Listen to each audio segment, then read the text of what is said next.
Man, am I crushing this whole streaming everyday thing. Hello and welcome, everybody. Thanks for hanging out in the stream. My name is Kismet, and we're going to play some games today. We're going to have some fun. We're going to play some Subnautica Below Zero, which I absolutely love the entire series, not just the original Subnautica, but this new one is pretty fun. I hope you guys enjoy. Go check out that retweet, everybody. I took the extra effort of embarrassing myself with my awesome jump scare from last time. Feel free to go check that out on the Twitter. Hit that like button and the retweet button over there. Hey, heck, hit that follow button while you're over there on Twitter. I hope you guys enjoy that of me just getting scared out of my mind. So much so that the mouse, you can see the mouse going like that when I did it. I put that up on Twitter. Follow that second link. Go up there, show the stream some love. Oh, it's too funny, too funny. Now make sure you go out there and again retweet that, share that with someone who you can make laugh today at my expense. It's okay. We had lots of fun doing that. Of course, we're also going to play tons of streamers. A new event coming through today on Stream Runners as well. It's going to be late afternoon though, so by the time it drops, we'll probably play it tonight. And then, of course, we'll go into battle mode probably next week where we go ahead and run battles all day long on top of my stream. So bonus streams there as well. So we'll stream in the morning. We'll bonus stream all the way there doing stream readers. And then at nighttime, we'll play some more games there as well. So I don't know about you, but I'm ready to play some games. I'm ready to get into it. I see Subi in the chat. What's up, Subi? Good morning to you. Insfer coming in with a full Kismet love train. Love it. Absolutely love it. Oh, you got the overburden in the front there. Nice, nice. See, that's what I love about emotes that go together, so you can configure them however you want, in whatever order you want. It's just so cool. I love it, love it. That was a lot of hard work. That was like a year's worth of work right there. The hardest thing in anything that you do, everybody, is to figure out what you want to do, right? Great example, like Valheim last night. I was working on stuff, and I was trying to decide what I wanted to do, you know, where I wanted to put the buildings in the village. And I was going to say, okay, here, you know, other people can come in and they can build these things and so on. And so I was like putting in, you know, okay, this is going to be the market, and this is going to be the church, and this is going to be our tavern, which is always a great way to start a village with those three things, right? Market, church, and a tavern, right? With maybe an inn over the top would be kind of fun with the different rooms and whatnot. I thought that would be fun. And then, of course, going to be making out a bunch of plots and whatnot for people to come in and build their houses and things like that, which I think would be very, very fun as well. And so we're going to get into that probably tomorrow, more Valheim. But today, again, we're going to be playing Subnautica Below Zero. We're going to be playing Stream Raiders as well as I have a bunch of stuff lined up. I don't think it's today. I did actually update my schedule, though. Finally, here so you guys can see what it is. So yeah, today Subnautica, and then later Fallout 76. That's what I was trying to think of. Yeah, we're gonna play Fallout 76 tonight, 9 p.m. Eastern Standard Time. Then Valheim all weekend, and then we're gonna have an offline team up day on Sunday. Don't know exactly what time it is. I will eventually make it at a certain time so everybody knows. But man, have I been crushing it or what? I've been going how many days in a row now? 9 days in a row. 9 days in a row, day and night. Even on Friday and Saturday and Sunday and Monday of last week, I was streaming. So that's a lot of days. That's a lot of days, and I feel pretty good about myself. I'm trying to be very consistent. It's very hard when you have medical conditions to be very consistent because you never know if you're going to sleep, and you're never going to have enough sleep and have enough time to do everything. But I've been working it in, and it seems to be working out. So let's keep it going, everybody. Let's keep it going. Let's go play some game. Hey, Rotisserie G, nice clip for Twitter. You like that? I thought that was pretty funny. I actually cut it down just a little bit so it would fit on Twitter perfectly. Hope you guys enjoy that. Give you a little laugh to start your day. There's nothing wrong about a good laugh to get your day going. Let's get into it. Let's go play some games.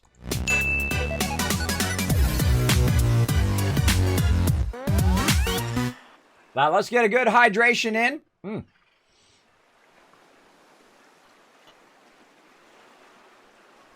There we go. Get a good hydration in to get the day started. Very much. Got a nice ice cold one on the side there. Ready to go if I finish off that first one. Anybody else have a problem with drinking water out of a bottle that they leave like this much all the time, and then you have like 10 of these laying around? I do that all the time. I get to a certain point, I'm drinking it, and then I stop drinking it. Maybe it's nighttime or whatever, and I come back to it, and then I realize that I have like, where did all these come from? It's like all of a sudden I got like 10 of them, and then I got like that much left. I'm pretty bad about that. So I either try to drink it unless I've left it too long, and then if I did, and then I pour it into like a plant or something like that, so at least it gets, instead of just pouring it down the sink, better to pour it into a plant or pour it into something that could get nourishment out of it. That's what I do. All right, let's go ahead and get into Subnautica here. Now I'm going to hit play and get this loading up. There we go. We'll get that loading up, and while that's loading up, let's do some Stream Raiders, a little side game we play. To battle! All right, time to go to battle, everybody. Let's just go ahead and start this up. I think we were going up and then back down like this and then across. I think that's what it was, so we could get all these chests on the way down. Let's start the battle so you guys can start putting down your units. Now, we're doing the campaign right here. A little bit easier while I'm streaming something else because it goes for 30 minutes instead of every 5 minutes, which is the dungeons.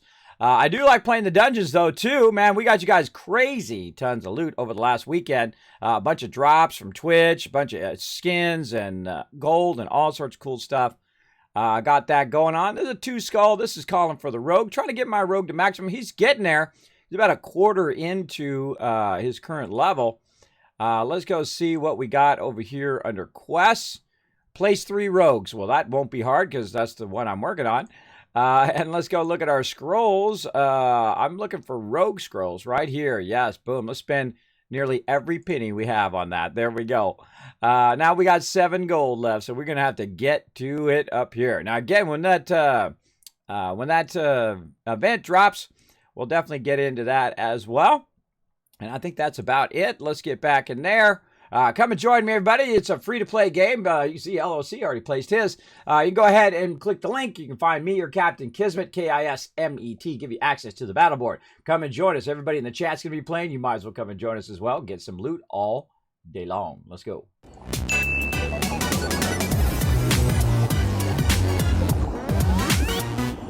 You can hear it going already. Listen to the bubbles.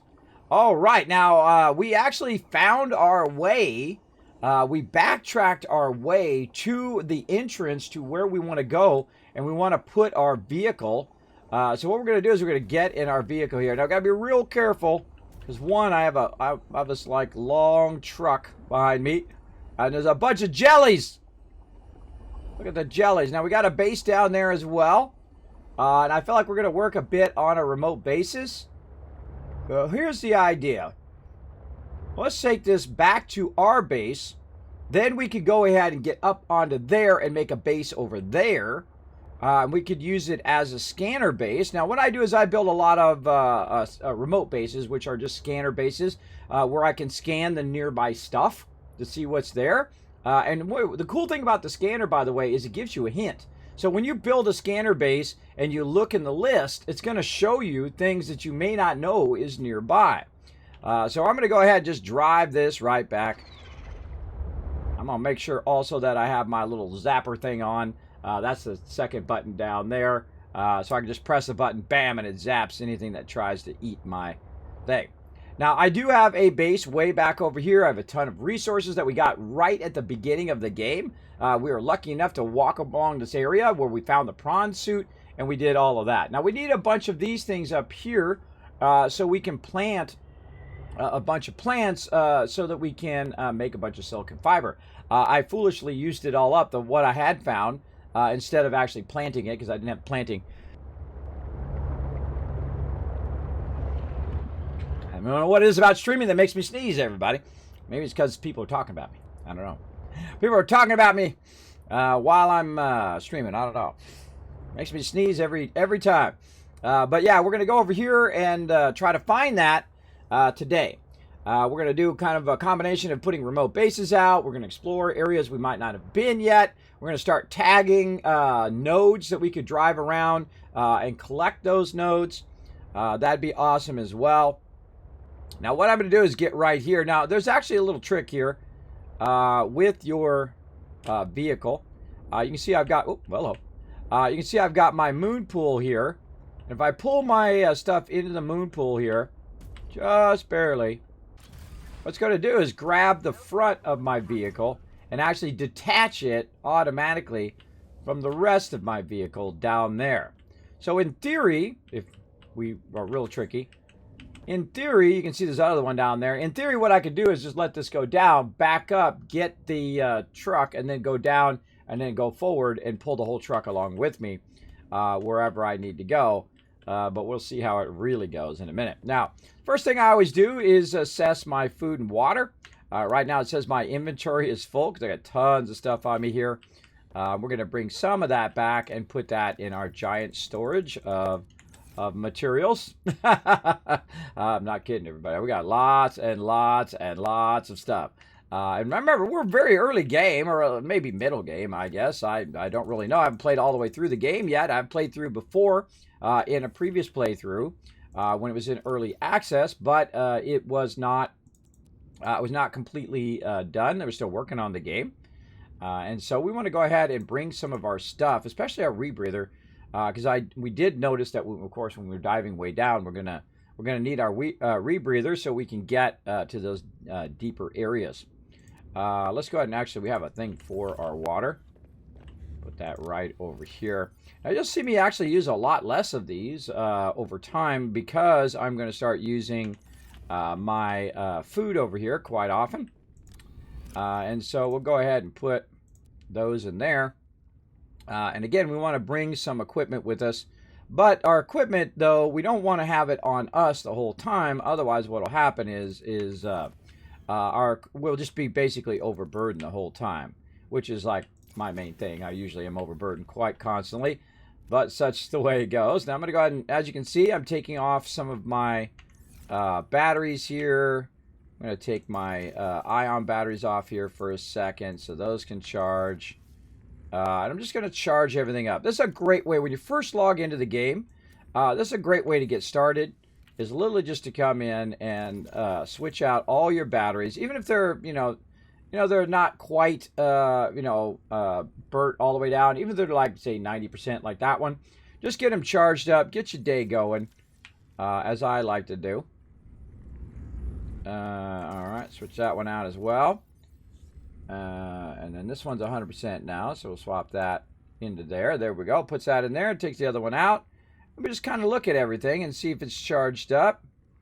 Looks good to me. Our little spy penguin is charged up. We need to get our snow fox charged, but we actually have to use a landing for that to work. We probably should bring some resources for that as well. Now, you can see I've got a bunch of stuff on me here, and one of the cool things you can do is you can actually go down this way. You can't go in this front door, but you can go in the door in the back, which is where I have my prawn suit there, which allows me to get in the suit and drill out resources and stuff. And you can see we've got some storage modules in here. Our storage modules, we can go ahead and put some of our stuff in there so we don't have to carry all that stuff around. Great idea to put beacons in there. And I'm really going to start to use my vehicle a lot more with the extended thing in there. Now, what can happen is, you have a ton of loot in there, and then the monster comes along and it chomps all your loot. It is a heartbreaker when that does happen.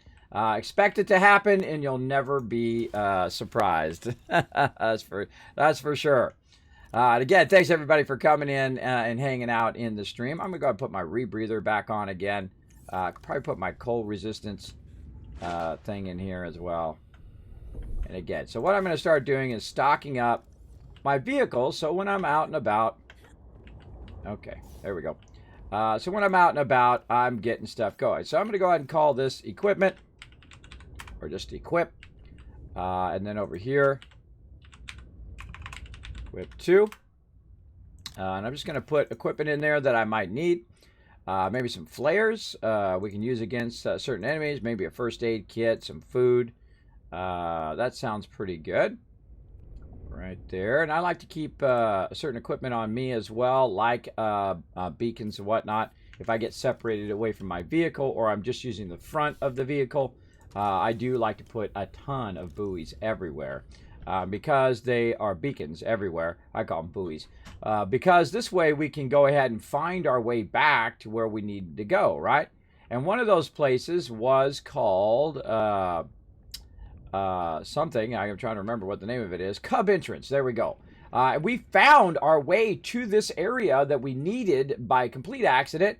And then I came back and I went reverse, and I realized that that actually was where I needed to go and to get to this kind of next level area of what we're doing. But you really want to spend a lot of time kind of systematically going around and searching out different areas and tagging what's there. And you can control these beacons. You can turn them on and off right here through your beacon manager. I typically, when I'm making a beacon, and which I didn't do here, I actually switch it, especially if it's a default one, like Beacon Dock Center. That's something that I made. I'm going to go ahead and do that. Beacon Fill replies, I did not make that, right? So that is one I will leave orange. That's a default one. Beacon Cave, this one I went and I looked in a cave, and I already looted it out, so then I'll turn it to blue and just use it as a indicator. This is built-in one. Signal last known position. That's my camera drone. So actually, I probably want to put that as green. I want to watch out. We're gonna run out of oxygen. We're down here talking. All right, up here, and so on. And so we can go in and do this. Now, when it's my vehicles, I will go ahead and highlight it in blue. Vehicles as well, blue. And every now and again, you'll build up a bunch of stuff, and you definitely want to go through and click it so you can find it nice and easy. Now, my primary vehicle, you can see right here, my sub, I'll probably put that in green, right? So I've got my camera drone there in green, and my drop pods, stuff like that. That's like my primary bases, Tycoon HQ there. Beacon Mystery Base, and then, of course, Beacon Deep Diamond is what that is. Dia stands for Diamond. My main bases that I will look for. And this is just a scheme I came up with. It's just a random color scheme that just allows me to know this is something I did, this is something from the game, this is my vehicles, and these are my bases, right? That really helps a lot. Or that might have been a place I've already been, I've already looted it out, I don't need to loot it again. I do use that quite often because what happens, we got something new in here. What happens quite often is that you'll keep going back to the same place over and over again. Oh, the thumper, that's right. Oh my God, that scared the heck out of me. You can see that clip on Twitter right now, everybody. If you want to see that clip, go ahead and check it out. Hit that like button, hit that retweet button. We get to 5 retweets. It's going to go ahead and give you guys 1,000 Kids Caps. We get to 10 retweets. We're going to give you another 1,000 as we go through the day. And we went through and we built out every single module as well. And I think we built out a good amount of this stuff. We definitely need to build out a lot more upgrades and stuff for our various suits and things. We need to work on our level 3 here. So we're going to need to get those particular ores and stuff. And we'll get into that. We got all of our grow beds. I think we did a bit of all of this stuff. And, of course, we got new beacons we need to check out. We got some photos that I made with my little penguin guy. We already listened to these voice logs. Now, I can't handle these little notification things. I have to clear them. It's like one of my things. I got to clear them as we go.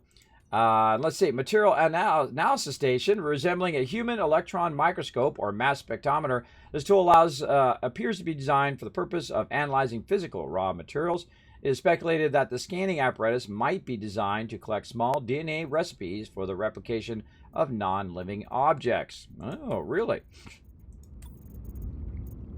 Kind of like what do you call that? A replicator. Replicator. Hope. Hope is an animal of unknown origin, according to Robin and the poet Emily Dickinson. It is described as having feathers. My database found the poem Robin was referring to. Hope is the thing with feathers that perches in the soul and sings and tunes without the words, and never stops at all. The sweetest in the gale is heard, a sore must be the storm, and could abash the little bird that kept so many warm. I forgot I was supposed to read it in prose. I've heard in the chillest land and the strangest sea, yet never in extremity I ask a crumb of me. Oh, nothing like poetry to get you started in the day, everybody. The presence of a hope seems to inspire humans to persevere in the face of adversity. Hey, man, I can vouch for that one. I can vouch for that one, right? Right, everybody in the chat? Put a 1 in the chat if you think I can vouch for that one. Perhaps humans keep a hope with them at all times. Yes, they do. They really do. From this notion, hope appears to be a hardy aviation creature that is capable of surviving at sea and in cold climates. Having kept so many warm, hope might be observing to produce exothermal chemical reactions. Find and maintain hope. No, it's like a creature. All right. Yeah, it's a creature within. I certainly know about holding out hope. It is a daily thing. Okay, so again, one of the things we want to do is we want to check our food supply over here. Now, I like these right here because they work great for food. So we're going to go ahead and do that. And it gets our food and also our health up. The other thing here is going to be our water. And so these are really great for water over here, our pepper trees. And they'll just keep perpetually growing forever. Really great, by the way, to put these on every single base that you do, right? At least these two right here. You can also do other ones over here, like our Chinese potato. We got our base plant and our marble melon. Each of these, of course, are valuable for different things, as well as if we go out here. Got a bit of a garden going out here, right? So if you need any of these kind of resources, you're basically growing the resources that you need. Except for one of the resources, which I, again, foolishly used. And now I need more of that thing. Now, I wish I had one of these and I could break it back down again. Because I do have I have a new thing in the game here called the Recyclotron. If I had some of that stuff, I could put it back in there and get my resources back. Now, I don't remember what I made out of that thing, out of that. I think it was my DNA chip. What did I make out of that? Let's roll over here and see what is made. It'd be kind of nice to, oh, my still suit. Oh, maybe we could take out the still suit, because I'm not using the still suit anymore right now. I'm using the other thing here. You know what? That's what we're going to do. What do we do with our still suit? I think we put it way off over here in miscellaneous equipment. Those are eggs. All right. Eggs. Really need to move these boxes. Shrooms, melons, peppers. Where'd you go, miscellaneous equipment? This one's called locker. It's actually eggs. What did we do with it? Oh, that's the hardest part. Remember what the heck you did with it. What did I do with that still suit? I put it somewhere. Okay, I know I got a box for miscellaneous equipment somewhere. Present Delight, peppers, melons, shrooms. Thought it was that one. I bet I'm opening this one here and not this one.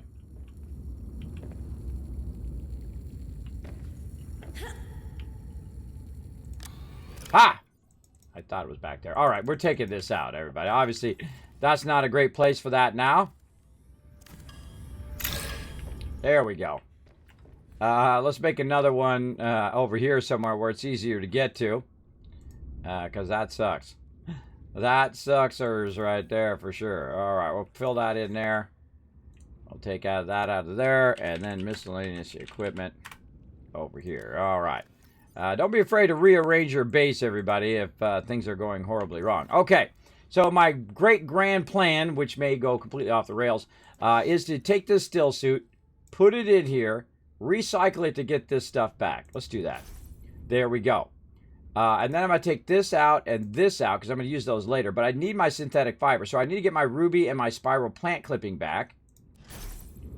And there we go. And now we have our plant clipping. And so, in theory, I can go and plant that clipping, though I haven't done that yet, I don't think, in a previous playthrough when it was in early access.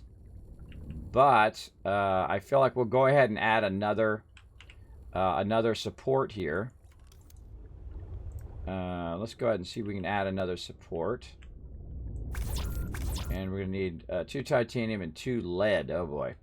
We have a real problem with lead lately. We don't have that much lead. I think I might have some left. Nope. All right, we got to go find our lead. Now, I don't remember what it is most of the time, but for some crazy reason today, I actually remember what it is, the galena outcrop, which is the one that's going to get us some lead. Now, my scanner here has been upgraded, so it's got an extended range and extended speed. And you're going to see them start to pop in there. And then I also have the HUD, which the HUD is going to help us find that. Now, I'm going to go ahead and put this down, because obviously I don't want to lose this now. Put this down into here, into my crafting.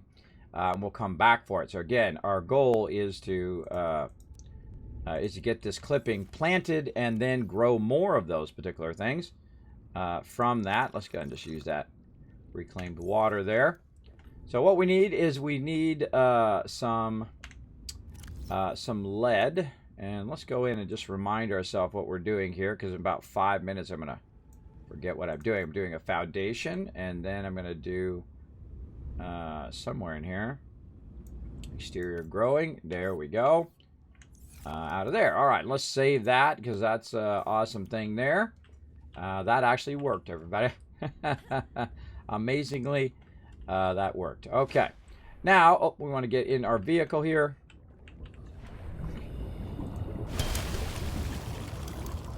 So used to jumping in the water that I just straight up jump in the water. Let's check the health of our vehicle. No. Wrong button. All right, that did work. Look, I came in, I dropped down, and bam, it grabbed the rest of my vehicle here, and it automatically attached it. So that's cool. I've never done that before. It was the first time I tried it. I thought, well, in theory, that works. And let's go ahead again, repair our sub. I wonder if you have to repair these ones individually. I would think so. I would think so. And you can see I've got it all color coordinated. Isn't that nice? Okay, so we need to find these down here. Now, there's some straight down. So we could probably just roll down here and see if we can find them. They're going to be way underground, it looks like. We got to watch out for our vents there. Try to sneak by those before they fire up again. Now, they don't always give you lead, so you can't really count on them. So I just grab them until I have enough. I need 2. Gotta watch out you don't drown down here, too. That's going to be a problem as well. Yeah, it looks like we need to go down here. Now, here's a little thing where you get some oxygen. Get a little extended time. Down here. Oh, boy. Now, don't get lost, everybody. I happen to know my way around. I was down here before. And remember, these are vents, so they're venting to the upper area. So in theory, yikes. In theory, you could just keep following them up, and it should take you out of here. I'm going to wait for that to go off here. We're going to try to sneak and grab some of this stuff.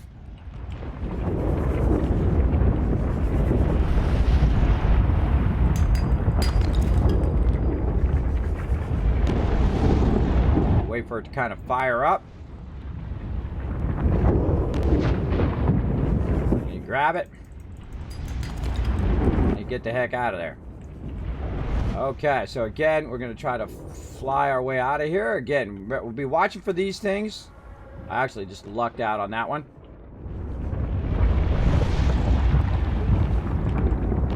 Sometimes you might have to just go for it. If you're low oxygen, you might just have to go for it so you can get out of here before you drowned.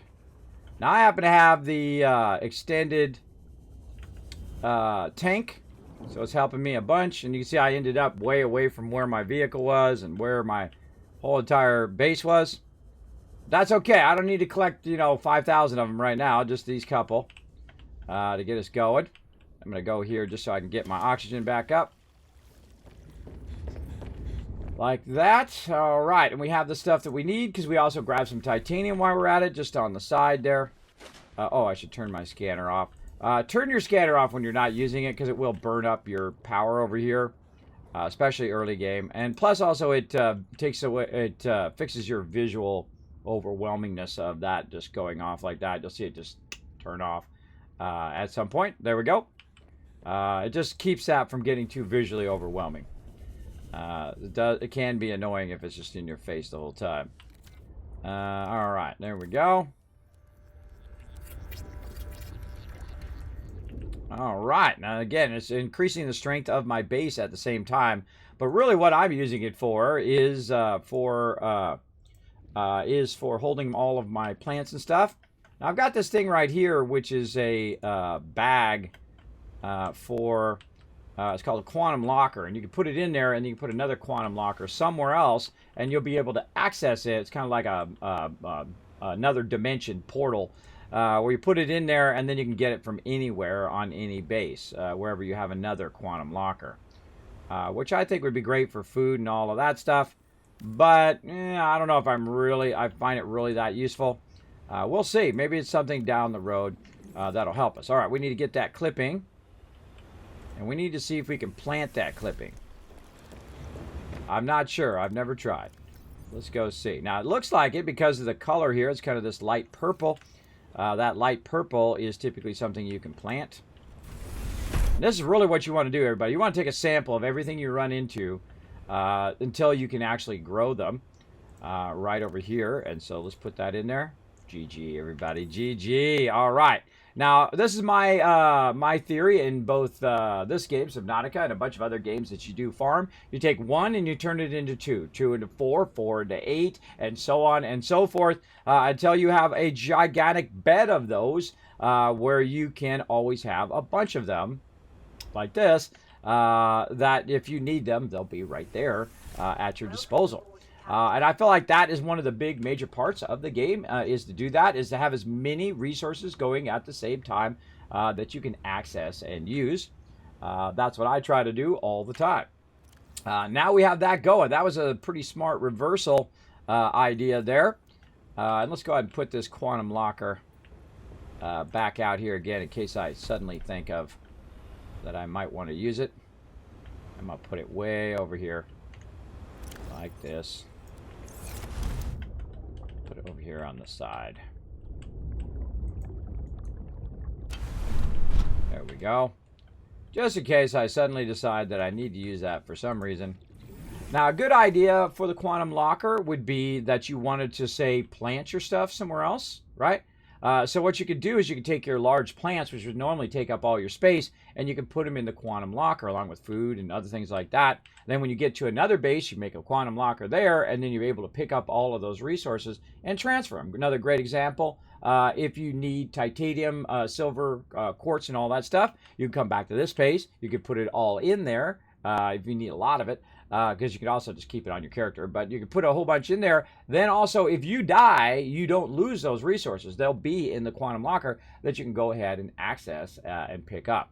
Now, I don't know if you can do multiple quantum lockers and then try to match the quantum locker on the other end by name or something like that, like resources one, food chest or something like that, and then you got to match the name, kind of like portals in Valheim. I don't know if that's how it works. Don't tell me. Part of the fun is figuring stuff out.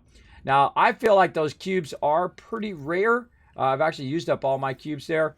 So I would not use rare items in that way. I would just lug it back and forth, definitely in the beginning for sure. Dark Covenant doing a stream avatars dance party. What's up, Dark? Thanks for hanging out in the chat. Thanks for everybody chilling out this morning. I hope you're having a fantastic start to your Thursday. We're going to get into some serious Subnautica and some battles in about 2 minutes, so make sure to put your units down. If you ever have a question, hey, Kismet, how do I be part of the Stream Raiders battles? Just go !battle in the chat, just like this, and I'll give you a link to come and join us. You can download Stream Raiders for free. You can either play in the web browser on your desktop or laptop, or you can download the app for free and play along with the stream on your phone or tablet, which is pretty cool. Whether it's iOS or Android, whatever you got, doesn't matter to me. Whatever floats your boat, whatever best works for you. That's how I look at technology. Whatever best works in that case. So we're going to go put some of this away real quick here, and we're going to actually probably just take this right back out here in a minute. I've also got this hydraulic fluid because I'm working I was working on the surface level, and I was running around in my vehicles and stuff. But what we want to do now is we want to go ahead and set up some remote bases and use it for scanning. And we're going to go around and put down a bunch of beacons.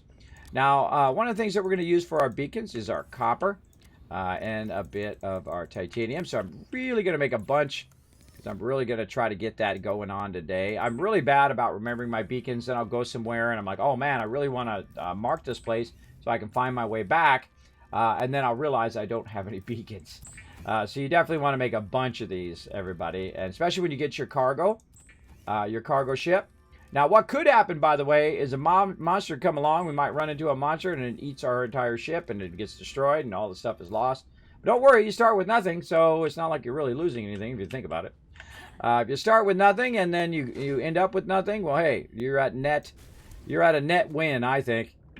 That's just me and my optimistic view. And all right, more beacons in here. Now we got plenty of beacons to get us going in there, and some other equipment we need, and also our prawn suit in case we see some nodes that we want to extract and whatnot. Now, if I already extract the node, by the way, I will go ahead and remove the beacon because the nodes do not respawn. At least I've never seen them respawn in the game. So if I do take out a big node, it doesn't really help me to use a beacon for it. But if I do run across it with my prawn suit, I'll get in my prawn suit, I'll extract it, get that loot, put it in my storage, and then I will be good to go after that. Now, all right, let's go ahead and do a battle, and we'll come back to this in just a second. Actually, let's save when we come back. Let's go. To battle! All right, time to go to battle, everybody. Now, I'm going to give you some love right here. I'm going to give you a super boost. Now, I got my boost way up. It's like 14-second boost. That's about half the time of these battles, usually between 30 seconds and a minute. Let's see what happens, everybody. Now, again, it's going to be 38 to 43, pretty even. Great, good start to the day. We're just going to go along and gank everybody. I've, of course, got an epic rogue who loves to gank these guys. Go get them. Gank those guys. Get them. And these guys are actually really effective against the big guys. Amazingly, they do a great job. The little ones, though, not so much. He's probably going to die. There we go. But that's okay. I took out the big ones. Those are among the hardest ones to take out. So that's why it's great to have a rogue. It's just like all DPS. They run around real fast, DPS as much as they can, and usually die. And that's okay. Subi, Big Bucket showing some love. And Subi coming in MVP right out the gate with 18 kills. And man, first battle already put down 5 units. Look at you guys. Look at you guys crushing it. Big Bucket crushing it. Yes. Rotisserie G. Vexy coming in, putting down a lot of units. Try to get as many units as you can down. The more units you put down, the more loot I'm able to give to you randomly. That's what we like to see. Oh, yeah. Oh, yeah. All right. Rogues in the front on this one, everybody. Rogues in the front right here. I can think you guys can slip through there around the boss, slip through these guys here, maybe. I'm not guaranteeing it, but you definitely can go through there. Now, what I'm going to do is pull my high-level character in. Now, I've already got so many scrolls in there. I have 1,509 scrolls on my tank. My tank's job is to drag all the aggro on me while you guys run by and get all the loot, because we're all about the maximum amount of loot up in here, especially in Stream Raiders. So come on in and join us. Look, you got a bunch of awesome people joining us already, putting down their units. Come and join us. We do battles all day long. Then there's going to be an event, hopefully dropping later. They said around 2-3 p.m. Pacific time, which is about 5 p.m. my time, if it's 2 p.m. And then we'll go ahead and also do that event tonight. And then the next full day stream I'm going to be doing, of course, will be next Tuesday. And then we'll go ahead and go into battle mode, which means that I not only do battles during the stream, but I do bonus streams, which I would normally not be streaming there. It doesn't replace any of my other content, by the way. Sometimes I get that in the chat. Kismet, why are you doing this gaming? You're not streaming. I was like, oh, sorry, I'm not working hard enough, bro. I'm on day 8 straight, morning and night, and working on videos behind the stream, and working on giveaways, and working with sponsors, and sending out tons of love, and doing giveaways, and whispering people and showing them love, and doing streamer pals, and going out and promoting other streamers. If I'm not working hard enough for you, bro, just let me know. Just let me know in the chat. That's why I always find that funny when people get all miffed. They get all miffed because I'm doing these battle streams when it's like literally I'm streaming for like 12, 13 hours in that day. It's like I stream in the morning, Then I take a break because if my family comes home and I have to work with the family. And then I'm doing videos, and then I'm running battles every 30 minutes. Come back to my machine every 30 minutes. I'm doing streaming. I'm doing stuff, and I'm laid down for 29 minutes between battles because I'm 50 years old. I do have to lay down, and I do have sleep apnea and vertigo, so it does help if I do rest. And then I get back up and I'm working on stuff and, and working on IRL, mowing the lawn, all that stuff, coming back every 30 minutes while I'm mowing the lawn. That's funny because I typically have my timer on my phone. And it goes off and I'm like mid-row and I'm like, oh, time for a battle. And I'm running back, trying to get the battles going. And then I'm like, okay, back to the lawn and then back to the lawn. And then I get I'm not working hard enough, everybody. Can you believe it? That's because people don't see all that hard work that goes on behind the scenes of all of me doing all of that stuff on top of that. But you know what? If they can't appreciate all the hard work, then hey, I'll ban them out of the channel. You want to be disrespectful. If you take it that far, I'll ban you out. And you know what? That just makes it easier for everybody else. They're going to get the loot. You guys are going to get all of the giveaways and all of that stuff that I'm working so hard on behind the scenes. But hey, better for all of you, right? And you're like, yeah, Kismet, yeah, I'm down. Get those people out of here. Get those disrespectful people out of here so you guys can get all the loot. The ones who really support the stream and watch the stream. I get people who watch the stream like, Kismet, I don't even like this game you're playing. But I watch the stream because I like hanging out with all the people in the chat. They are awesome, and I agree. I absolutely agree. All right, I'm going to switch my ion battery back to my Sea Glide. Your ion batteries, of course, last a lot longer. I use those ion cubes for them. I definitely use it for my Sea Glide because I use my Sea Glide constantly as well. Now, speaking of Sea Glide and all that stuff, let's go ahead and get it going. Oh, front page crew today. Oh, am I on the front page again? Oh, that's so nice of Twitch. They're so awesome. Let's go ahead and get back to it.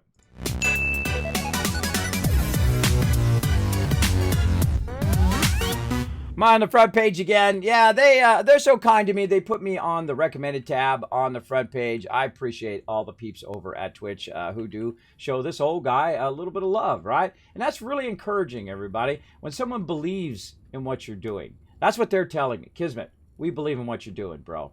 That'll get you. If I talk about it too much, I'll start crying like a little baby.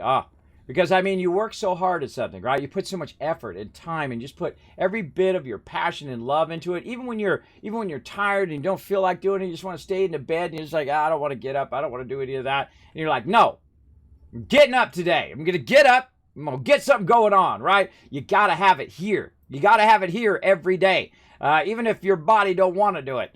You got to bring it. Now, you got to be smart, too. Like I think it was yesterday or the day before, I was really, what's today? Today's Thursday. Yeah, got really dizzy. And it comes on every now and again when I push myself too much, where I get really dizzy and I have to lay down. And see, that's what's so great about streaming is that, like, as you guys saw, I said, hey, everybody, I got to take a break. I got to, walk around, see if that helps me. If it doesn't, then I lay down for 5 minutes or so. And then I get up.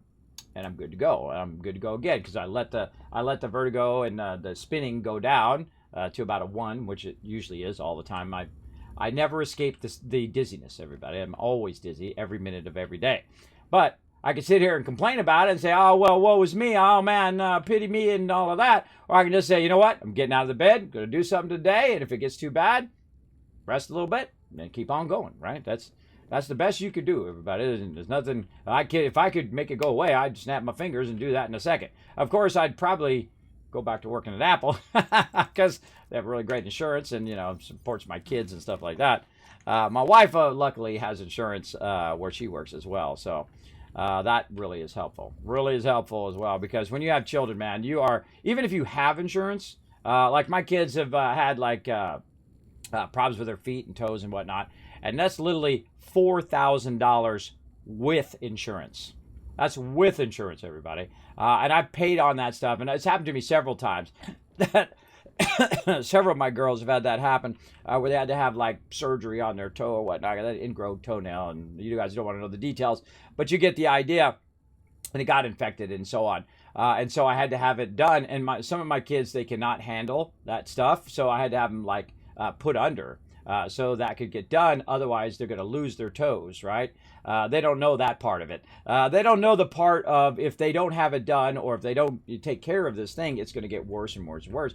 And then they don't have toes, or they lose their foot or their leg or whatever. You got to take care of that stuff, everybody. Don't let it go. You'll regret that for sure.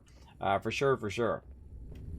So I had to have that done, and literally I paid on that for like 4 or 5 years, like I was buying a car or something. I paid on that. I'm still, some of that stuff I'm still paying for. I had to go to the emergency room. It was like $1,800 with insurance. So I'm still paying on that. I'm paying on that for forever. I'm paying like 25, 30 bucks a month. You know how it goes. You know how it goes, everybody. Paying that stuff off over long periods of time. And just when you get something paid off, guess what? Then your car goes out. You got another medical emergency. It's just like a never-ending cycle that just doesn't seem to ever come to an end. For sure. It's like an endless money pit called life. But what can you do, everybody? You just get up every day. You do the best you can do. You enjoy every minute, because you got to enjoy the journey along the way, everybody. Don't put your enjoyment off till later. You got to enjoy the day. You got to enjoy every minute of it. Come in, relax, take it easy, get a little bit of positivity, a little bit of love in your day. Enjoy every day, because you only get so many minutes. And I know that I have fewer days ahead than behind. I'm 51 this year, and this month, by the way, in 20 days. My birthday's on the 23rd of June. Yeah, I got to be 51. So I know I've now tipped over. Even if I live to 100, I now only have 49 years left. Which doesn't seem like enough when you're at my age. 49 years left is not good. You think, man, I wish I could go back and start again. I wish there was like a reset button, like you have in new game, right? You just like start the game over, right? Of course, you want to play through the game first, right? And you get right when you get to like level 100, you're like, I want to start the game again. Boom. Some people believe in that, by the way, that you do reincarnate and stuff. I don't know. I'm not going to pretend like I know nothing. I don't know if that is a thing or not, but we'll find out, I guess, right? We'll find out the hard way at some point. Now, I'm just kind of fooling around here in my base to see if this starts to grow out here. Where did my light go? Let's get my light in here. Boom. Ah, ha, ha. There we go. So that's looking good. That's 58% right now. Now, what I want to do is let that grow, and then I want to hit it a bunch of times to get the item from it, and then I want to put more down. I do not want to use it right away. I want to put those items down and start to fill that out, and eventually I'll have so many that I can collect them, fill the whole bed back up again, and then have extras on top of that. Now, because you make a bunch of silicon here, is you also might want to grab your plants, use your plants for making the thing. Now, the kind of measure that I use is how big is the thing, right? How big is this item? Now, these are one of the biggest ones here, the creep vines and so on. They're big items. So instead of having the big item, make the item you need with that particular item. Great example, lubricant, right? So you grab a bunch of those and you make a bunch of those. Now, the lubricants are going to be much smaller than the plant, which is going to take up the entire like 6 rows here, or 4x4, or 2x3, whatever it is, whatever the combo is. It's better to make the lubricant out of it, so it takes up less storage space, and so on. But in the case of those are pretty small. They actually use 1, so it might be smarter to leave them in their original form until you make the thing that you need, and there you go. So you try to find which is the best equilibrium. Is it better that I leave it out there as a plant and then grab it when I need it, or is it better to convert it into something and have that into a box for when that is needed, right? And that's what I'm going to do with those over there. I'll probably just fill them up, get a whole bunch of them, leave them in their raw state into a box when I need them, and then go and make the item that I need from them. And that's how I differentiate whether I'm going to do that or not. And let's grab some more of these. Keep our water going there. Looking good. Front page crew. Exactly. Again, if you are new to my stream, come on in, hit that follow button, relax, take it easy. My name is Kismet. I'm a partner streamer on Twitch. Can you believe that? 50-year-old disabled man, partner streamer on Twitch, and being featured on the homepage, apparently. I know, right? You got to give it love to Twitch right there. One of the things that happens, by the way, and I never thought of this when I was young, because I did the same thing when I was in my 20s. I always look at people who are older and said, they're old, they don't know what to talk about, right? That kind of thing. And I see people look at me like that. They'll not want to talk to me or not want to interact with me, or they'll be really rude. And they'll say, oh man, you're old, right? You feel just the same at 50 that you did at 25. You're still the same person. You still think the same ways mostly. You might have leveled up a bit in real life like me. You've been through some stuff, right? You got some wisdom from a lot, very often the hard way, right? You had bad relationships. You've done some dumb things in your life, or a lot of dumb things like me. You partied at the river. You had lots of things go off the rails. Your cars are broken down. You've been in the hospital. You might have gotten bad medical conditions like me. And you've leveled up a lot. I'm high level in real life, everybody. You've leveled up a lot in real life through all the experiences that you've gone through. But you still feel the same. And that really is discrimination. When people look at you and they say, you're old, you suck, blah, blah, blah. That's just like discriminating people based on their ethnic background or where they come from, or whether they're tall or skinny or male or female or tall or whatever. Everybody always tries to spend so much time telling other people how much they suck. If they only put that energy into like making nuclear fission or allowing us to fly to other planets, or just not put energy into it at all, right? Save that energy for something else. That would be awesome. Imagine a world in which we didn't have to worry about that every day, right? Where you can go hang out. Well, that's how I feel when I went to TwitchCon. Because, you're a little nervous. Even at 50 years old, everybody, you're a little nervous going in there. You're meeting a bunch of people and whatnot. And some people still did it. Some people look at me and they go, just discounted me because of my age. Or some people might discount you because you're male or female or tall or skinny or not the most handsome male or female in the world and whatnot. And they will discount you. And that's my biggest power, everybody, is the fact that people underestimate me, right? People underestimated me when I was young, right? Because they said I'm young. And it's funny, when you're young, they do the same thing. Older people will discount you because you're young, you don't know anything, blah, blah, blah. But of course, I've been doing computers and graphic design longer than they have, because I just started doing it when I was a kid. And I learned about computers, and I learned all about graphic design and printing and paper and all of that stuff. So by the time I actually started working, I already had tons of years of experience. And so I would become their boss. Yeah, 20-year-old kid becoming their boss, and they've been doing it 10, 15 years. And I became their boss, and then I became their boss's boss. Because that's how I come up, and they're like, well, this guy doesn't know nothing. And all of a sudden, boom, I drop the knowledge, I drop the ability and the skill, and before they know it, I'm their boss, and hey, they got to deal with it. They got to deal with their own misperceptions and their own, what do they call that? See, sleep apnea, everybody. Sleep apnea sucks, because that happens all the time. Their own jealousy, there it is, and their own prejudice. There's those words I'm looking for. Their own prejudice against you, whether you're young, whether you're old, whether you're, again, any of those things.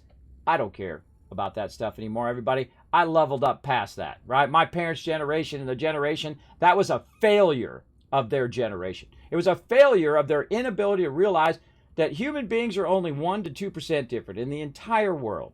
They care about the kids. They care about their survival. And they have a lot of amazing people in the world, because the people you always hear about are the scumbags, right? The people who shoot up schools and the people who do stupid stuff that cause the rest of us to have to deal with their stupid stuff, right? Like all the people on YouTube doing stupid stuff, which of course causes the ad apocalypse. Now all the rest of us make less money, and all the little guys, the little peeps who did nothing wrong, get to suffer, right? Same thing with like laws, and the same thing with, I'm getting real heavy subjects here.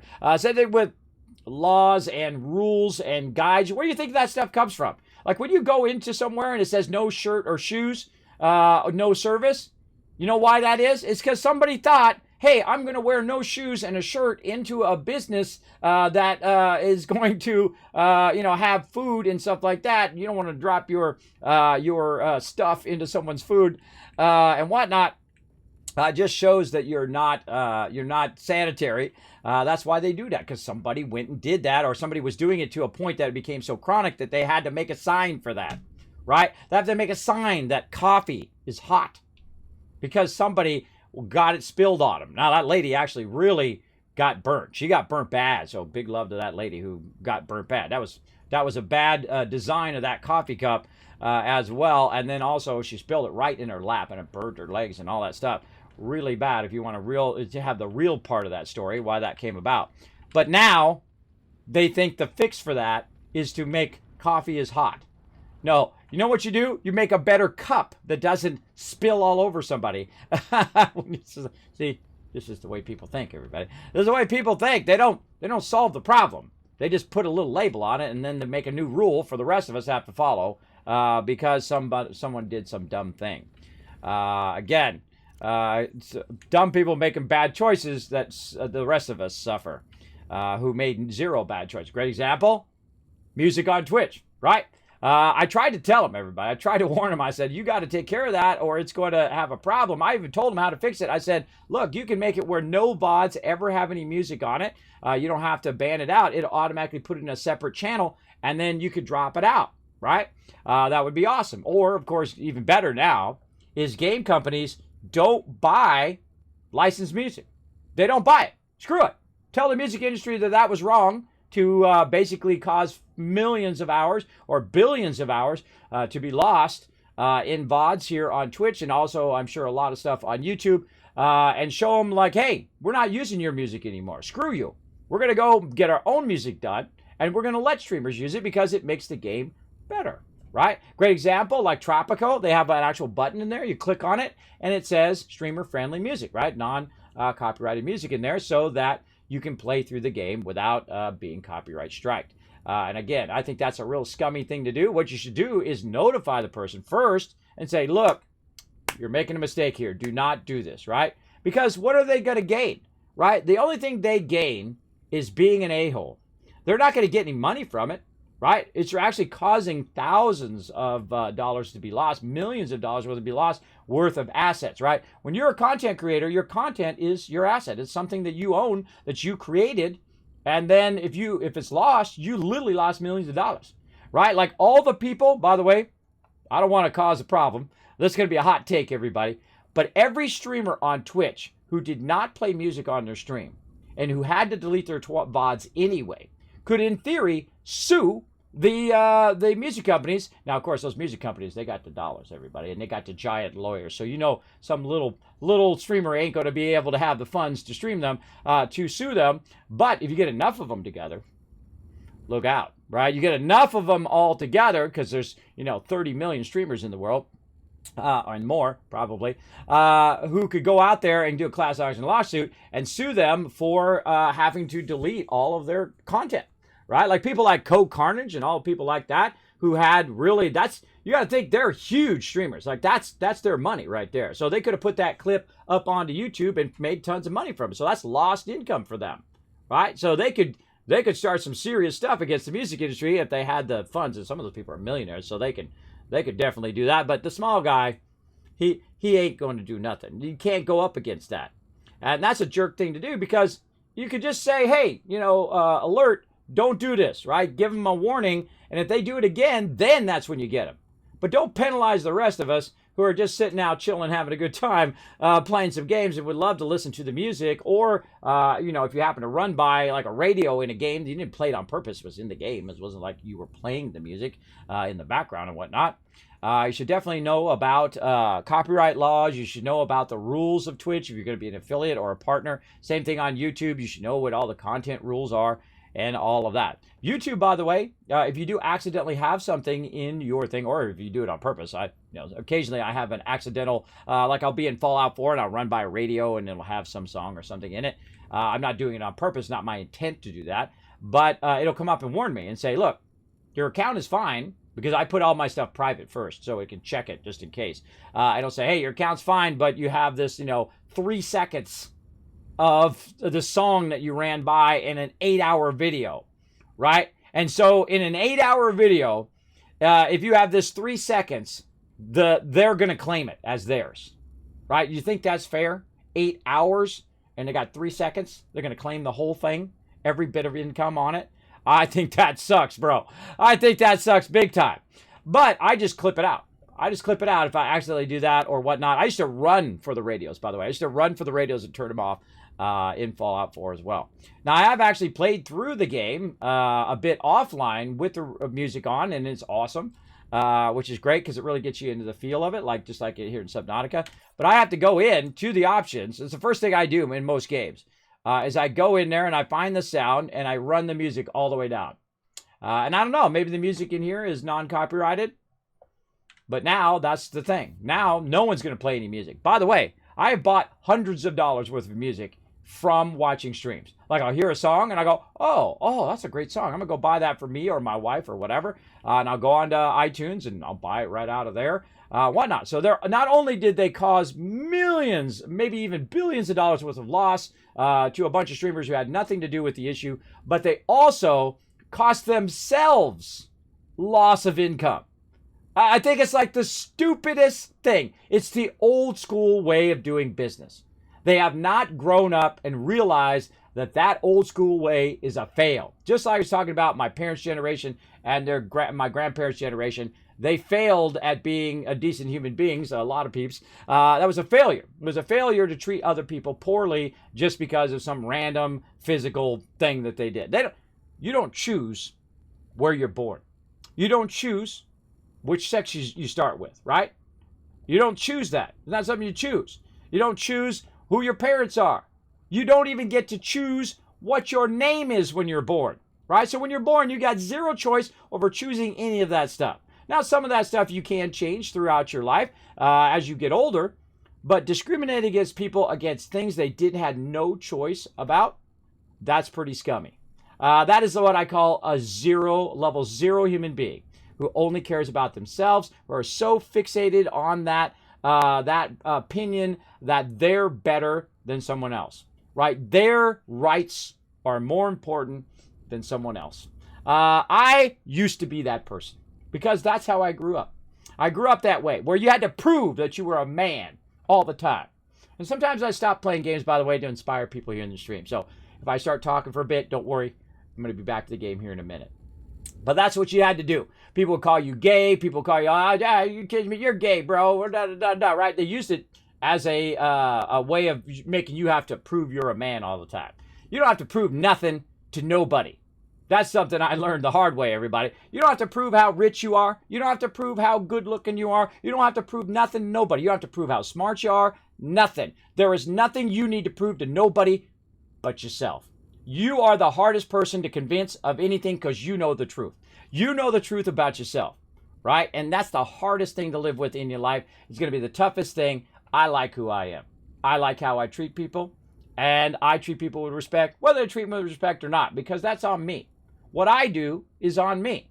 And man, the second you understand that revelation, that you don't answer to nobody, you don't have to deal with other people's stuff. If they're trying to throw negativity on you, trying to bring you down with their negativity, try to you carry it around on your shoulders or whatnot, or in some negativity backpack, they're like, you suck and you're not good enough and you're not this and you're not strong enough or good looking enough, or you're female or you're male or you're too tall or you're too fat or too whatever. You don't have to listen to none of that, everybody. You are amazing just the way you are. You can be whoever you want to be. You can listen to whatever music you want. You can sing, even if you're a terrible singer like me. You can dance, even if you're a terrible dancer like me. Go and do whatever. But of course, make it something positive. Don't do something crazy like, go out and hurt somebody or something like that. Try to keep it something positive in the world. And again, if you haven't learned that yet in your life, you can have anything you want and try to make it something awesome, right? Try to make it something awesome that contributes humans forward.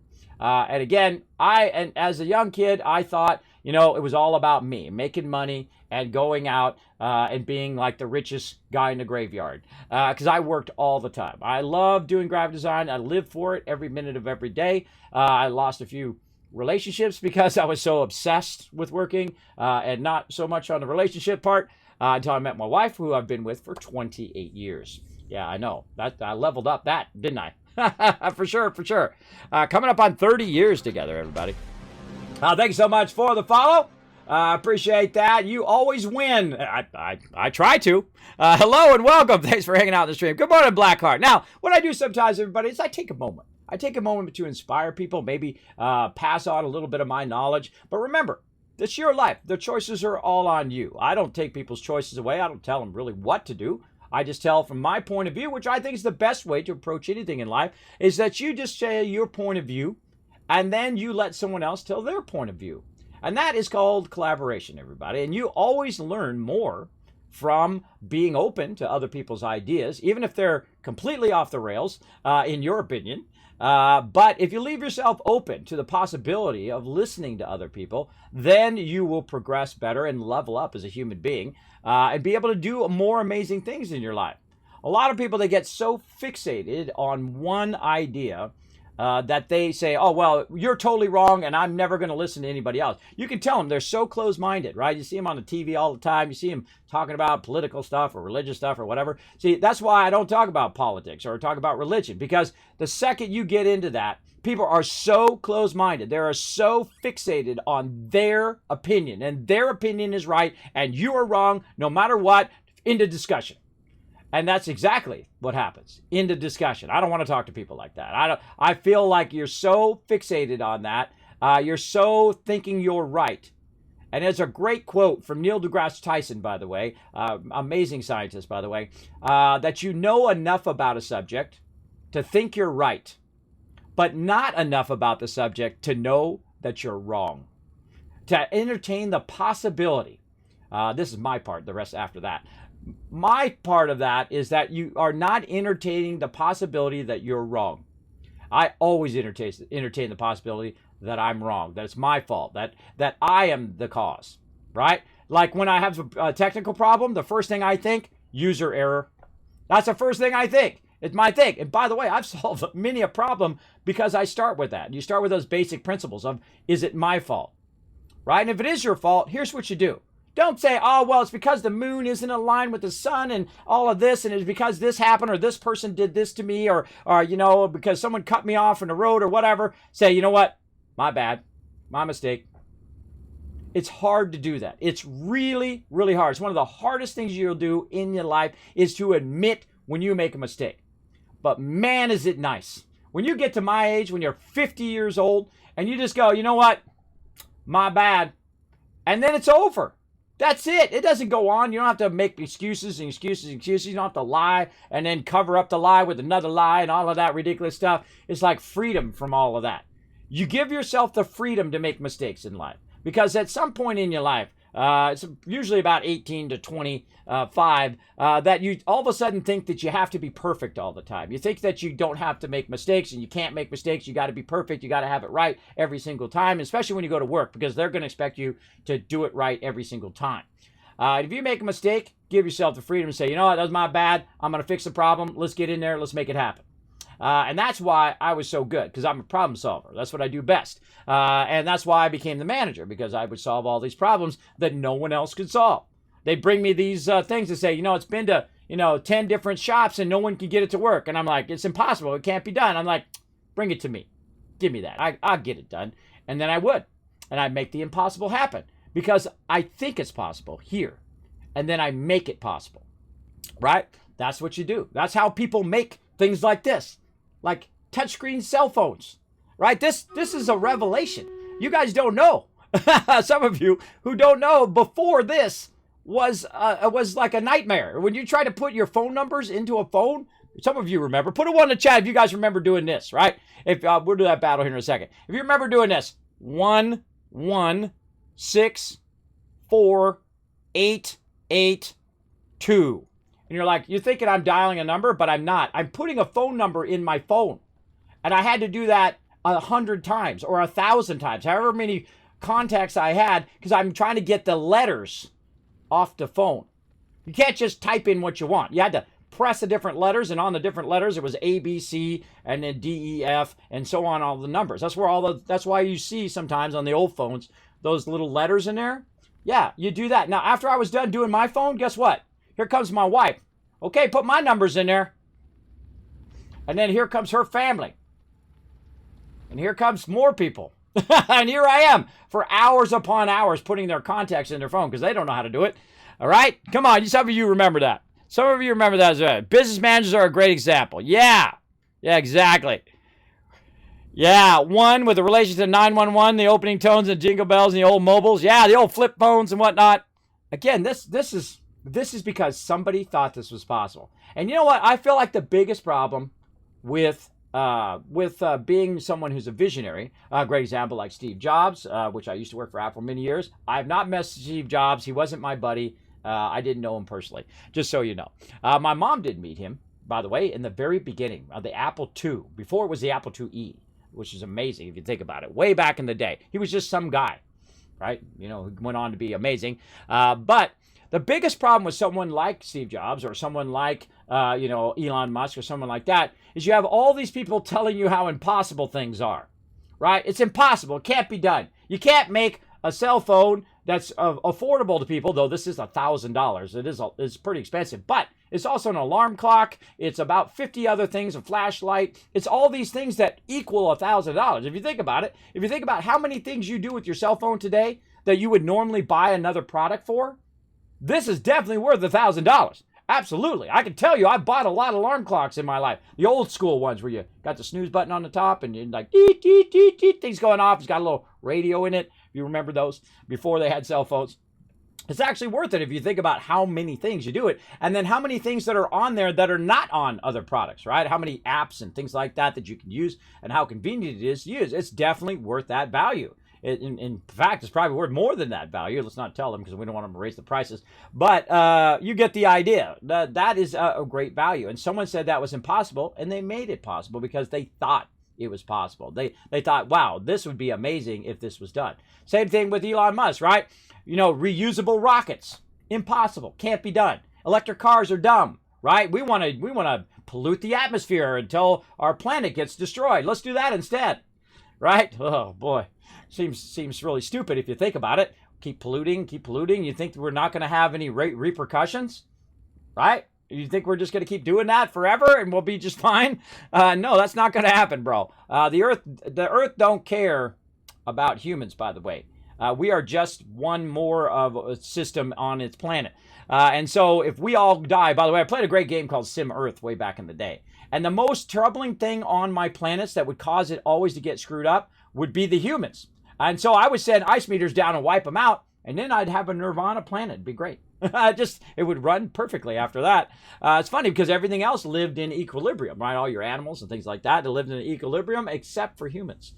They don't live in equilibrium with the planet, which is scary. But we're trying, everybody. When I worked for Apple, people seem to think me and Steve were besties or something. I know, right, Subi? Right? That's what they think. You're like, oh, did you know Steve Jobs? Like, no, I didn't know him. It's like he's like a gigantic icon. You think he's just dropping in and saying hi to every single employee? No. And see, I feel like that's their biggest thing, right? Their biggest thing is that everyone's always telling them how impossible stuff is, and they're just like, you know what? Get away from me. You're not making this easier. The people who do think it's possible, though, those are the rare people that you find in your career. And there are a lot of those at Apple, by the way, who think these amazing things are possible, that you can make a phone that you can have that replaces all of these hundreds and thousands of things that you have laying around that you had to buy separate products for, right? Like I don't buy alarm clocks anymore because you just use your phone. I buy phones for my kids so they can use it as an alarm clock and a timer, right? Little egg timer, remember those? Use your phone for that now. Use a flashlight? Well, I have some flashlights around, but I can just use my phone for it. I use my phone 99% of the time, unless it's something like in the back of my garage or something, and I have to, aim the really high beam, one, in there. But you get the general idea. The general idea is that people make things impossible. They make them impossible here. And if you have to deal with that all the time, I feel like that's their biggest hurdle. And of course, one of the most inspiring things, and it makes me literally cry and get goosebumps every time I see it. Like I'll see it randomly in my recommendations in YouTube, and I probably watched it 100 times.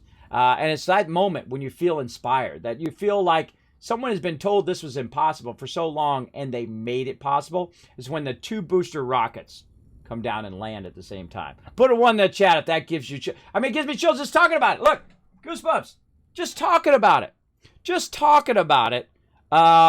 thinking about how inspiring that is to the human race as a whole, is that someone figured out how to reuse rockets.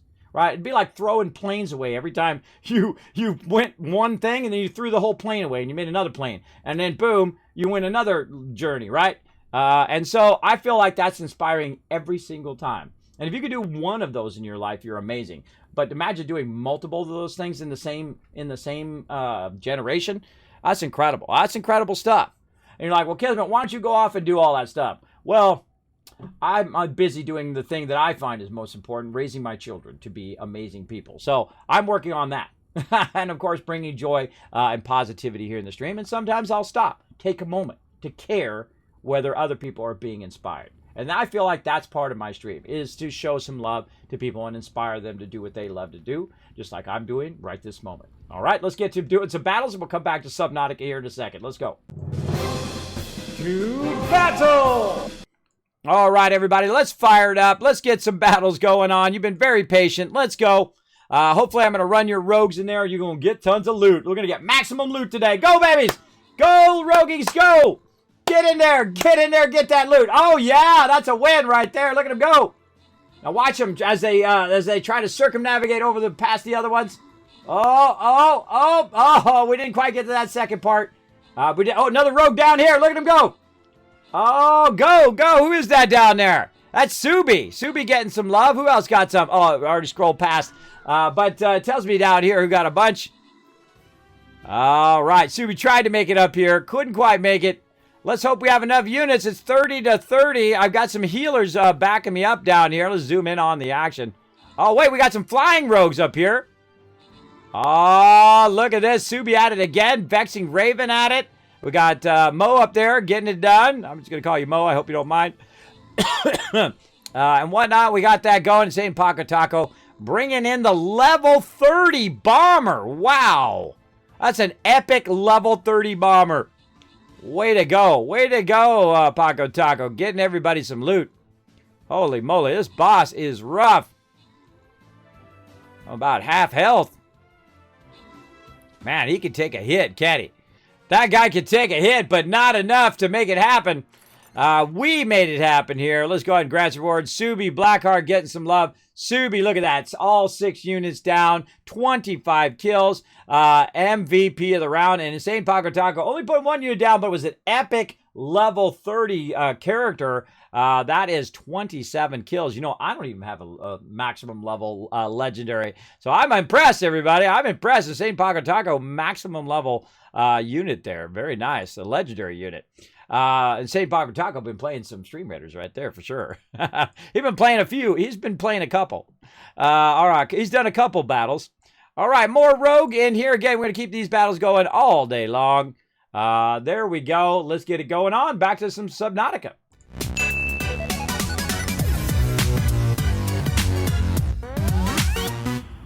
All right. Oh, something weird going on with my thing there. There we go. All right.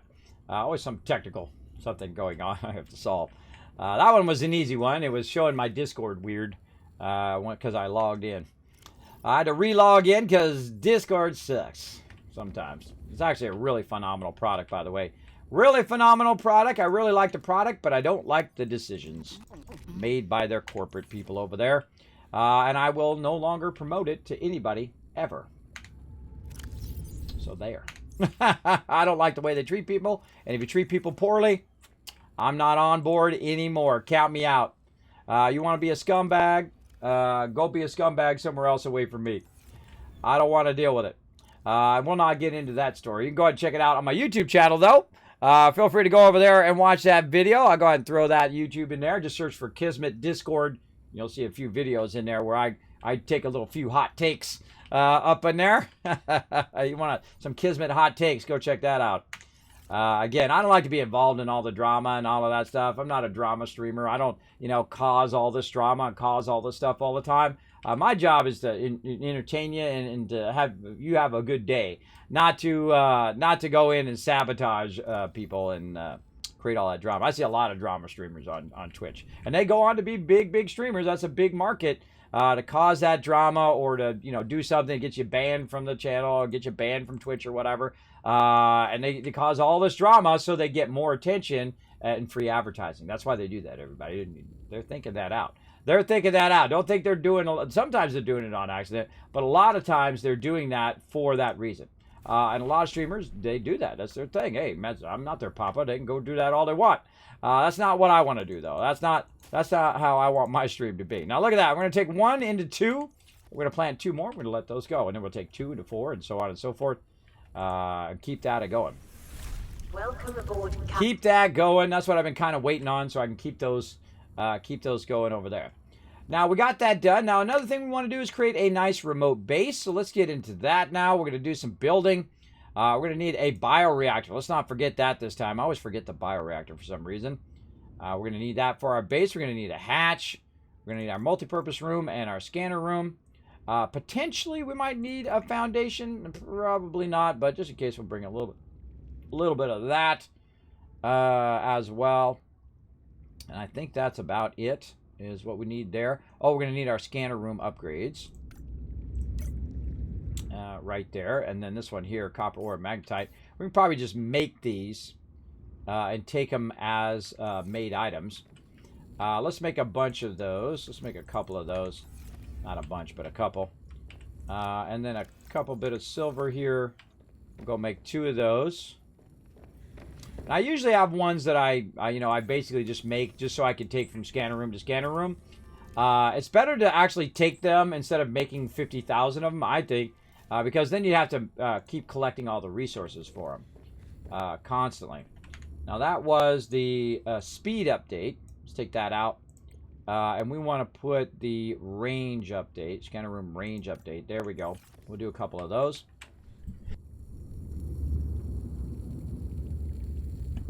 Doing single sneezes today, which is very unusual for me. Usually I get a double every time. That was just a delayed from earlier, maybe. All right, and then magnetite. Man, we've been finding... So magnetite is one of those things I find, especially early game, that I'm constantly looking for, because you use that for a bunch, like these scanner upgrades and stuff like that, like the HUD upgrade. Use them for a lot of different things. And so I find those are probably the rarest thing I'm looking for all the time. All right, so best just to make the upgrade here than to take the resources, because the resources take up more space than the upgrades do. So that's why I make those first, like that. And then we'll take that off of there. And then what we want to do is we want to bring all of these various resources with us, right? So we want to go ahead and put those in our vehicle, and hopefully it doesn't get destroyed. We can get it over there. So how much titanium? So we're going to add up all the titanium there. So we need 4, 6, that's 10. 5 and 2, that's 7. So we need about 17 titanium right here. And so I'm just going to grab all the titanium here. I don't need to count it because it's actually going to tell me right over there. It actually says 15 of how many ever I need. So I know I need 16 and I have 15. Now I roll down here to some more titanium chests. I'll grab a bit more, and that's about 18. That seems fine. We also want to get our tables, which we put over here. Now, sometimes you're going to use the same item, so make sure that you do add it up. Otherwise, you'll get there and you'll be like, oops, I don't have enough of that particular item. So let's grab some titanium. And we'll get into our ship here. And then we'll go ahead and just call this Ti for titanium. And actually, we have a bunch of resources in here that I had forgotten that I put in there. Anything in here? Oh my goodness, look at this. Well, looky what we found. I forgot I had all those resources in there. Let's put our titanium in there. Take this out. More titanium. That out. All right, awesome. So we'll call that Ti, and we'll call this Ti 2. And anything else? We probably could consolidate that, though. Into this one. 4 more. So then we could use this for something else as well. I like to maximize my efficiency here.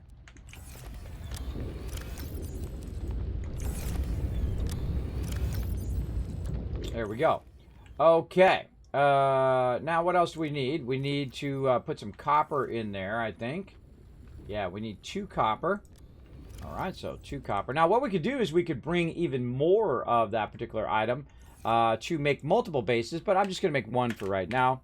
And copper. There we go. So that copper's in there. And you know what? Let's just bring 3 copper. What the heck? Then we'll put our table in there. We're going to need that. And we're going to need some gold. We haven't put that in yet. We got to remember what we haven't put in there yet. We need quartz and lead. And so on. So yeah, I had some stuff in there I forgot about. And we'll go ahead and just use that. And put it back in our base. I'm glad I put it in there because I would have totally forgot I even had it as well. So let's put a little bit of this titanium back. Lots of magnetite. Wow, we found a lot of that again. Quite often, that's the stuff I'm looking for. I forgot we found so much of that. Oop, battery. Cave bush seed. All right. Oh yeah, this is something we found. That was called a cave bush. I think it is a interior item. Let's look at the color of it. Yeah, it's purple. See, it has that kind of light purple. And that's telling you that it actually is a seed. And that you could use it for a seed and plant it into your interior here. And we have an interior grow bed. Let's go ahead and grab some more titanium out of here. Let's go ahead and add that. Where do we want to add that? Let's add that here at the end. Leave a little bit of room here so we can walk in between these. And let's see if it's interior. I think it is. I can't remember. I can't remember if it's interior or exterior. No, it is an actual exterior. Well, how do I know? Because when I click it, it won't go in there. Most likely, it's an exterior item. And that's how I tell. That's just an easy way to tell. You go check that, and then if it is an exterior, you just go outside. And I've got some room here. You can see I've put some foundations for it, not just to not just to strengthen my base, but those foundations are there to help me put my plants outside. So exterior modules, exterior grow bed. Put that down. Then we'll go ahead and right click and then get close and left click. Aha, there we go. We got ourselves a new plant. And we'll see how our plants are doing. All right, our plants are growing in. We got this, our spiral plants growing in. We're going to keep expanding our spiral plants, and we'll keep expanding those plants once they grow as well until we get it like this, right? So we'll have plenty of resources whenever we need them. I don't know what they're for. It doesn't matter. I'm sure I'll need them at some point, and if not, well, hey, I got them just in case. Okay, so we need some gold. So let's grab some gold out of here. We have also some fiber mesh that we found somewhere. We'll put that in there. And we have our upgrades. We need gold. We need some lead. I don't think I have any extra lead. I rarely do. Oh, I do. Wow, okay. I stand corrected. I do have extra lead.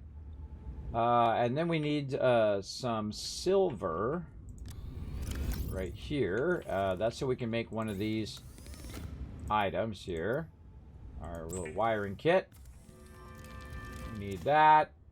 We need quartz, and we need lubricant from right over here. Boom. Now, as you can see, I'm just bringing mostly the bare minimum of that particular thing, so I don't have to be overwhelmed with materials. And probably should bring a little extra quartz, though. There's probably plenty of quartz where I'm going to build my base. All right, that all seems to be good. I think we got everything we need. Okay. Now, if you have it in your ship or on your person, you have to assess the risk, right? Where do you have the highest chance of losing stuff? I would probably say on your character. Your character probably has the highest chance of losing that particular loot and whatnot. And so I'm going to actually put the rest of this stuff in with this right here. Just in case I die, I actually won't lose that material. Oh, and I need to get rid of that base off of me there. So I won't lose that material, and it'll be hopefully safe in my vehicle. Now, I also could lose my vehicle, and if I lose my vehicle, then I'm screwed, because I would lose all of that stuff. But then I can go collect it again, no big deal. And you know, that's the one thing about the game. You don't have to break the keyboard and have a big old fit if you die. No biggie. You just kind of keep going. You'll see I just keep eating these peppers because they just keep constantly respawn, especially when you have 4 of them. Constantly regrow. and then I can use it for water. So my food and water is like squared away. Even my health is squared away because the other plant actually heals you. So when you come in, you don't need to use your med kits. You can use them there. Med kits are great when you're out in the field and wandering around and you're in trouble out there for sure. All right, I've got this frostblade plant, which is an underground plant, an underwater plant. We'll go ahead and put that. Or actually, no, I think that's an interior plant. Yeah, I think I have that over here. Yeah, it's right there. It is an interior plant. So let's go ahead and say what's called land seeds right here. Oh, I've got a bunch extra there. Frostblade plant, frostblade seed. Yeah, I've got a bunch extra. But I like to keep these extra seeds just in case I do something stupid like use them all up. And then I can replant them. I don't have to go find the plant again from wherever I got it from. All right, I feel like that's pretty good. Let's go ahead and prep my character. I've got a first aid kit just in case. Let's go ahead and get a water. We got a big water there. Let's go ahead and get a little bit of food. And now my character is pretty prepped. Now I don't need to take all these extra batteries. Let's leave those in there. Take my penguin. We'll take these upgrades. Hydraulic fluid just in case. We need that. And I think we're ready. All right, we've prepped that. We're ready to go. Good time to save. Right there. When you get everything ready to go, you can always back up if you want. I try not to back up, though, unless it's like a glitch or something like that. I typically will not back up. I typically will let the journey unfold as it should. But sometimes it's like, okay, I don't have the time to back this up and redo all of that as well. I'm going to go ahead and just look around here. Here it is, club entrance. So let's go that way. Again, I'm having my electricity going. I'm towing the stuff behind me.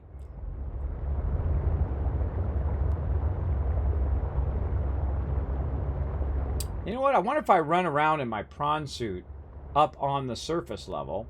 If I could kill those things that attack me by using my prawn suit. I could punch them out. If you think about it, just dawned on me just right now. Now you're going to run into stuff along the way. Baddies that want to eat your face and eat your ship and eat you. Keep that in mind. You're not alone down here. Pick it up. Europe. Also, there's a lot of hazards, like we're going to be going through the jellies here in a bit. And we're going to go down just a bit here. We're going to look for these larger nodes. By the way, I got all these little sea monkeys on my side. They're my buddies now. They actually bring me stuff, which is pretty cool. Let's go ahead and just go a bit lower down. Now, I don't know if the sea modules behind me, it just dawned on me. I wonder if the sea modules behind me actually take on the ability of my main ship. Right? Meaning that they can go down really far below 150 and whatnot. I would think so. I would think that they don't have a crush level. You have like a crush level where your vehicle will start to get damaged. Now mine right now is 650 because I've upgraded it. But I don't know about the modules. It just suddenly dawned on me. I would think that they don't have a crush level. Oh, speaking of stuff we can collect, right here. Now I can go ahead and just take a moment. Get out my vehicle. Go back here. Press this panel. And so it dropped the prawn suit. Isn't that cool? There's a lot of great mechanics in this game. So we'll go outside. We'll check our storage. Nothing in the storage. We'll get in our prawn suit. And I've already put some stuff in there. So we've got the left arm where we can grab stuff or punch stuff. And then the right arm drills out resources. Now the great thing is I've upgraded my prawn suit here to carry a lot of resources. So not only do my storages be able to carry a lot of resources, but also the prawn suit here. So we can drill out some quartz. And I feel like you can either mark these and come back to them later, or you can just do them in the moment if you happen to have your prawn suit with you. And I feel like this is a great addition to the game, because this is different than Subnautica, where you have the different configurable or dockable sea trucks. So that's one of the great features of Subnautica Below Zero, is that you can modularize your sea truck. Now again, remember, I've only played about, I'm just guessing, about a quarter of the way through, but the game is awesome. Now watch this.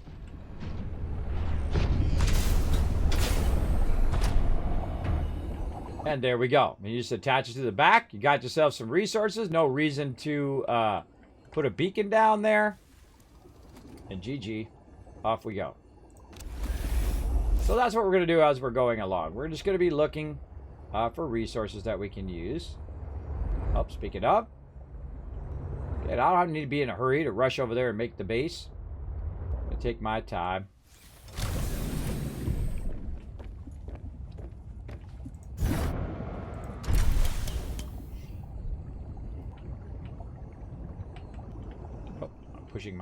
Pushing my thing down. Now you got to be careful you don't get too close to it, because if you get too close to it, it'll obviously... Oh, it's kind of in my way a little bit too. But if you get too close to it, it'll grab you and put you back in there again. All right, let's get some copper.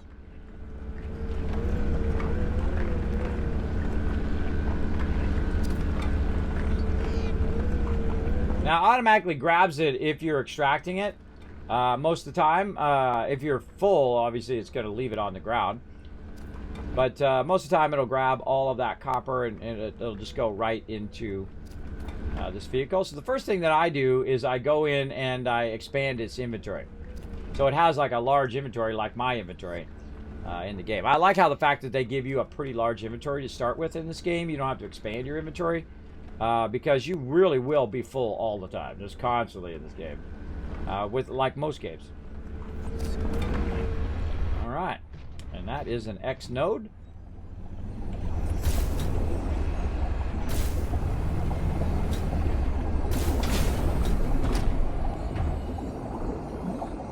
All right, I gotta watch out for jellies who are trying to get a little too close to my ship. Getting a little too close there, bro. All right, off we go. I'm sure there's other nodes around here. If you find one, most likely there's more nearby. And the hardest thing is finding these nodes, and then be able to find your way back there. So here's a great idea that I'm going to do. I'm going to go ahead and grab this beacon. I'm going to drop this off, get out of here. I'm just going to give myself a bit of a reminder, right? Like here's a large node here. And one of the things that I'll do is I'll create beacons, not to find a specific location or things like that, but just kind of in general. I call it the general beacon. I know, aptly named, huh? Large nodes around here. There we go. Now that node's not going to be there because I'm going to go and get it with my prawn suit. But I just kind of told myself in this general area, I found some nodes. And so if I need to find my way back to it, there it'll be right there that tells me large nodes back here. Now I can also go to my beacon manager here, and because I just created that node, large nodes around here, turn that to yellow, which means that it's one that I created versus the one that the games will create for you as you go through the storyline. More copper. So we're basically just replenishing a lot of our resources that we're using up. And then in some cases, we're going to really massively expand it, especially copper, which is one of those things you have to go and collect a lot of little nodes for. But if you got the prawn suit, you can do this, especially if you're in an okay area. The jellies are dangerous, but only if they get too close to you. It's not like they're attacking you, which is great. I guess unless you attack them. I don't know. I don't attack jellies. I think that's a terrible idea.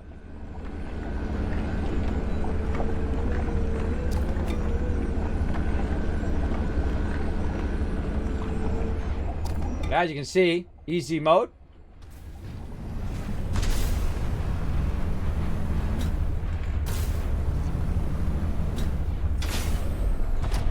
And we good. Yeah, see, I was bumping it down. You can't actually push your vehicle by just bumping into it. All right, so we found some large nodes there. Let's keep going toward our destination, which is this way.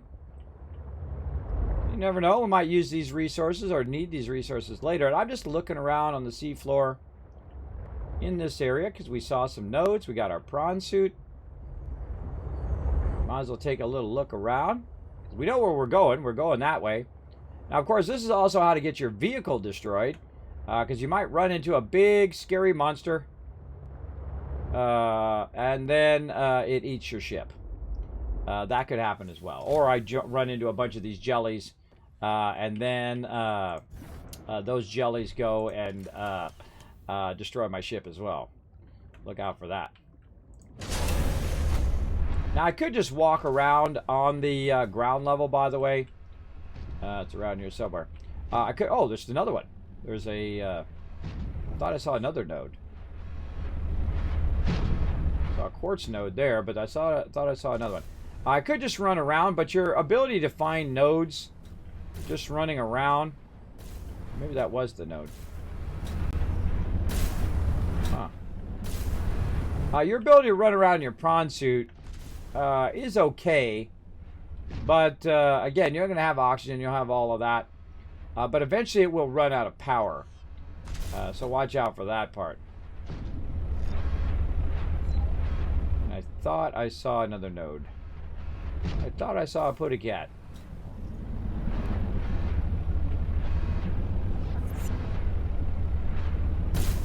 Oh well, let's get the quartz while we're here. Maybe it was just the quartz. Probably should face my vehicle toward the nodes in the future. This way it'll remind me in which direction I saw the node. Good way to use your stuff as a visual thing. Good morning, Reaper. How you doing today? Thanks for coming in and hanging out. Appreciate you chilling out in the stream. I had some fun playing Subnautica yesterday. That was a lot of fun. Man, I was running this train for all day long. I was running that train, but I got the train working, bringing in the oil now. And so now we have some train tracks. We can go ahead and bring all those resources back to the primary base and build that primary base out. Man, we got so much fun stuff going on in there. We'll be back to that next week as well because we got so many fun games to play. Oh, there it is. Hiding underneath my ship. I knew I'd see it somewhere. Let's keep on collecting. So I think I'm going to do that in the future. I'm going to aim. Uh-oh. Oh, is it getting full? Now, one of the things you want to do every now and again is check and see how full this is. Oh, yeah, I could just sense that it was getting full. Let's go ahead and take a bunch of these resources out of here. Like that. And we just collected all of those. We want to look to see if we've lost any resources by over grabbing those or grabbing too many for its storage. And so we'll go in here and we'll use our storages here. This is equipment. This is random loot. Random loo. How about like this? Random loot. There we go. And then we'll put that in there. And this will be random loot 2. I know, crazy, right? Crazy idea. I could call it quartz and copper and all of that, but I'm just telling you it's going to be random loot. Loot 3. And so I'm just going to throw it in there as this is actually not something I'm specifically putting in there for any reason other than random stuff I run into as I'm running around. Good to have a good random loot chest in your vehicle, but not in your base. Not in your base, though. In your base, you want to label it, whatever it is, and put it in specific boxes. But in your ship, you can just put random loot because you're not going to be sorting it in your ship most of the time. So this should be only a temporary spot until you get it to your base. Going to be much more safe in your base, I find, depending on where your base is, I guess.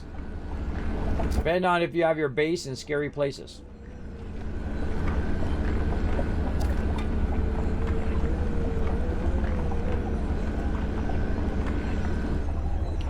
Nice. Got those. Any more? I don't think I see any more, but let's just throw this right up here. And we'll get into our ship.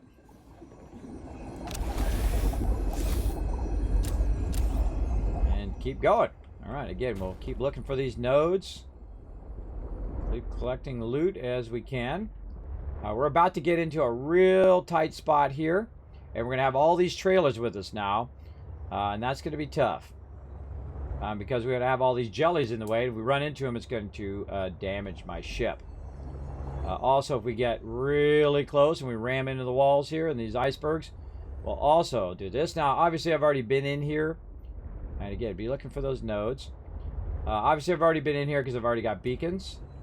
So I'm going to try to drive this in such a way that we don't ram too much into the side. You're going to ram into the side. It's just going to happen. And your vehicle's going to take damage as you go. It's just going to happen. Just roll with it.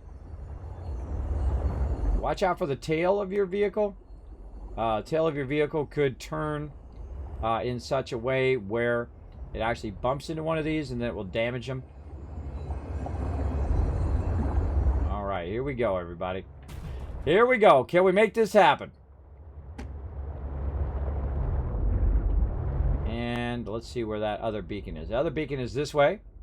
So we're going to go ahead and follow that. Take a little peek while we're going. Try not to turn the back of your vehicle too much or you will start to damage. Again, when you go into an area, just like you were if you were doing a trailer, you'd want to go into that area and turn really wide. Same thing if you have a lot of trailers. Now remember, this is I only got like 3 trailers, but I could have a lot. I could have as many as I want. Time to go upwards into this area. What happened to my sound went off. Froze, everybody. Put a 1 in the chat when I'm not frozen. Poor OBS getting overwhelmed up there again. Man, I've really been overwhelming OBS. I think it's because of stream avatars and stream raiders and all that stuff that's going on. I've been overwhelming it. All right, so we're going up into this area. An interesting thing is we came up here looking to see what was up here. And so I came up here right about here, but I didn't realize that if I turn to the left, there's actually a spot where I'm going. Over here, there's actually a dock, and there's actually some stuff around here that scared the heck out of me. Whoa! Got this guy in the water. Let's zap him and ram into him.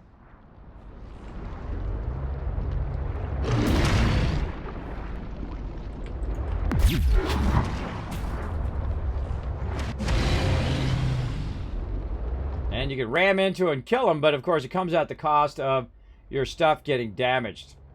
I'm just gonna wipe him out so he doesn't mess with my vehicle. All right, so I'm gonna go and park my vehicle right over here, and as you can see, we've got a little Delta Station stuff in the background, or a little beacon, I mean, in the background. Now we're gonna need all of our loot here, so we're gonna need some of our equipment, maybe. We might need our Skyfox. Oh, we forgot to bring resources to make the Skyfox thing. That I forgot. I forgot to do that. All right. Well, we also got this. I want to try this thing, this propulsion cannon. I wonder if that works on land. Don't tell me. I think it doesn't, if I'm remembering correctly. But there you go. Okay, so we're gonna need titanium. Actually, let's leave our Skyfox stuff here. We'll come back to that. Let's put that in there. That'll give us more room to do this. Titanium and copper. All of our various resources that we're going to need. There we go. Anything else over here? Those are not used. This is equipment. This is random loot. Over there. All right. Good time to save right there. Let's go ahead and do a battle first. To battle! All right. Time to go to battle, everybody. Let's do this. I'm going to haste as many people around me as I can. Oh, yeah, lots of ones in the chat. Thank you very much. 99 units. All right, well, you guys help me out. I'm going to give you 1,000 Kiss Cats for putting those ones in the chat. Letting me know that the stream is still up and running. Appreciate it. Appreciate it big time. All right, let's do it. Oh, man, we're walking all over these guys. Look at them rogues go. I'm telling you, rogues are great for this level. They just gank these guys big time. Look at this guy who's shooting at me. Yeah, look at these rogues just taking out the big ones. Bam! And that's a win! All right, open the captain's chest. Going out to you guys. Oh, look, we got an extra one. Let's see. LOC, The Last Splash, Blackheart, and Reaper all getting some extra stuff. Sube, MVP, 30 kills right there. Wow, leaving everybody in the dust. Look at me, I'm number 2. Wow. Look at my rogue doing his thing now. All right, let's get you guys some gold. That's what we're here for. Get that maximum amount of loot. Oh, my goodness. Oh, yeah. Rogues in the front, everybody. Rogues in the front. I'd put some up here, too. I'd put some right there. You're going to slip right by. I'm going to fast run you. Boom. You're going to go right by there. Might accidentally run down there. Probably want to put your rogues real high. So here's what I'm going to do. I'm going to put my take down a little bit over here to absorb all these guys. And you guys put them right here so you guys have a maximum chance to kind of run through there or run around here or maybe even do a little of that. And I'm going to fast run you. So get nice and close. Get right on that edge. I'm going to boost you guys in there. Don't forget your tanks and your DPS as well because we still got to kill the boss. But we'll get into it.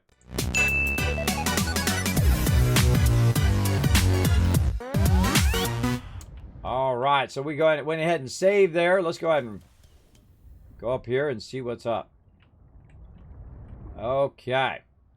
So what we did is we came in, and there's another one down that way. We came in that way, and then I discovered it because I reverse engineered it. I went the opposite direction and realized that this actually is a really good spot here.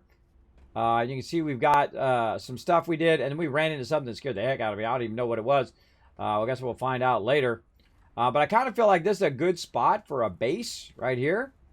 Of course, it's nighttime, making it extremely difficult for us to see what the heck is going on.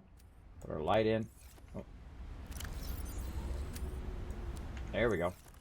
Get our light out and try to find a good place. What's up, little pingies? Didn't want to get that snow.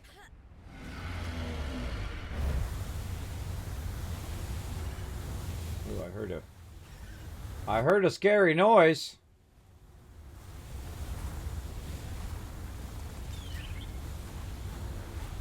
Look out, little penguins. Scary noise alert.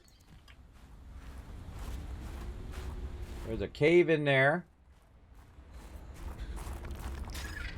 What's up, little buddies? Cave in here as well.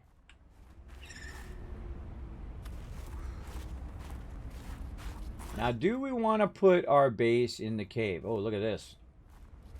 Not one of those.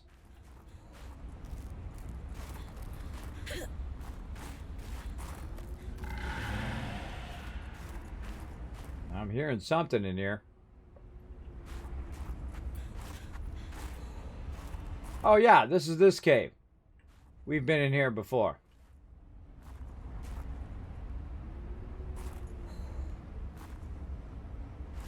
It's like it feels like we've been here before. Yeah, we went up on the top. We came in through this water edge here.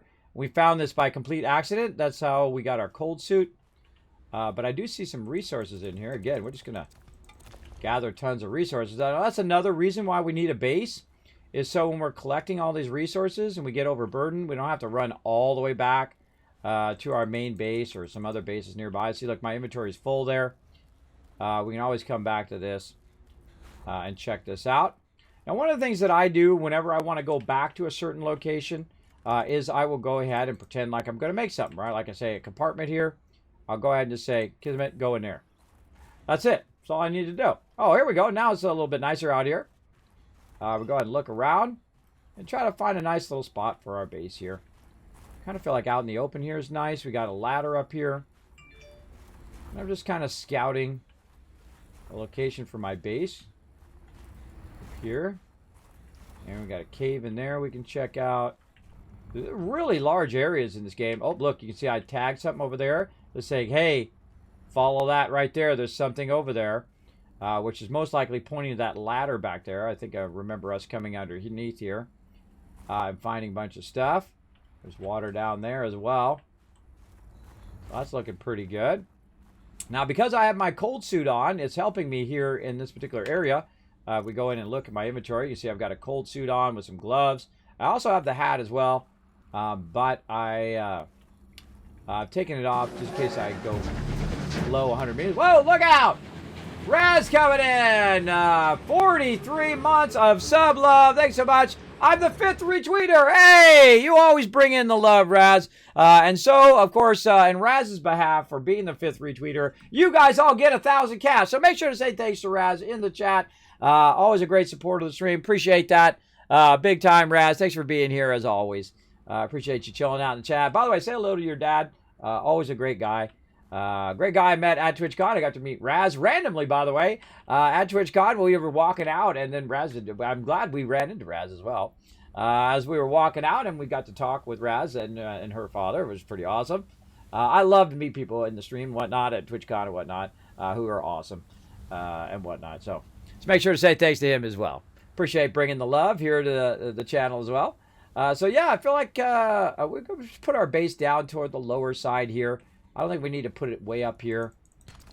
And we'll pick up a little bit of copper there. Let's go ahead and climb down. Kind of feel like we just need it by the water's edge here. So we can go ahead and do some scanning and whatnot. Now, what the heck? Jumping out of the water.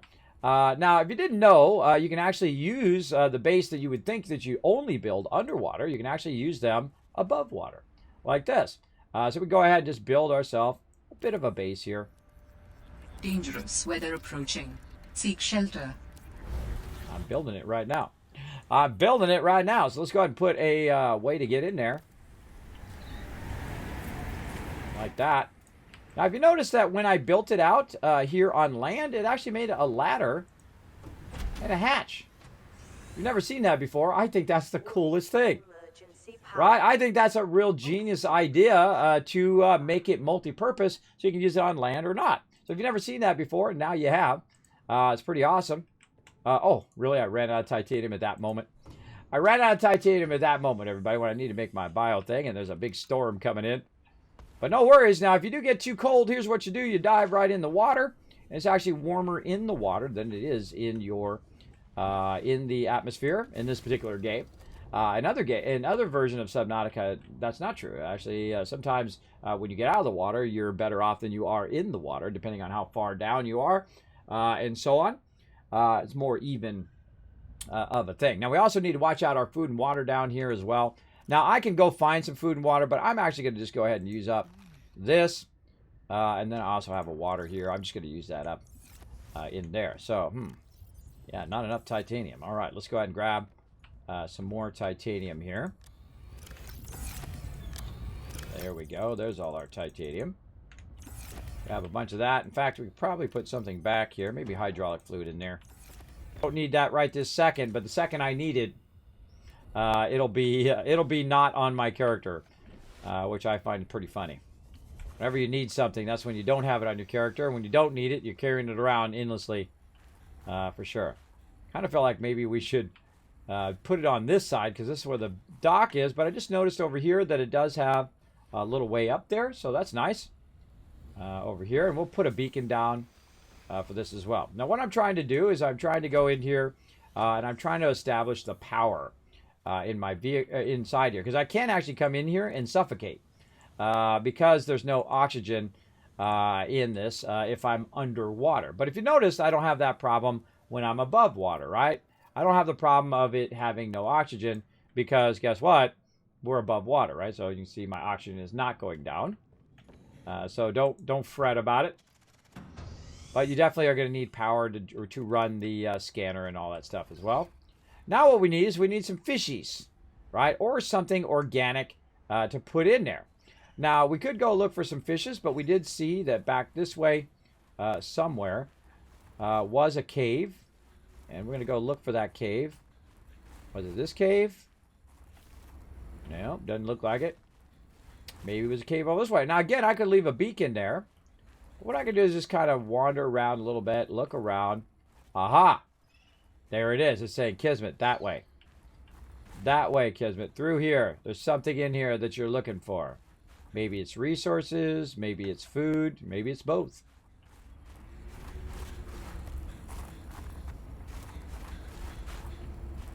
Yeah. See, now he's also guarding the food over there, too. And probably some resources. So we'll come back and have fun with that. But I do need some plants. So let's run around and see if we can find some plants here. This one right here is not filling up, so that's not good. We could have brought our own plants, which would have been a brilliant idea. But we'll probably use some of these plants. What do we got over here? We got some plants here that we can hit? Oh, let's try it. Nope. No plants there we can use. We might have to go in there and try to grab that stuff. there's another guy right there blocking us. Now, one of the things I did learn is that we found a little thing that says all we need to do is, again, I like to hit stuff every now and again to see. I forget sometimes whether I can get stuff from those particular plants, right? Just got to hit these, see if you get anything from it.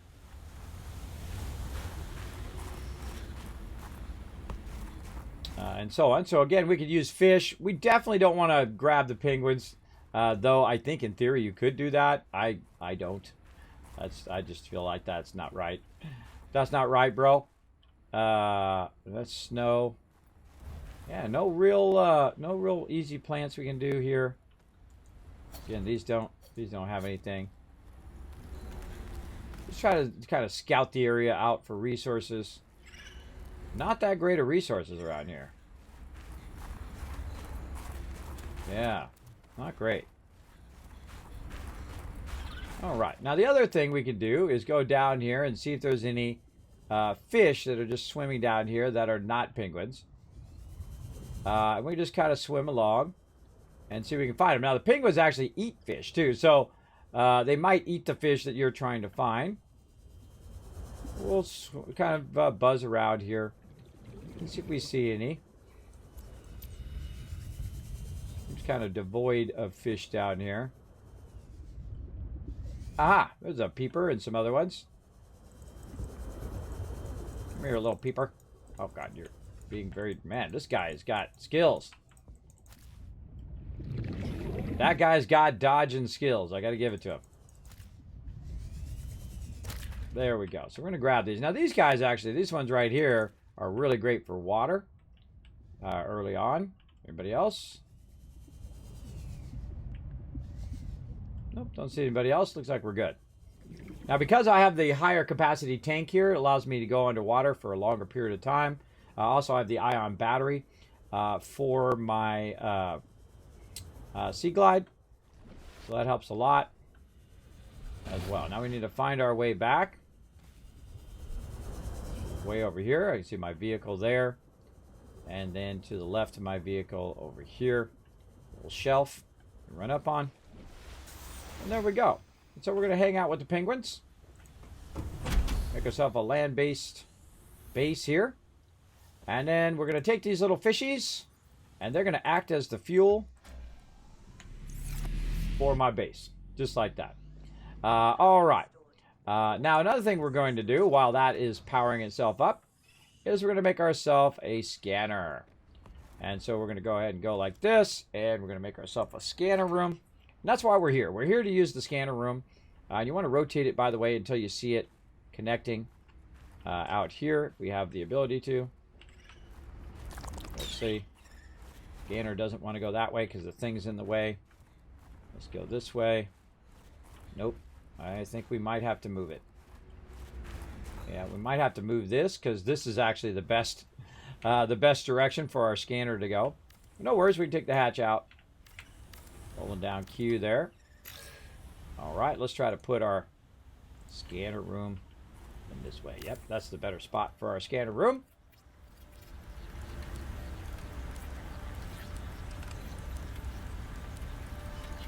And there we go. And there's a certain amount of structural integrity that you have in your bases.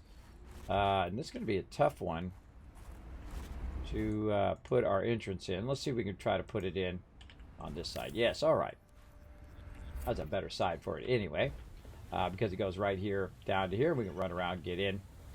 All right, so we'll go into there. Now, I didn't take out the middle one, so that means that my power is still good. And then we'll go over here and we'll put our standard upgrades in, which I already pre-made into there.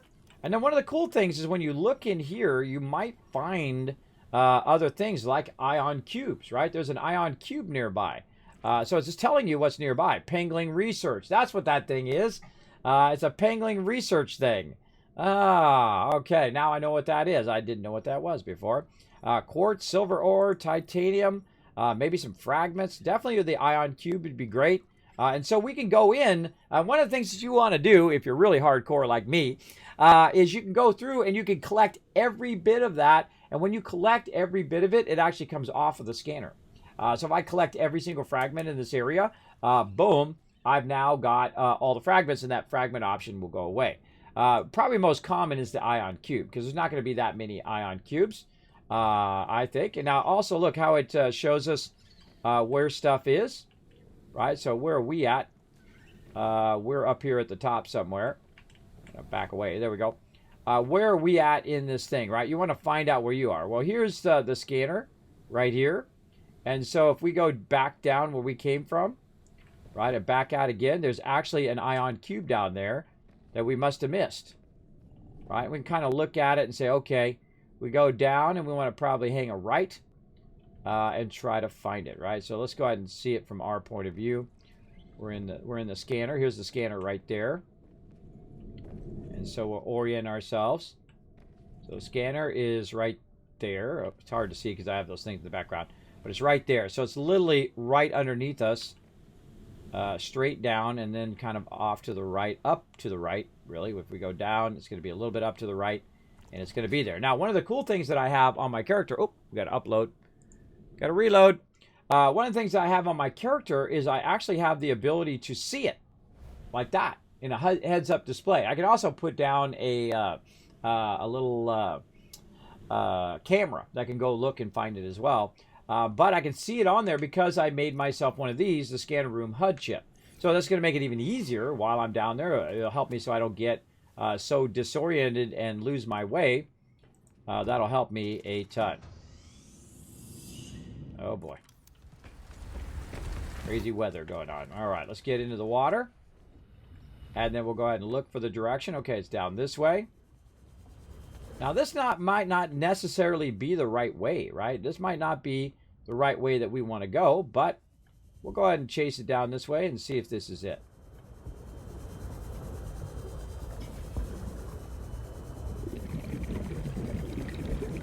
And this is where we came in and we found this Hardly Cave bush, where we found that stuff. Now, here's the thing. We go ahead and grab some of this, and we could also grab some of this and whatnot, and we can go ahead and plant this by our base and utilize this and basically use that as resources underwater. Now, one thing we need to watch out for is that we don't drown. That's going to be dangerous. We'll grab... Oh, my inventory is full. Oh boy, I came down here with a full inventory now. Let's go ahead. Do we have any of these we got? Let's go ahead and right click that to drop it. And then over here you've got a bit of oxygen. Just wait for it. There we go. So if you are starting to drown, look for those oxygen things. But that doesn't look like the right way to me. And that's why I try to orient myself before I jump in the water. I believe it's back here where our huge drop-off is. Even though it seems like it's right underneath us, it actually seems to be back here. Because we have to go way down, right? We have to go way, way down. Like this. And again, it's off to the right there. Let's go way down in here. And see if we can find our way toward it. So it's right up in here. Now, for me to find that would be very difficult on its own. But to use the scanner, easy mode, right? Easy mode. Now, also, I would, whenever you see one of these little alien things, get your scanner out. Just in case. Look around. See if there's any other good stuff hiding somewhere. Get your light out. See if you see any cool stuff. But we found another ion cube, which is awesome. Now, another thing that we might want to do as we do this, we say, okay, we looted this out. This is good. I actually use these compartments right there. Uh-oh, now we're in trouble. We got to get out of here. I'm talking too much and not enough swimming. So we got to get out of here. We got to get up to the surface before we die. And this is going to be pretty close. Oxygen. But we know we're going to hit the surface no matter what. We're going straight toward it. There we go. Ooh, that was a close one. That was a close one. Okay. And now we're up on the surface. Let's go back this way.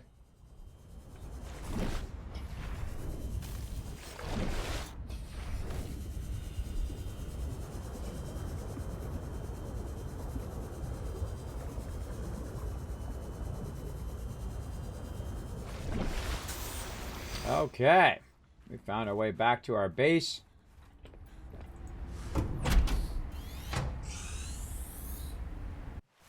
Okay, and here we go. Now, another thing that we want to use this base for, not only for scanning for stuff, but also to store all of our stuff. So let's go ahead and make a nice locker here.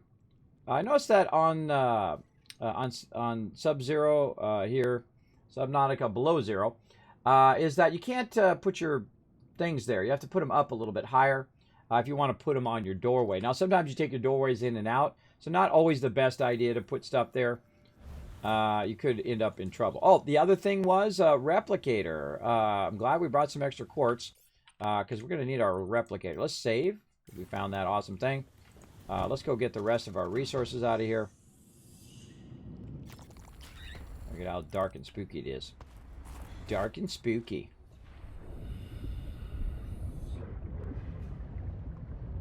Another thing we might want to do is go ahead and get in our sea truck here.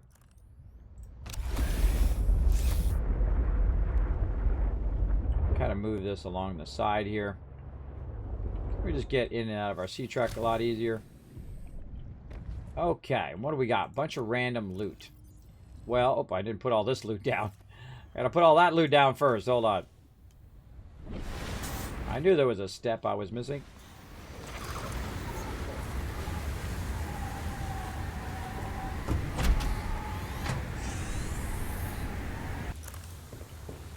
Got a bunch of loot on me I need to put down. There we go. And let's take the titanium out. You're going to need a lot of titanium. So basically we're just establishing our base on the land here. I kind of feel like this is a good spot. I kind of remember that we were in this spot a lot in the previous playthrough. But I don't really remember why and whatnot. So we'll see.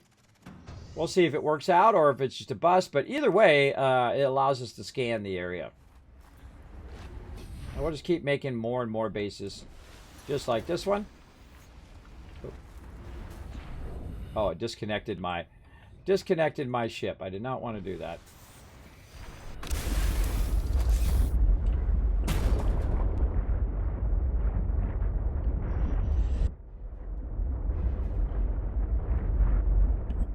Too much sneezing.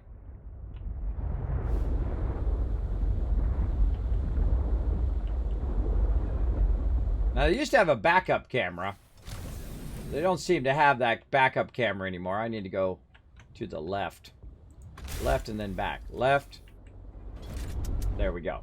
All right. Now, I also noticed that my second car here is a bit damaged. Now, when you are in the vehicle, you can actually go and repair. I thought. Oh, you can't actually do it from within the vehicle. Oh. I could have sworn you could have done that in the early access. Maybe they took that out, or maybe I'm just remembering incorrectly. But you can actually go in and repair your stuff like this. And over here.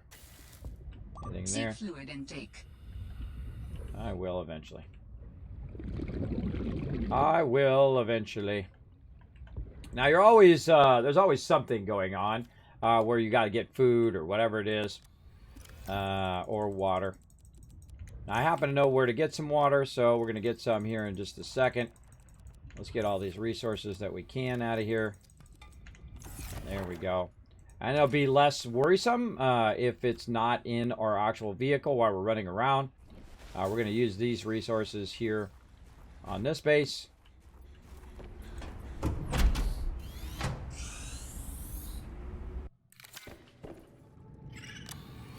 And we're just going to kind of randomly throw it in there for now. Oops. Taking it out and not putting it in. There we go. Wrong direction there. All right. Now we also have multiple of these, 2 ribbon plants. So one of these ribbon plants we can go ahead and put in here. Plants I find work really well in there as power sources. I put snowballs in there. I don't think I've ever tried to put snowball in the thing. Nope, can't put it in there. Won't let me. Okay, so we got a water problem. We're going to need some water. Now, we did find this spot over there. Oh, there's some titanium right there. Because I already had the snow fox. So we did find, I think it's this way. We did find that cave. I'll look around for it. I think it's around to the right. Where the baddie was. Let's go in here and see if we can find one where we don't have to kill him.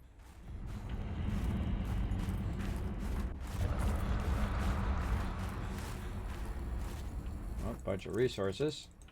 Speaking of titanium. Sometimes, see how it's awkward like that? You gotta kind of finagle it.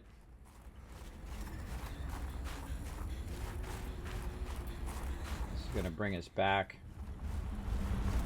to our thing here. We're up here. Where do we see that? This way. To the right. Oh, circle back again. But more resources. Now we can also go underwater and grab one of those little fishies and do it that way. Now, I could basically wander around here and die because I can't find this. So we don't want to do it too much in which we kill ourselves trying to do that. But we do know it's nearby. Now also we could use our vehicle. By the way, just by turning around and seeing where our vehicle is, that'll lead us back to our primary base. Seek fluid intake immediately. All right, I'm on it. So we're going to take a risk here. Since we can't seem to find which direction it was, I kind of feel like maybe it was that way. We're going to go down here, and we're going to look for some of them fishes again. And if we don't find it quick, we're going to die.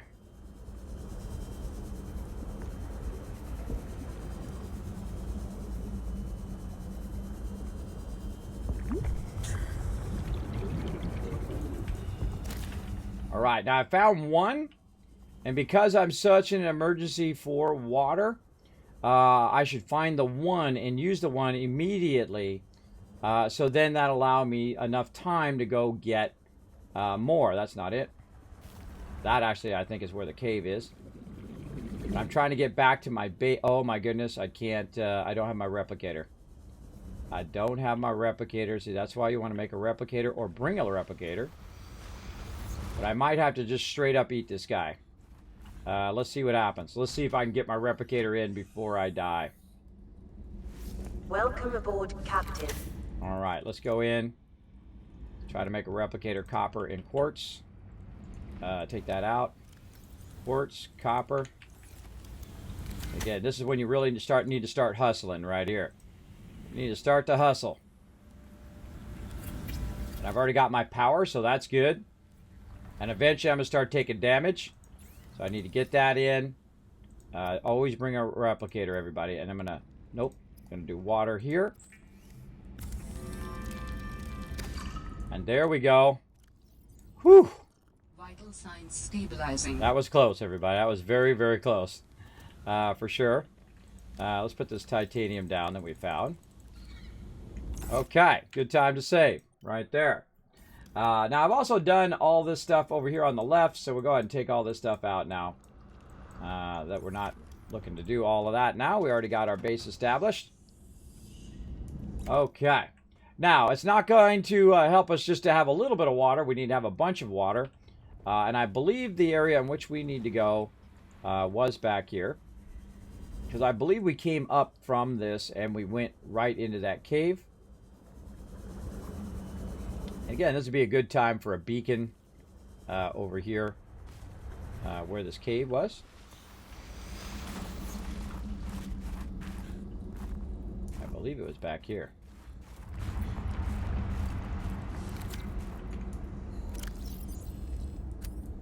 Really need the things back there. Okay, where did you go? We know we've seen it.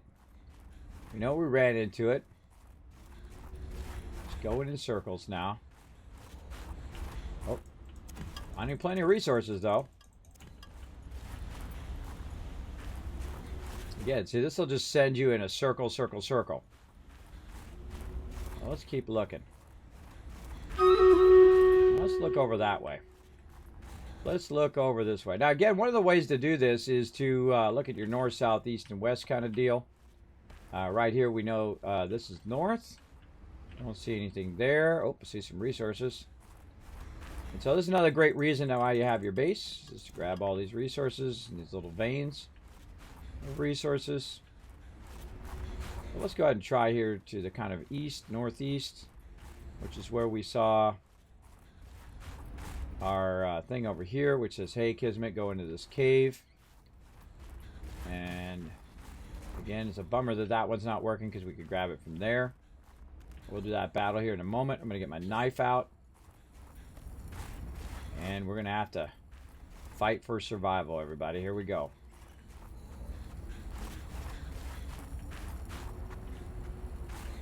Grab some more loot.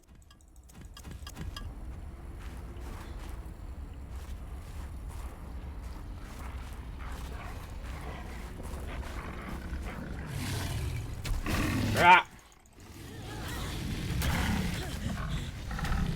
Why is it not using my knife?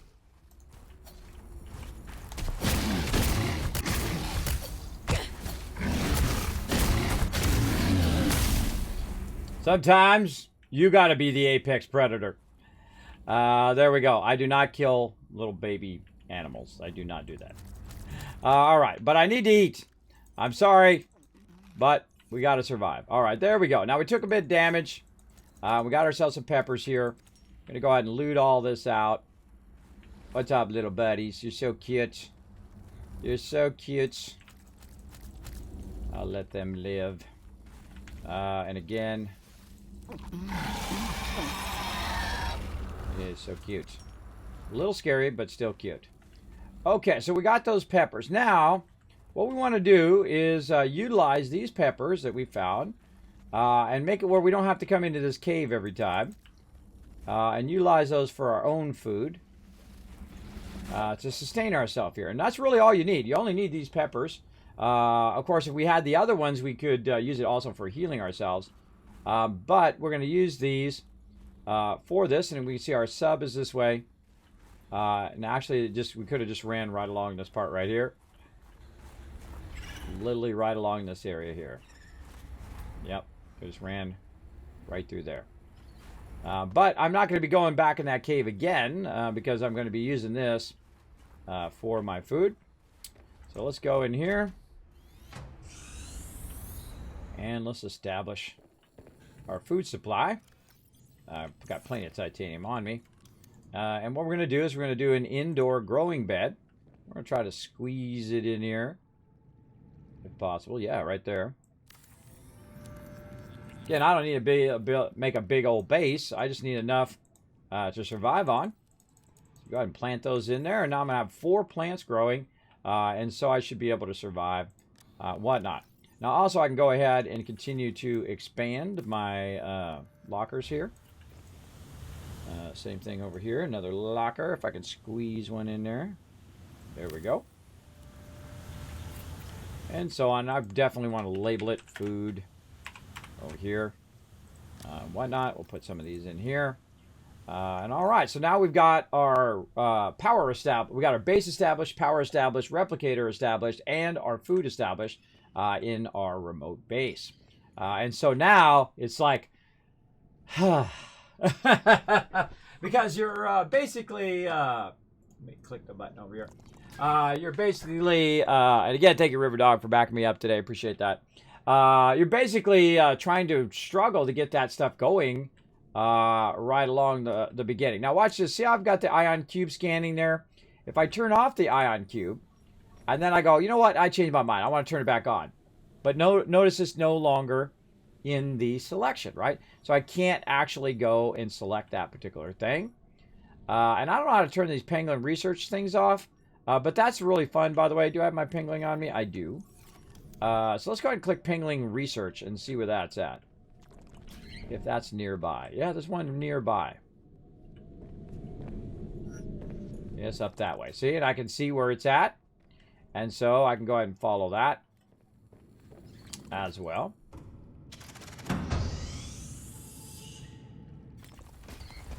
And so we'll look at where that's at on our radar. Way up there on the top. How do we get up there? Oh, there's one over here too. Now this could be like right next. Oh, look, they're everywhere. It could be right next to me, or it could be really, really far away. I would imagine the longer it takes to show up, the further away that it is. But we're just going to try to wander toward it. Nope. Nothing too close. Dangerous weather approaching. Seek shelter. All right.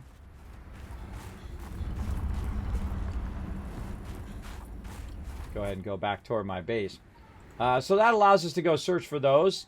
It's good to keep those on when you're running around, and they'll run into them, as well as I'll see them from time to time because they make noise as well.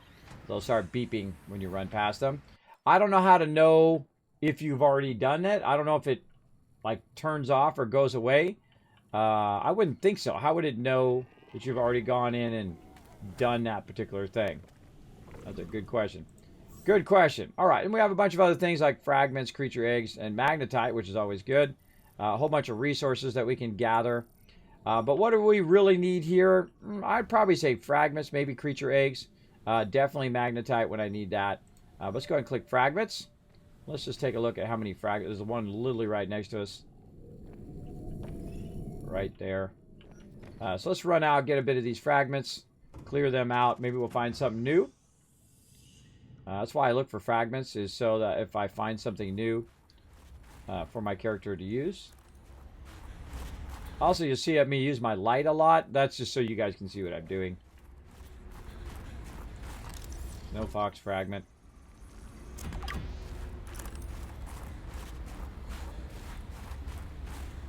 Again, you don't know how far away these fragments are. Definitely been in here before. Or been around here before.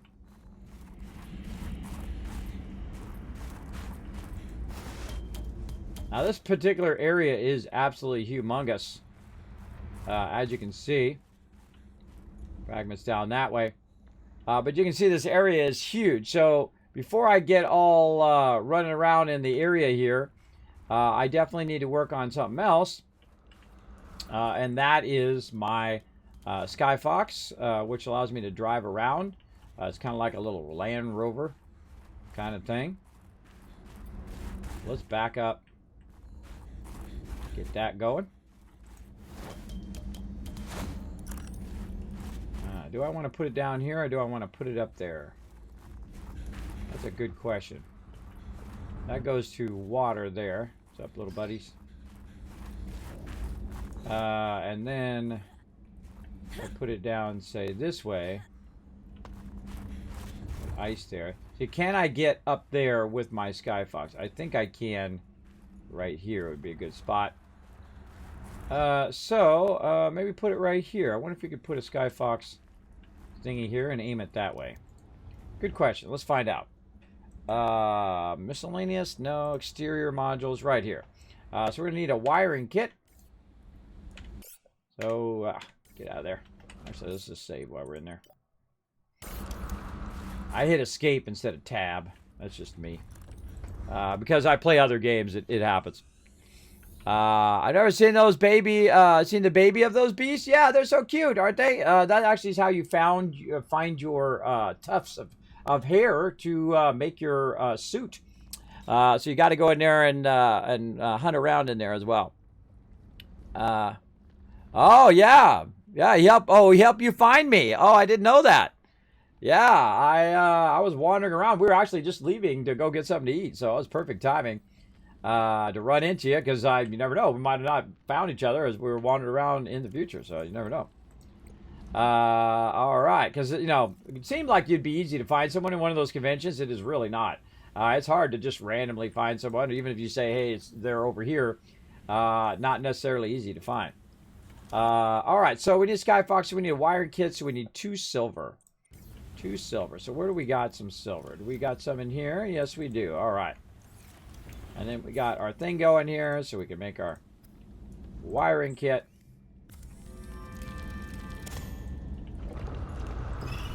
I don't know if I brought that silver for another reason.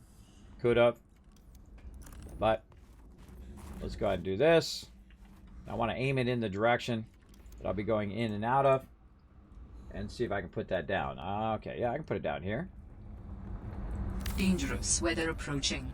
Seek shelter. Okay, so there's my Skyfox thing. Right there.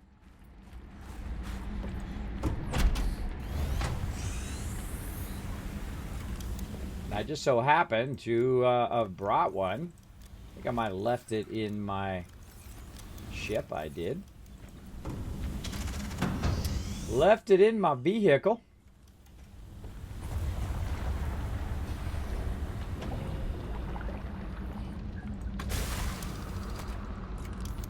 Alright, probably under equipment. Ah, there's my thing there. Let's get these flares out of here. Some food, first aid. Good stuff to bring along. There it is. And maybe some beacons as well. We'll take those with us. As we explore this area. Now, I'm actually just going to kind of get this base set up. We'll probably come back to it because we'll probably want to explore a bit more of the undersea as well. Now, one of the things also I did is I did collect a bunch of resources on the way over here. So I have even more additional resources than I normally would to get that going. Oh, we're going to put our Skyfox down.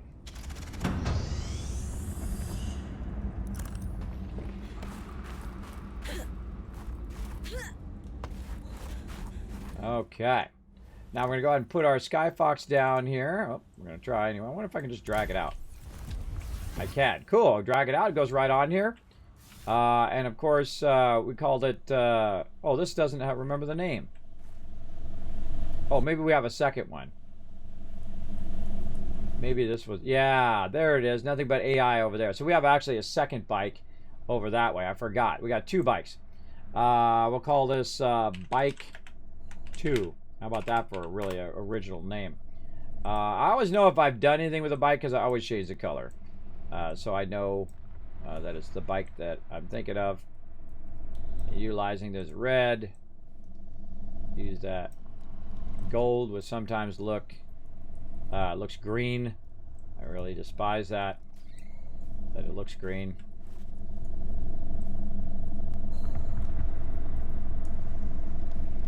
Yeah, we'll have to go with like a black on that. Dangerous weather approaching. Seek shelter. Uh-huh. A yellow stripe in there. And then name. Usually put like in an orange.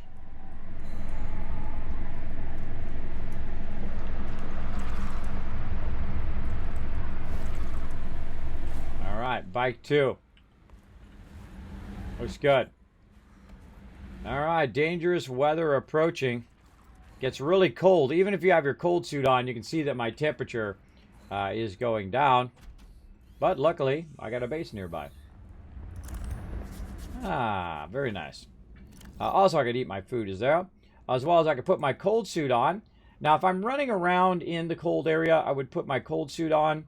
I feel like I probably should have kept my still suit so that when I'm going real deep, I can use my still suit to recover water. I don't have to worry about it. And then when I'm here in the cold, I would use my cold suit, right? So you want to have kind of a bit of both. So I'm going to go ahead and just put my rebreather back on because we're going to be going underwater. And we'll leave our cold helmet here because this is where we're going to use it probably the most. We'll drop this off.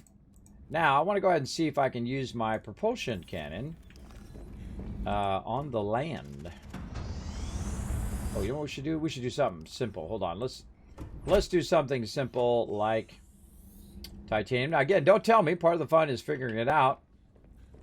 We have a bunch of fragments all over. We won't look for fragments. We'll do something simple like titanium. Like this. Definitely going to have a bunch of that around. Oh, look at this. Our power's gone offline.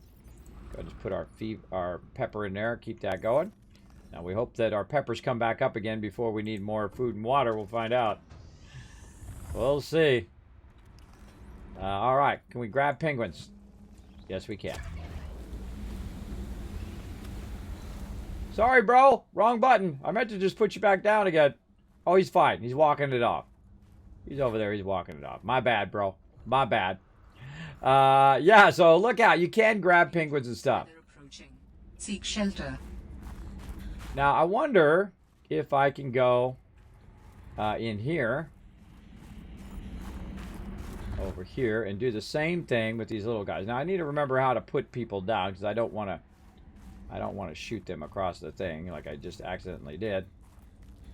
But also, this should help you get resources, right? So if you run across resources that you can't get, like this, it should allow you to grab those resources nice and easy out of there. Because we had that problem previously where we couldn't grab certain resources. Just go around and click the button as well. It'd be nice if this had a light on it. But let's see if we can grab one of these little guys. No, you cannot grab the little guys. Okay. But I can grab this. Nope, can't grab this either. Alright, so we're just looking at what we can and can't grab and use this for. We can't grab those little guys. Can't grab these off of there. Let's use those up. But we can grab resources, so look around, see if there's any more resources. This actually looks like a different cave than the one I went in before. Because the one I went before, it had an upper area. I remember that, where I jumped up on the edge and I went to the upper area. So there's another cave somewhere that is very similar to this.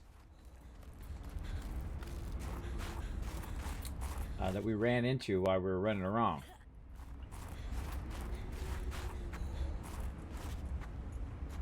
And again, I'm just looking for any resources that we might have missed. Like that stuff we just saw there. Coming in and out of here. Let's also go this way. Aha.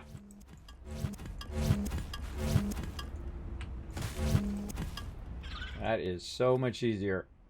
So much easier.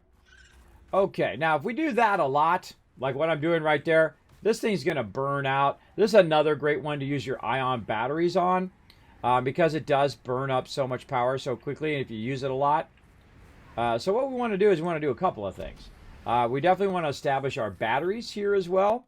So we want to be able to go in and recharge our batteries. So we want to go ahead and get this going, our wiring kit and our copper wire. So again, let's look and see if we got some silver nearby. Oh, I already got some on me. Wiring kit.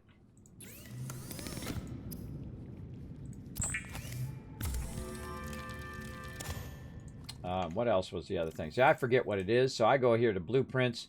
This is exceedingly helpful, this blueprinting feature. It's a real genius idea of this game. It's actually in the original game too.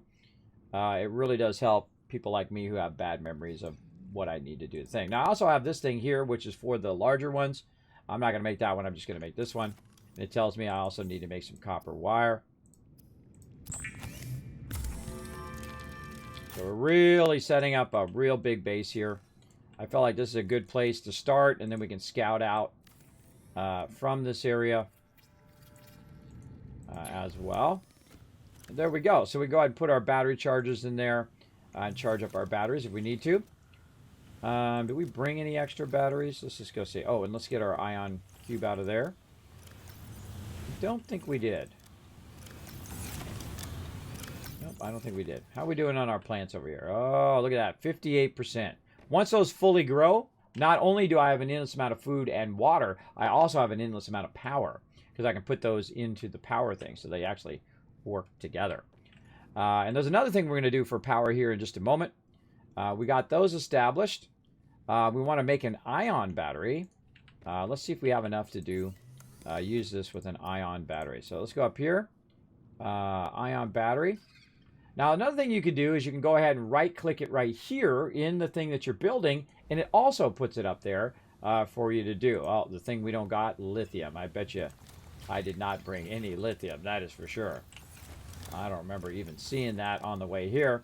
But we do have everything else, which kind of sucks. Another thing I can do also is I can go ahead and just switch it out of my scanner and put my scanner back to a standard battery and then put this one. I thought it was my scanner.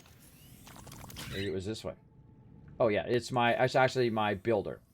So let's go ahead and switch this one to ion battery so it'll last longer. And then my scanner back to a traditional battery. Then when we look over it, see this has 500 versus something that has like this, which has 100, right?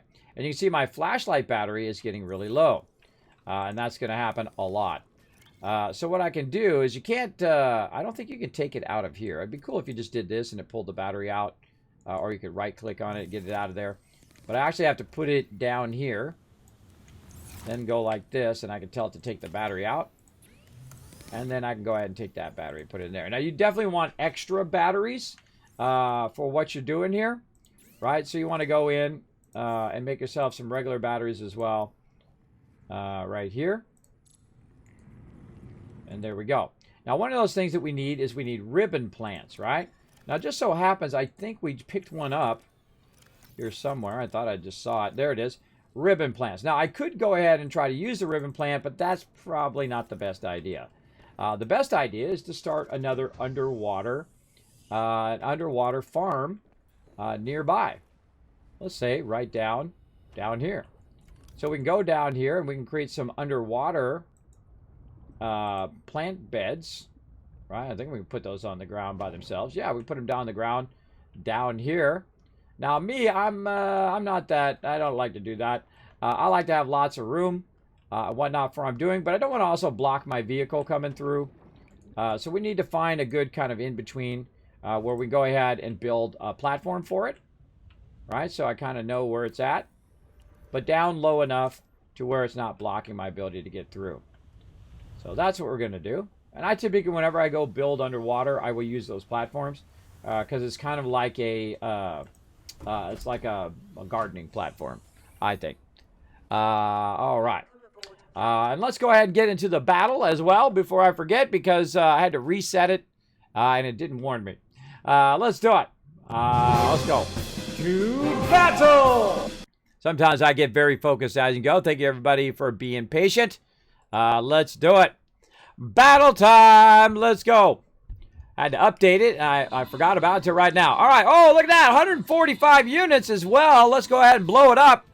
There's 1,000 Kizcas for you guys as well. Let me catch up on the chat. Never seen those baby bees. Can you see my highlighted messages? Yes, I did see it. Kismet, the battle is ready, by the way. Yes, I have. I figured it out finally.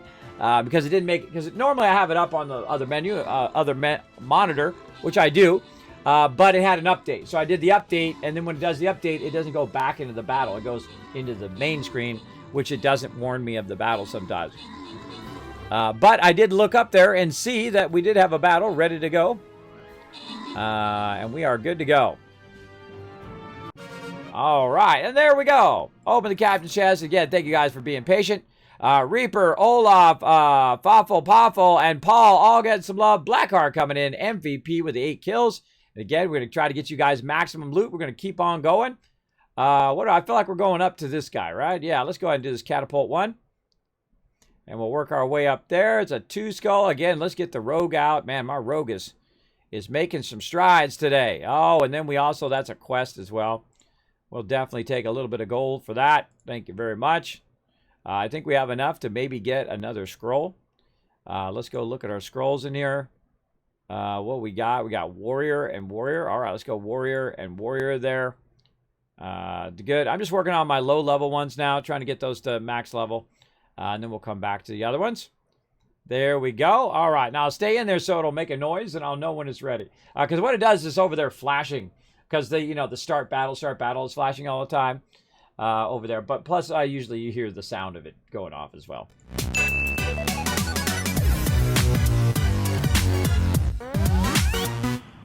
Okay, so we don't have the lithium that we need to make that happen. So let's put that down. We want to use our ribbon plant. We have a bunch of other plants in here as well. Let's put all this titanium down. Actually, we might need a little bit of that titanium, now that I think about it, for the bed. And we need our other plants, our other underwater plants that we found. And even if they're like rotten, you're still good on those. And we actually have multiple seeds, and that's multiple seeds of the same thing, so I don't need both of those. So we're probably going to need about 3 lockers, or 3 beds here. So we'll get all that out of the locker. We're going to need the lead. Speaking of lead. Glad I brought a little bit of that lead, just in case I did need that. Let's put one of those titaniums back. There we go. And let's do this.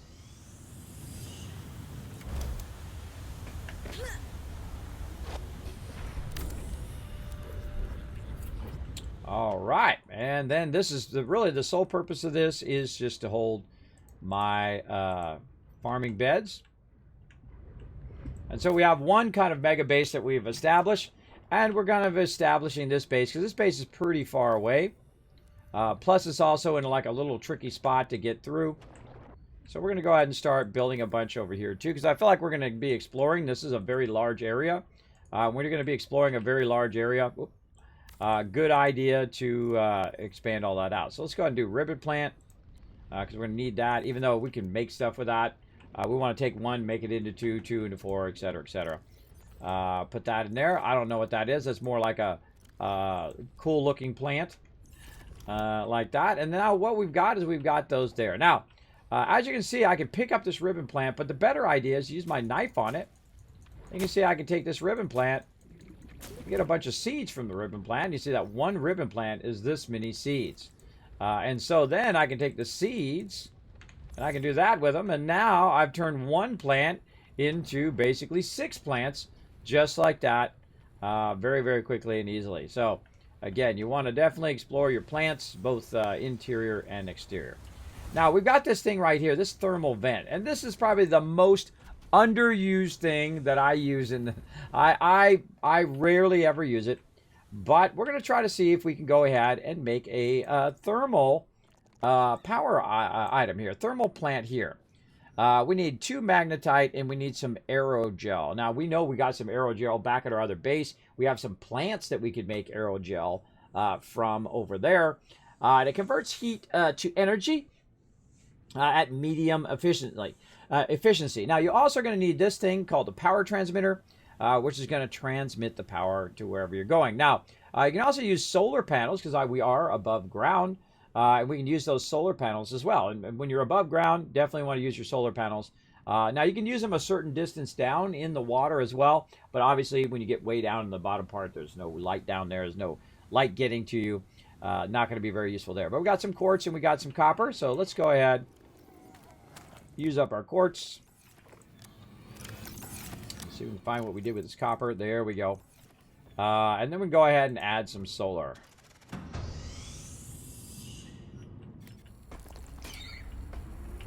Now, you can try to jump up there on top of your base. I find it's really awkward. This actually helps because of the railing. I'm charging up my thing there. Let's go ahead and take our scanner and swap it. We'll get the other battery and put it in our scanner. All right, there we go. So the railing actually helps. You can jump up on the railing here and attempt to jump up here. I don't know what it is here in this version of Subnautica. I feel like the girl doesn't jump as well as she used to. Or the protagonist doesn't jump as well.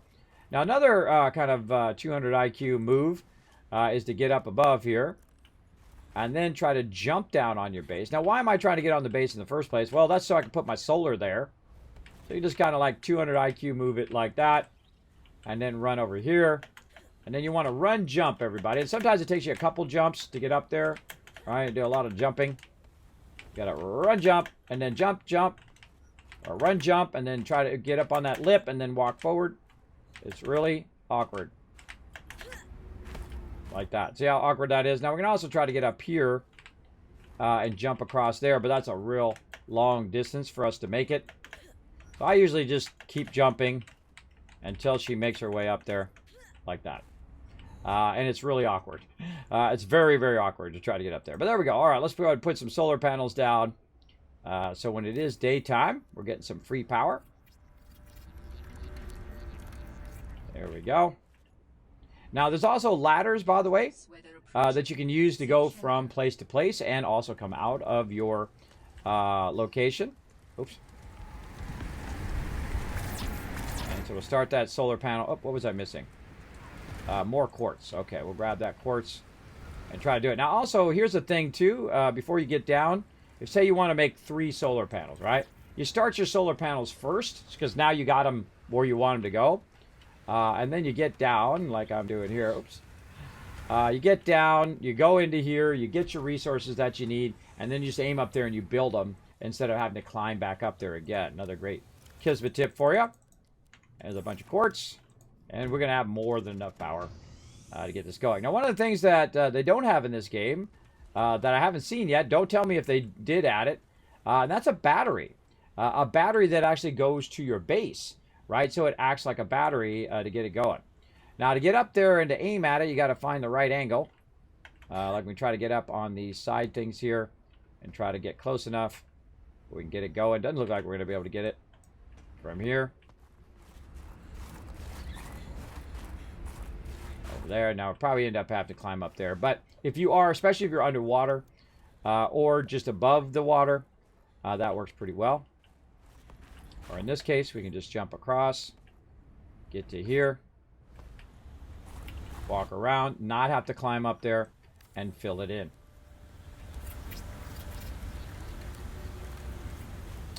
The other one, probably going to have to climb up there again. Again, very, very, very awkward to jump up there, and it'll take you 10 tries. Oh, and sometimes you'll fall down like that. Am I going over this way? Thank you so much for the follow. Appreciate that love here in the channel. Who was that? Degree. Thank you very much coming in. Degree antiperspirant. All right. I'm sure there's a story behind that. If you're not actually the advertiser or the company that makes that. But fantastic name. Dangerous weather approaching. Seek shelter. We know. See, now here's the power of knowledge, by the way, everybody. If you know you've gotten up there before, you know you can get up there. And it's really frustrating to try to do that. There we go. To try to get up there again, because you know it's possible, but for some reason, it just not making it easy on you. Let me scroll this around. Aim it that way. I don't know which way the sun comes up here, but I'm just going to aim it that way. Now, there's a lot of storms and stuff through here, but as you can see, we can still see the sunlight and whatnot. And let's go ahead and go into our base here before we freeze to death.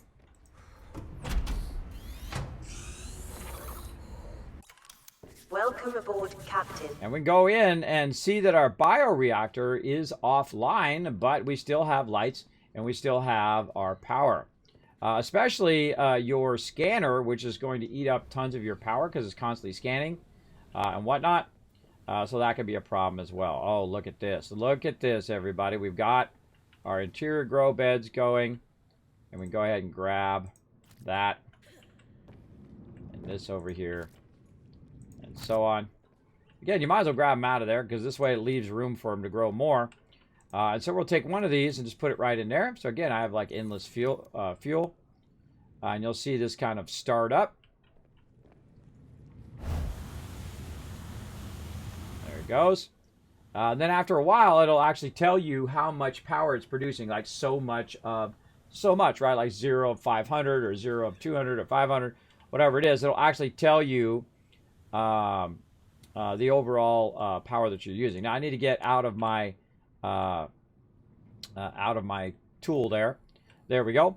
And see, it's doing 101 out of 500, right? So that's basically it's got its power. And then of course this also acts as kind of like a battery in itself. This right here. So like I said, it'll actually do that, and then eventually it will diminish down. But it will also use the solar power. I believe it does. It also uses the solar power to charge itself into there as well. So let's let that run. Now, of course, we don't want to burn all of our power. The reason why it's not charging very quickly is because we're using this titanium here. We're using our scanner. We turn our scanner off. We go back.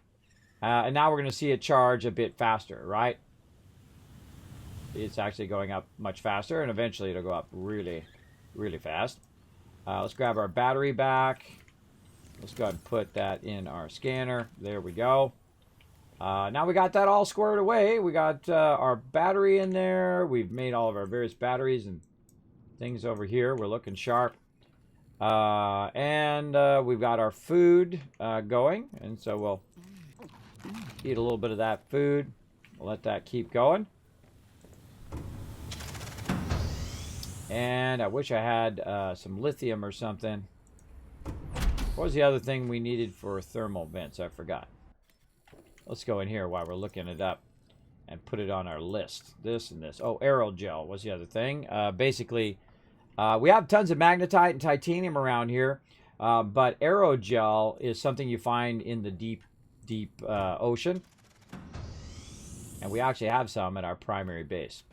Now, again, we're just trying to establish this base. We established our Skyfox here. We established a great area so we can go ahead and look in every single one of these caves and every single spot in here eventually.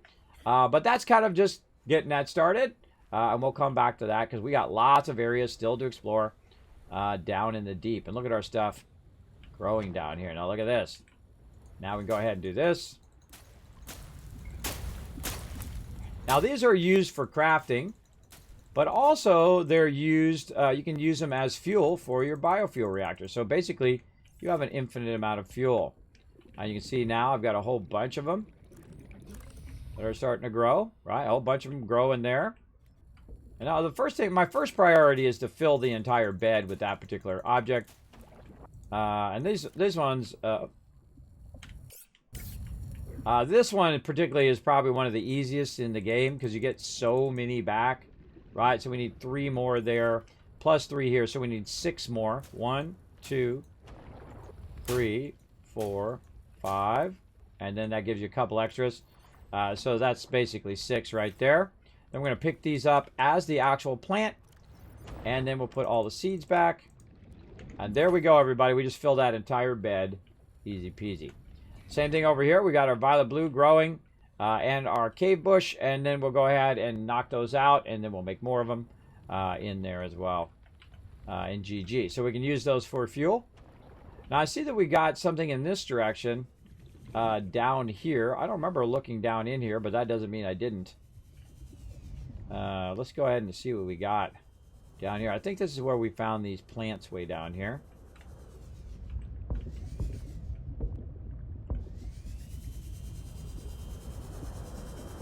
We actually we should have done more oxygen. Yeah, this is where we found all the plants. Warning. 30 seconds. We should have came down here with more oxygen before we dived down here, that's for sure.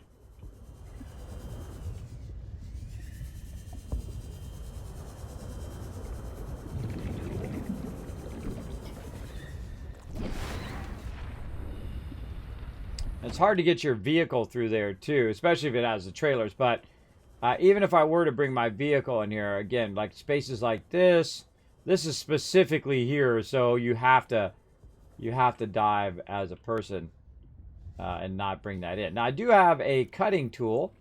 Maybe we'll just do that just to have it.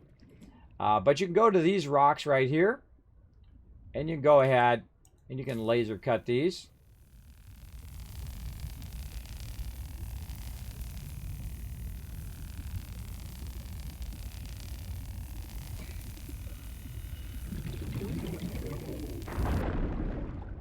And there we go.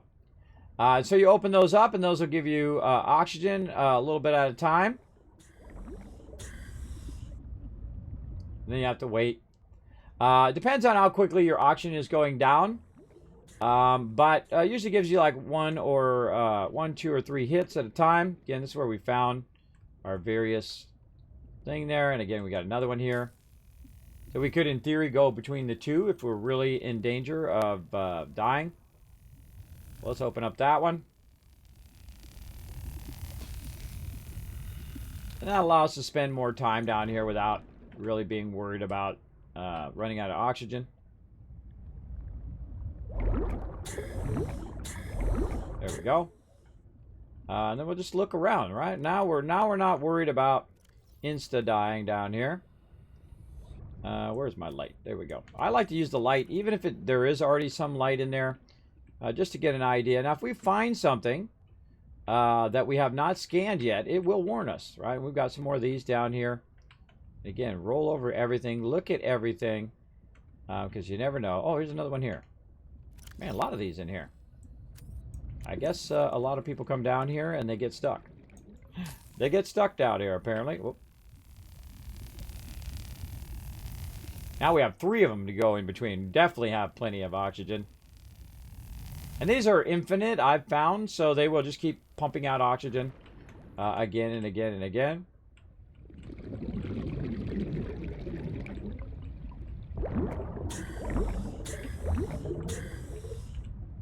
Again, see, we go to that one.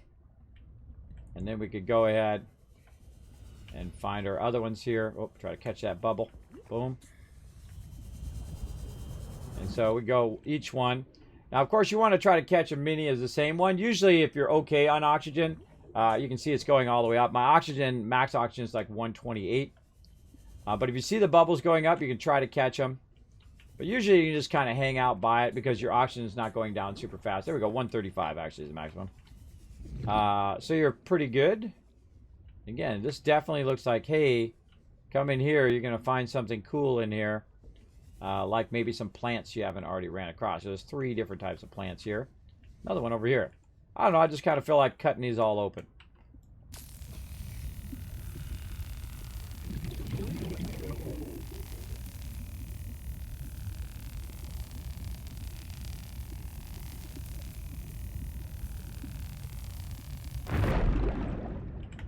Now, right away, by the way, it does 3 of them usually. And, of course, air rises. If you're right above it, you're good. Now, another thing I can do, by the way, is I can go ahead and hit F to toggle my map. Right? It tells me, hey, is there any more caverns where I'm at? Any more thing to really check out where I'm going? And it really just shows you that you go through one side and you go through the other side. And where I'm at is right here, which we can see that the cavern that we're in is kind of the central cavern, right? The central cavern of everything we're doing. So if you do get lost, you want to try to find your way out. Like that way is the way out. But we would have to go and find that exit, right? And sometimes this map can be more confusing than helpful. And so I kind of turned it off like that. And I definitely want to get my thing here. Oops. Grab all these resources as well. This is why I brought it. Free resources are awesome. You can grab bubbles. Doesn't look like it.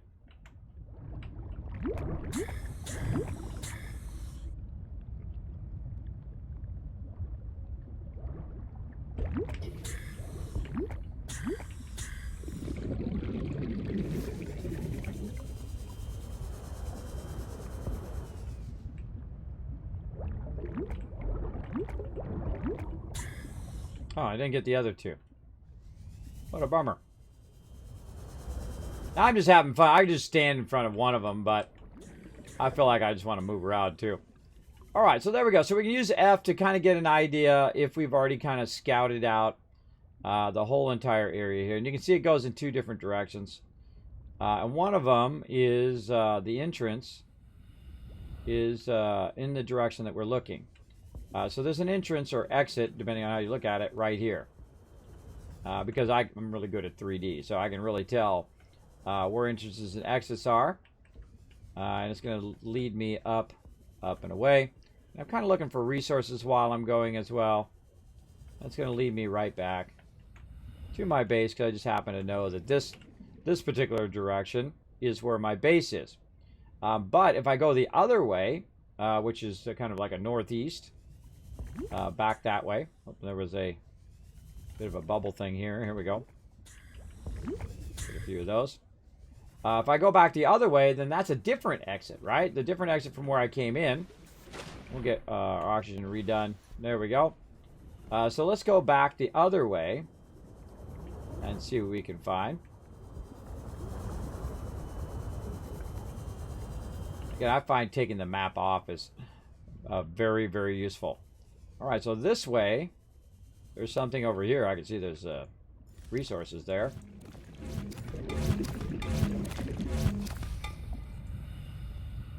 I just keep clicking it in that direction. My resources are almost full. Then we can also just look at it to see if it's in there. I don't see any more resources in here. Look, I missed those resources and I was in here fooling around that whole time. But then again, I was more worried about these oxygen things than the resources.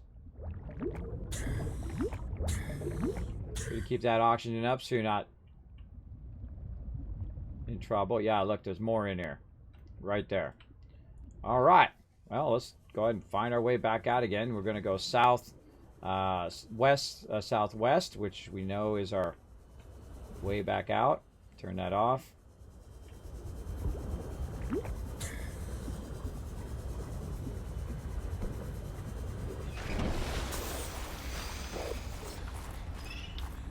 We know this is a really good area for resources too, because there's resources laying around all over the place. Now we can also take these resources that we've found and put them on our vehicle and just kind of work our way back to our primary vehicle. Work our way back to our main base from our primary vehicle. Let's keep one flare. More ribbon plants. Put that away so we can craft that. Put that away. Snowball away.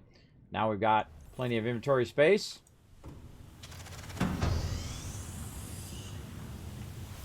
Keep kind of farming this out. Let's keep farming this out now. Yeah, let's go to the right this time. Again, I'm just looking for resources as I'm going. I can also turn on my scanner, which would help me a lot. But I'm kind of one of those people that's real thorough, right? I'll go in and out of the same location a bunch of times until I kind of what I call getting diminishing returns on that location. We got that one. We got this one over here. This is where we were going.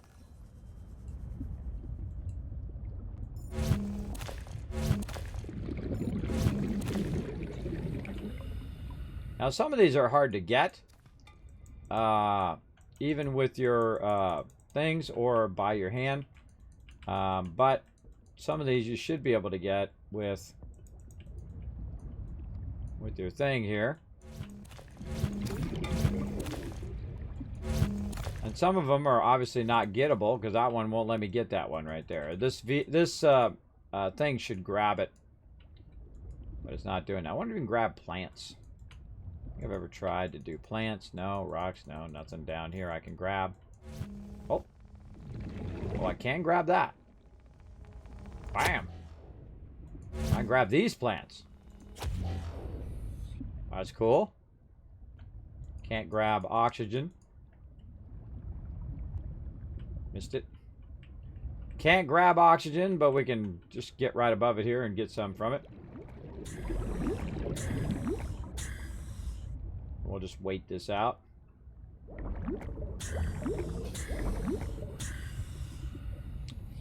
Just chill out here. Let me catch up here. Focus mode. Yeah, I get focused quite often.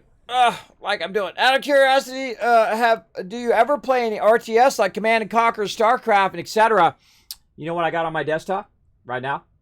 The remastered Command and Conquer, which is one of the ones I'm going to play probably offline, maybe a little bit online. But yeah, I got the remastered Command and Conquer. I love Command and Conquer. It's one of my favorite series of all time. StarCraft also fun. I am not good at StarCraft. I just I don't want the carpal tunnel. If you know what I mean. I actually watched this one guy, he played with his foot. I mean, that's the ultimate, hey, that's the ultimate face or talk to the hand or talk to the foot in that case. Where the dude was actually playing with his foot. Anybody seen that? Put a one in the chat if you've seen that guy. He was playing StarCraft with his foot. And I think he was just trying to, shine on the other guy. Just like, I'm going to win this, even if I use my feet. That's pretty hardcore right there. I mean, I like a good, oh, whoa, hold on. I actually pulled a rock out of there. Okay, look at that. I didn't know you could do that. Look at that. You can pull the rocks out with your thing. And probably find more resources. Oh, man. Look at that. We removed the rocks that was hiding the resources behind the rock. Oh, see, these are my favorite moments in gaming, everybody, is when you discover something by complete accident. Like I just did right there. I had no idea you could do that. Oops. There we go. You can actually remove the rocks out of the way. there any more rock? Now I'm going to go look at every single rock. I'm going to go around and see if I can grab any more rocks off the walls here. Let's get some air while we're at it. Just learned something new. Awesome. So yes, I do love RTSs. Absolutely. I'm old school. I play the RTSs when they drop back in the day. I played Command & Conquer. I played, again, StarCraft. I'm trying to think of some other RTSs from back in the day. You guys put some in the chat. I'll let you know if I played them or not. Some old school RTSs. I mean, Command & Conquer, the first one, is like the whole genre defining one, right? The whole one. I loved it. I played through it, I don't know, a bazillion times. I just like so many times that I knew it backwards and forwards, right? It was that many times. And I love the storyline of it as well. There's actually a really good video also on YouTube about the creator of Command & Conquer and whatnot. That game was going to be turn-based, Command & Conquer. And then the corporate overlords told them that no, they wanted to be real time, and then the real time is what made it amazing, and of course why we have awesome RTSs today. By just kind of a fluke decision there, that they wanted to try it as a real time, and the second they tried it as a real time, they knew it. That's really smart, everybody. If you have like a set way you want to do something, and then you're smart enough to know when something is better, even though it's against your original vision of what you want, that's true genius there. And that's tough. That's a tough one. Sometimes it turns when it's something I can grab. Oop. What did I grab? I just full on rammed it into the side there, whatever it was. Again, you want to watch your thing here because it'll turn when you can grab something.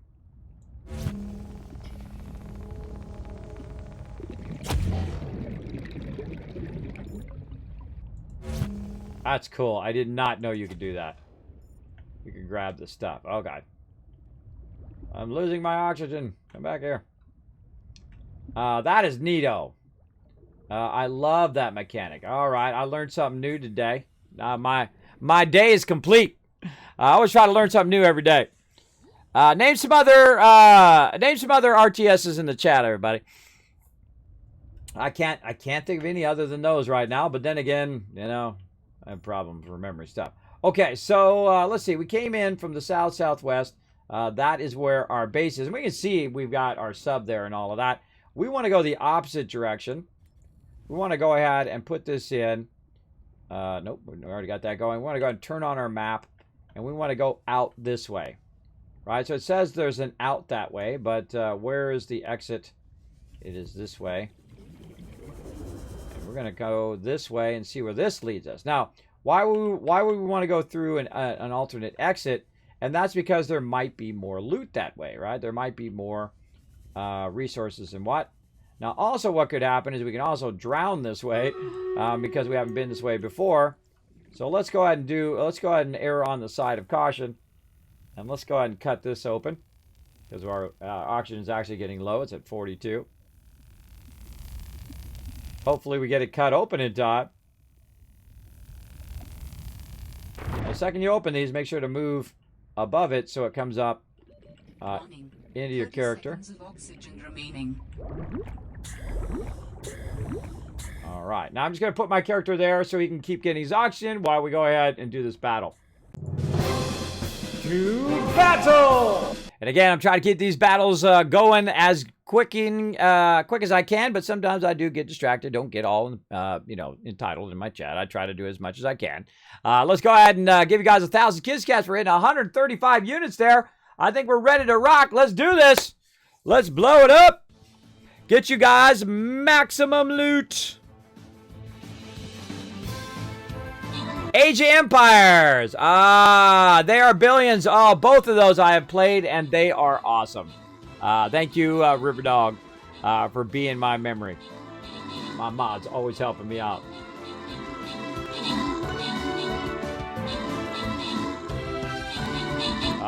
We're rolling all over these guys.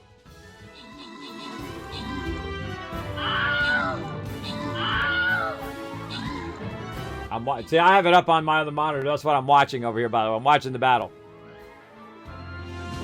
I watch it off to the side.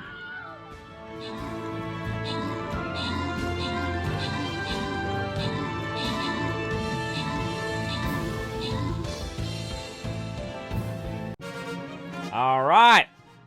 Open the Captain Shaz. Give you guys some love. It's Rob, Riverdog, Blue Kronos, all getting some love. And Riverdog, look at that, putting down so many things. Same thing with Sharky, all putting down maximum units. Of course, that's why they're at the top of the list. 21 kills and 13 assists. Way to go. Let's go ahead and back that up. Let's go ahead and make a run for this guy up here. See if we can wipe him out. What time are we at? We're at 3 hours. All right, we'll take a break here in just a moment. Let's see if we can kind of figure out what we're doing here first. Let's do Rogue.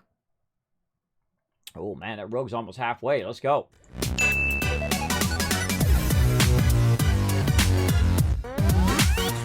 Oh, I'm sitting here like this and I'm collecting this. Well, why I'm not going to drown because it will keep me going. I will eventually starve and also need some liquids.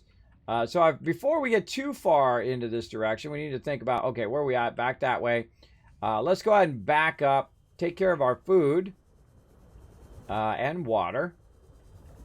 And that's what's so nice about the still suit. Is the still suit helps you by kind of recycling your water, kind of like just like from Dune. If you've ever seen that movie, incredibly fantastic movie, by the way. Out of the way, peeper. So we need to kind of go back over here to our base. Take care of business first here. Take care of business. Welcome aboard. Now, while we were off doing other things, look at this. Oh, nice, nice. Look at our inventory. Holy moly. We are just rolling in the loot, everybody. Again, this particular area has massive tons of loot. I had no idea. But man, we're just rolling in it now. And again, now we have plenty of this. We can just grab all of these out of here. We don't have to go fight no tigers for it anymore. Because we did find the ability to do these. We're just going to eat all these up. We might want to take one or two with us. There we go. So when we need some more water later on, we're good. Okay, now we're going to go explore this cavern, and then we're going to go ahead and take a break after that. Again, be looking for resources as you're going along. I could turn on my scanner, but I'm going to not. Again, we're going to go out this way to the northeast. And look for stuff along the way. Oh, we'll cut this one too.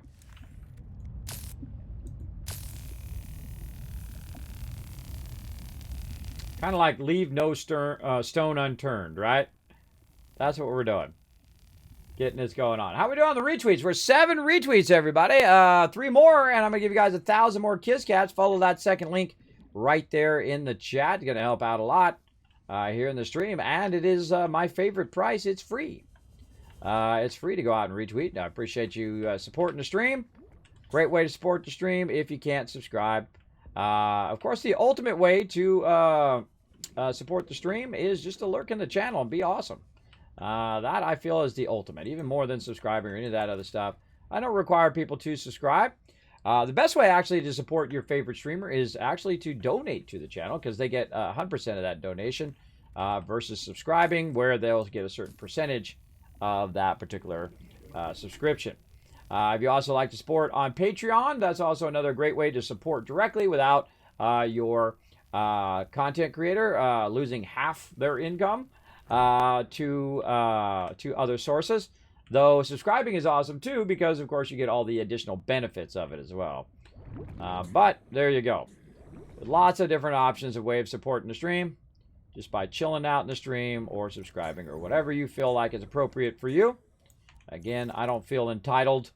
I don't go, oh my God, you're leeching off my channel, and oh God, who's those people's parents? Oh God, it makes me cringe every time. Cringe alert. All right. That looks like somewhere where we want to go there, that northeast area there. Build that up a little bit. Now again, we did learn, this is going back the way we came in, I feel. We came in this way, but let's go back and explore it a little bit anyway. Grab this little guy. Get him. Let's go back, take a little look. Feel like this is our, yeah, this is our area where we came in. This is northwest. I felt like there's two entrances here, right? You've got this left side one, and then you've got a right side. This is where we went in before. You can see I've cut that open. Now, another reason to cut those open, by the way, is to know where you've been as well. But I love the fact that I can move rocks. I had no idea. See, that's an interesting mechanic. Again, it will it'll spin when you roll over something that you can move. Of course, it's hard to see. Oh, whoop. I collect animals that way too. More oxygen. It's really nice when you get to this point where you're not as afraid of suffocating and running out of oxygen because you know the game mechanics. Real nice. Though it's probably going to happen to you anyway. And alright, so we came in that way. We came in this way. We've explored a bit of this. I don't see any resources. But that doesn't mean that they're not hiding here somewhere. Again, I don't see any extra plants or anything like that. Alright, let's see where this goes. Alright, goes into this bit of a cavern here. There's a ladder over there. Now, one of the things you can do with your sea glide is you can make yourself jump out of the water like this. It gets you up onto the land. Now, it might seem that you can't get up off that land, but your sea glide will help you get up off the land there. We'll climb up here and see what's around here. Now, I kind of believe that this is the other side where we kind of started. Where is our vehicle from here? Our vehicle is back that way. Okay. So let's go ahead and look around. See what we can find.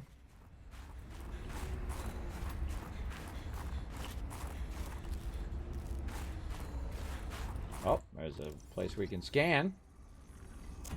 One less fragment in our fragment thing. We brought some food as well. Explore around. If I see a ladder, I'm climbing it. It's trying to tell you something. Oh. What do we got in here? Okay, now have I been here before? I don't know.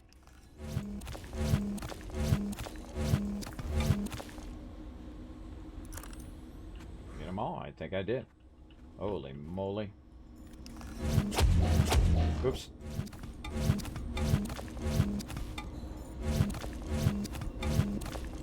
This is like the loot collector extraordinaire. And again, there we go. Got one that I bounced a few of those off the side of there. So we got all those. We got all this. Look at that inventory. Look at that inventory of loot.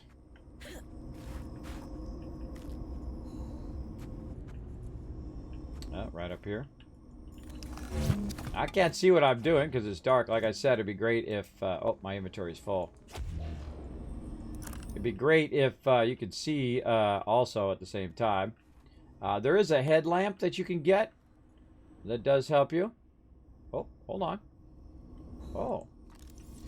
Glowing fungus. Oh, what if we can get that?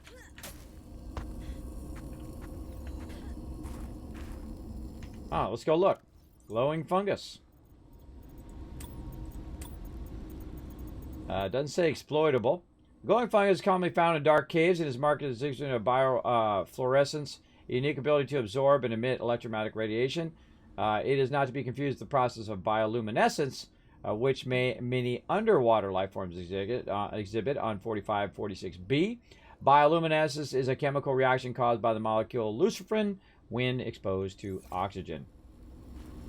So, in theory, it's going to make it brighter in here. I think that, yeah, that's what it's doing. Acting as a kind of like a virtual light. That's nice of it. Nice of it to do that. Now, what do we got in our inventory? Let's go ahead and drop these fish. They're going to be bumming because there's no water here. But I'd rather have the resources. Sorry, fish. Sucks to be you. Alright. Where'd that other resource go? There we go. I thought there was some more right here.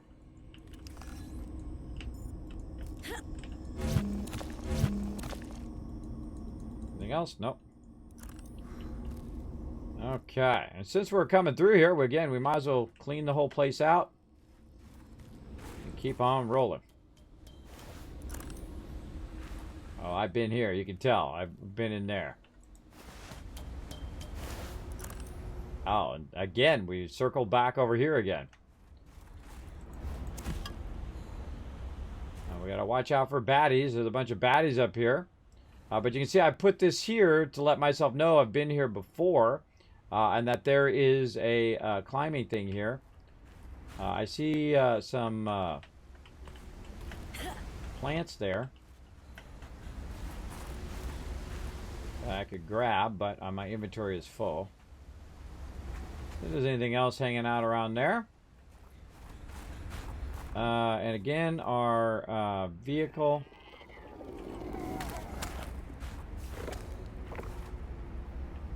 Here's something nearby. I'm out. I'm out. Alright, I think we're kind of clearing out this cave now. I think we're good.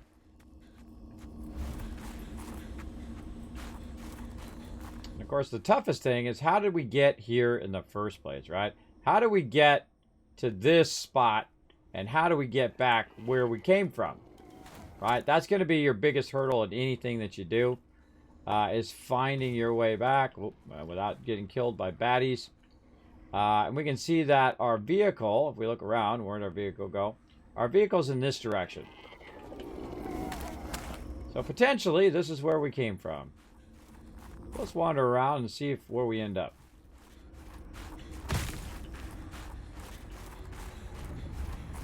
And again, I'm just looking for stuff as I'm wandering around. Here's another little thing that's telling me, hey, there's something here. It's telling me there's a direction or there's a cave. Oh, right here. Something for me to find. Oh, look, and I didn't even loot that. And look at this. Holy moly. All right, tons of resources there.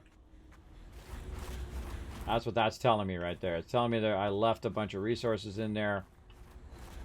And I should be able to go back and grab it later. Whoa. Aha, this is where we came up, right here. That was just absolutely lucky there. That was lucky. I didn't even see that was there. And of course, I made the mistake of not doing what I did elsewhere. And that is reminding myself, hey, Kismet, guess what, bro? There is a thing nearby. Right over here on this side. That is an entrance and an exit, right? That's what that is telling me, right? I use that as a symbol. That means that there's a ladder nearby or something like that. Now, I usually try to... Weather approaching. Seek shelter. I usually try to aim it in the right direction, right? I try to rotate it. So it's basically telling you, hey, it's either that way or this way. In this case, it's right over here. All right, so we found our way back to the cave we were at.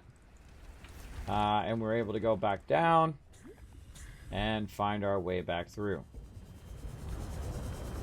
And since we are overburdened,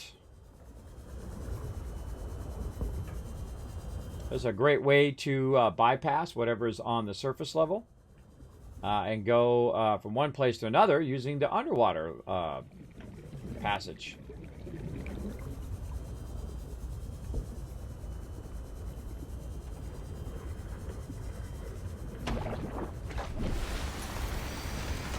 Like that. Nice. I can sit here and collect these resources all day, every day, man. These, you definitely want to stock up on resources, and it looks like the surface level is even better than the underground level here in Subnautica Below Zero, because you can see I'm just literally walking up and pulling the resources off the wall.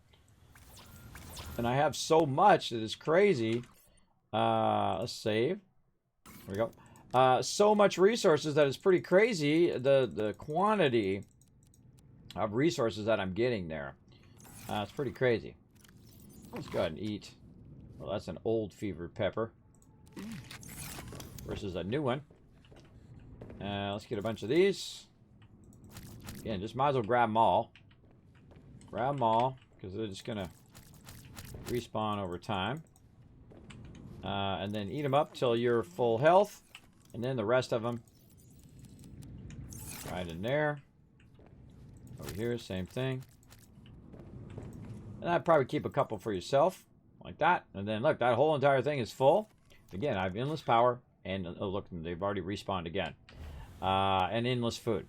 So that is really, really useful. You want to establish your food, your power, your ability to store all your loot. Now, let's go ahead again and say that one more time right there. What I'm going to do is let you guys go ahead and enjoy some AFK highlights. What I'm going to do is walk around for just a few moments. It's really good for my health. It's really good for your health as well. I might want to grab yourself a snack or whatever and come back. And I will be back in just a moment. We'll do some more Subnautica and also another battle in about 14 minutes. I'll be back before then, though. Let's go. Appreciate it big time. There we go. I blew it out. Sorry, I don't know what you're saying. Trade me blueprints. All right, what kind of blueprints you got? There we go. I'm back, everybody. Yeah, I nailed it. As you can see. I'm back. We're about to do a battle. Let's fire it up. Let's go ahead and save where we're at. I don't remember if I saved before, but whatever. We'll save there. Let's do this battle. To battle! As I was coming back this way, I went down to go check on my kids and whatnot. As I was coming back up the stairs, because I have outside stairs, and so I was walking up the outside stairs, and as I was walking outside, this squirrel darted out there and gave me a jump scare in real life. Scared the heck out of me. Just literally 10 seconds ago. So I was coming outside, give me a heart attack, stupid squirrel. Yeah, so squirrel tried to get me. Let's see some squirrel emotes in the chat, everybody. Squirrel tried to kill me. Tried to give me a heart attack. Look at that, 159 units. There's 1,000 kiss caps to all of you for crushing it. Let's do it. The Gorn coming in, showing some love. Thanks so very much. Let's go ahead and do this battle. Let's show you guys some love. Let's blow it up. All right, hope you put down a lot of units because I want you guys to get some love. Let's go. There's Paul with the squirrel emote. Let's do it. It was just like that squirrel. Like jumped out. It was like, ah! Or actually, he just ran out of there. Scared the heck out of me. Darn squirrel.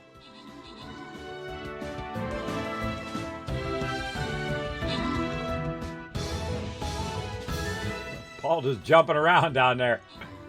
Jumping around, getting that super loot. All right. Open the captain's chest. Give you guys some love. That's another win. Rotisserie G, Sarge, Red Raven, Blackheart getting some love. Red Raven walking away with 50 gold there. Very nice. Blackheart, of course, MVP with a 14 assists. Come on, let's get it going on. Oh, dance party. Whoop, whoop.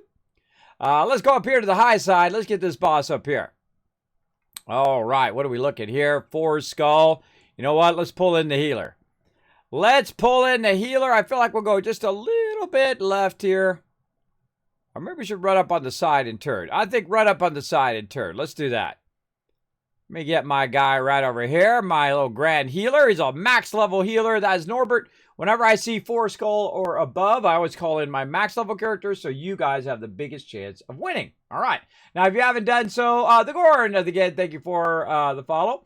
If you haven't done so already, come and join us for some battles. This is something we play on the side while we're playing another game, in this case, Subnautica.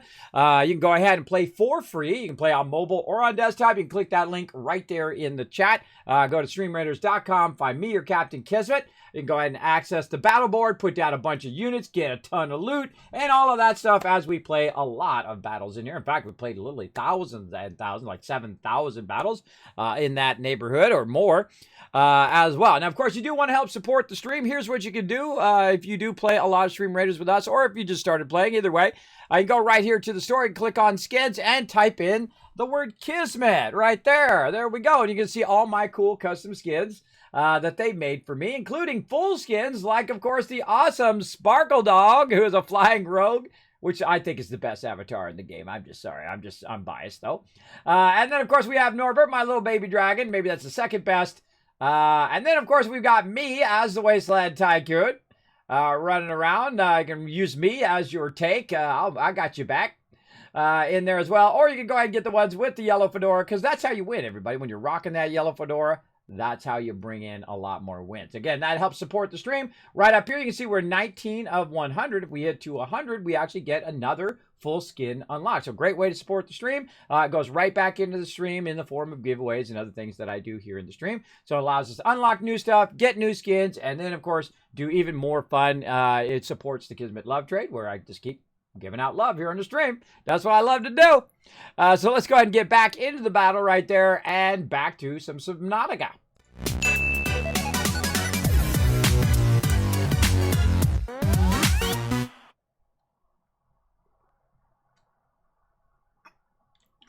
All right, some big hydration there, everybody. Get some hydration going on. Let's get back to it. And one of the things that I feel like, even if you're at work or you're playing games or whatever it is, to get up and walk around for just a few minutes or whatnot, I really feel like it re-energizes you, gets you refocused on whatever you're doing. If I'm doing designs or things like that, sometimes I'll get in the zone, and I'll do that for 2 or 3 hours, and then I'll get up and I'll walk around, because this way your legs don't go to sleep and your butt goes to sleep or whatever while you're working. I know it's happened to you. I know it's happened to you before, right? It's happened to you where you know, all of a sudden you stand up and, oh my God, my tushy be numb. It does happen. Happens to me quite often, actually. So I have to get up and walk around a little bit. Good for your health, get circulation going. Maybe go for a little bit of a walk for 5 minutes or so, and back at it. That's what I like to do. And I like to check on my kids during the day. They're home for summer. That's why we get to do our night streams now, because they're off doing their thing. All right. So we need that aerogel for that. We were exploring a bit of this, but again, I feel like we're going to go back to searching underwater and see what we can find, and we'll come back to all of this. Let's go see if we can get our plants going first.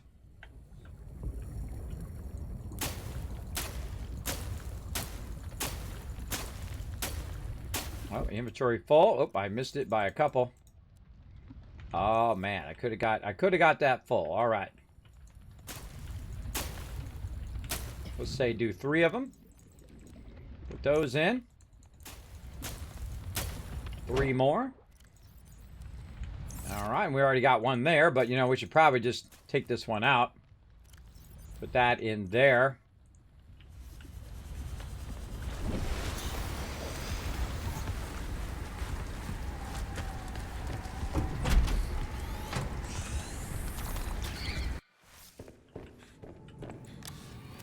Oh boy.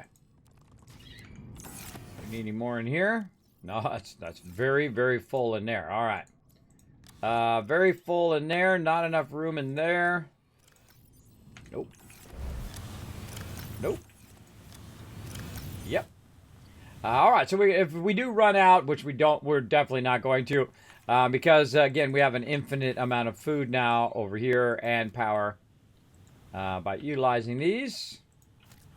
There we go. I wonder if you could cook those. I didn't even think if you could cook those or not. Cured food. Cooked food. No, you can't cook those. But we can actually make a spicy fruit salad with them, which we haven't even done yet. We've got to get around to that. That's a new recipe. I've never even seen that before. I've got a thumper over here.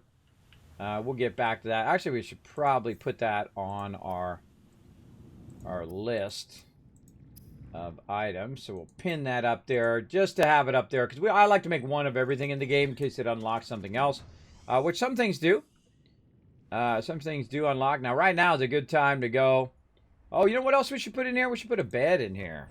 I rarely use the beds, but apparently you do get fatigued, because I have made the bed and then went to sleep on the bed again, and it basically said, "Hey, you've already slept. You're not even tired," which tells you that you do get tired at some point. That's a good indicator of that. Oh, really? No fiber mesh? I thought I found some fiber mesh while I was running around. Maybe I took it back to my base. Apparently I did. Alright. And again, for fiber mesh, over here we need creepvine samples. We don't have any over here. One of the things you can do also in your vehicle is you can keep a bunch of samples of different plants. So when you go to another area, you can go ahead and put those plants in there as well. And then you have them in a bunch of different bases all over the world, which is really great. And you can see that I'm not rushing through the storyline as well. I'm not a big fan of rushing through the storyline myself. That's not my thing. Alright, so I feel like we're good here for now. We'll let all this stuff do its thing. And we'll go ahead and get in our vehicle here. We'll check. Now, we could take a bunch of these resources back. But I feel like we'll go ahead and just leave them here. I mean, maybe the ion one would probably be a good one to bring back. And we definitely want to keep our beacons. This is titanium. Let's see, I put that in my titanium, which would be a much smarter idea to put that in my equipment so I can find it later. Let's see, what else? We definitely want to charge up our batteries of our stuff. Let's get prepped for an adventure. Oh, I just thought of something. Hold on a sec. We got to go over here.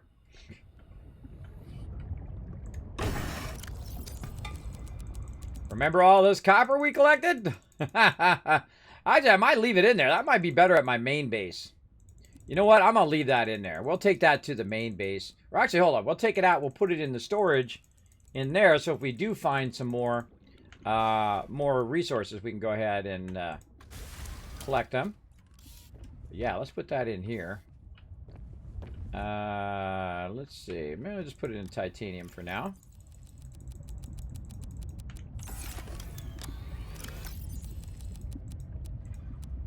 There we go. We definitely could use more copper. Our copper was getting low. Certainly not low now.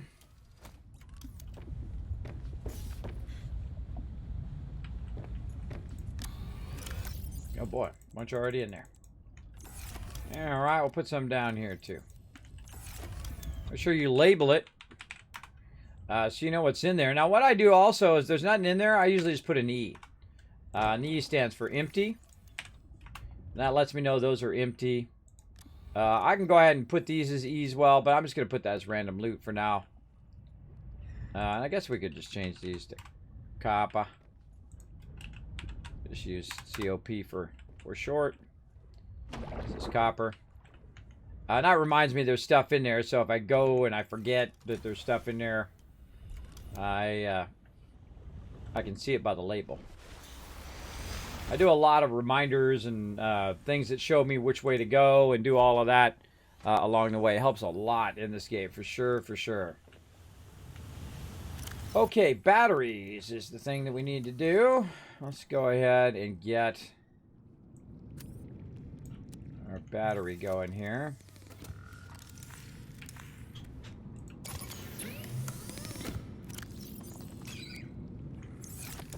And again, how's our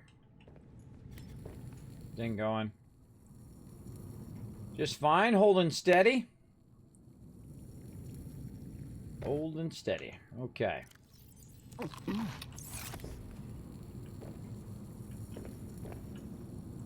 Gotta remember to make that salad when I get back to my primary base. A couple more of those. Trip our battery just a little bit. Let's go with 14 is good enough for now.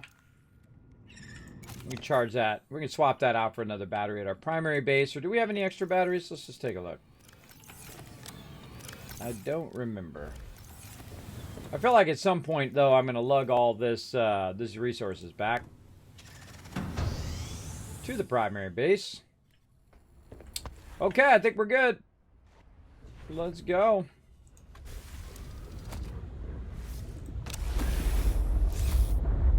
Now, we got to be careful we don't knock this into the side. Remember, you can go vertical because you're in water while you're turning around. Okay, let's drive this thing out of here.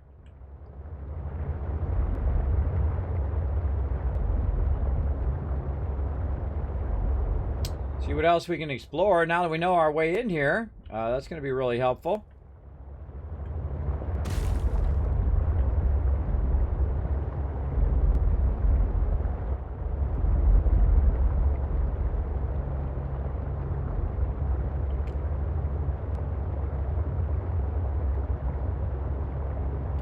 we go.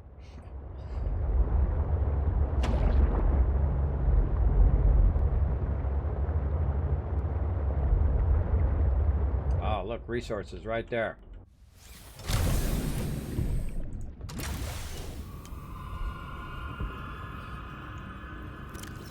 I hear scary stuff.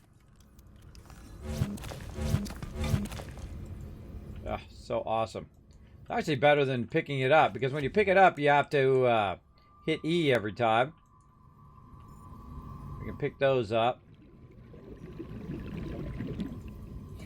I like it when you can move rocks. That's cool.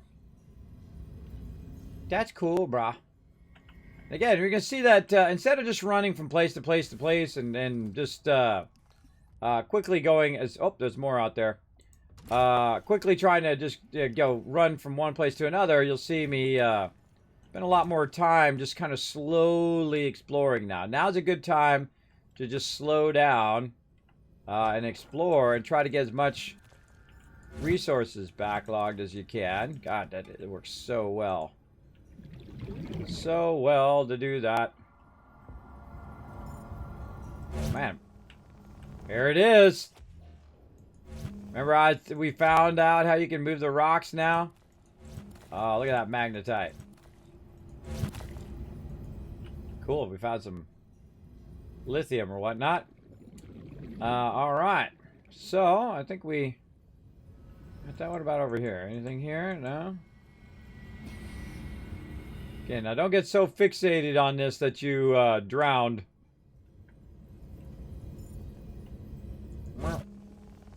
Patow! Take that, fish.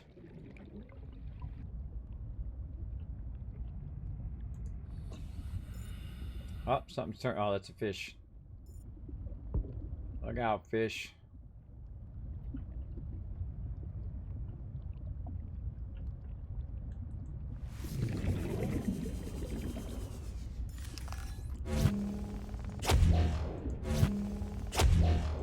Oh, man, I'm so glad we figured that out.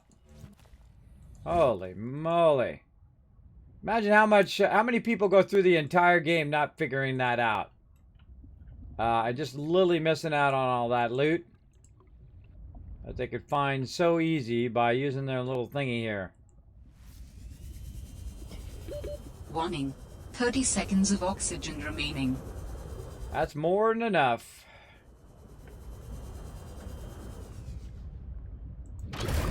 Ah.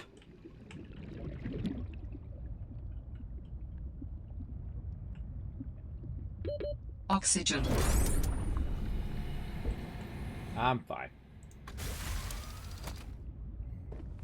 Meant to go in the thing and I hit the thing instead. All right. Let's keep going. Oh wait, let's take a second. Random loot.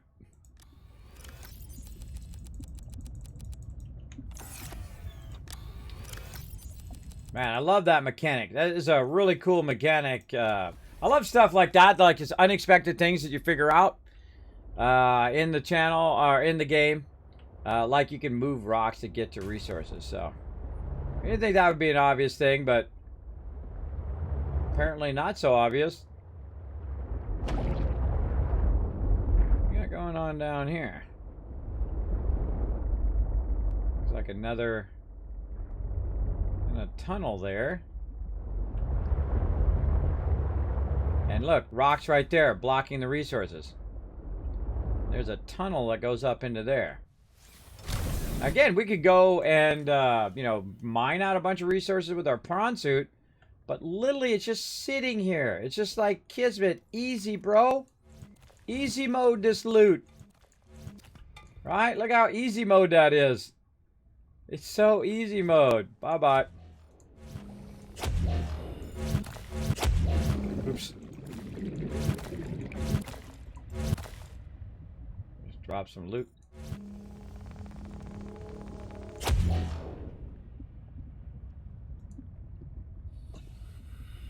Any more in there? No. So easy. Knowledge is power, everybody. Knowledge, knowledge. Now this is where we came in. We already been in there. See, look, we already been in there. It tells us we already been there because of this. But you know what? Let's go look anyway. But this time we'll bring this in here. If we see anything we can mess with.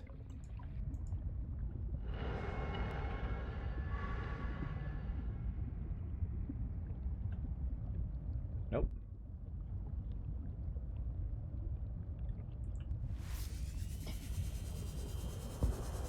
And this goes up and thing. And we missed that compartment over there too.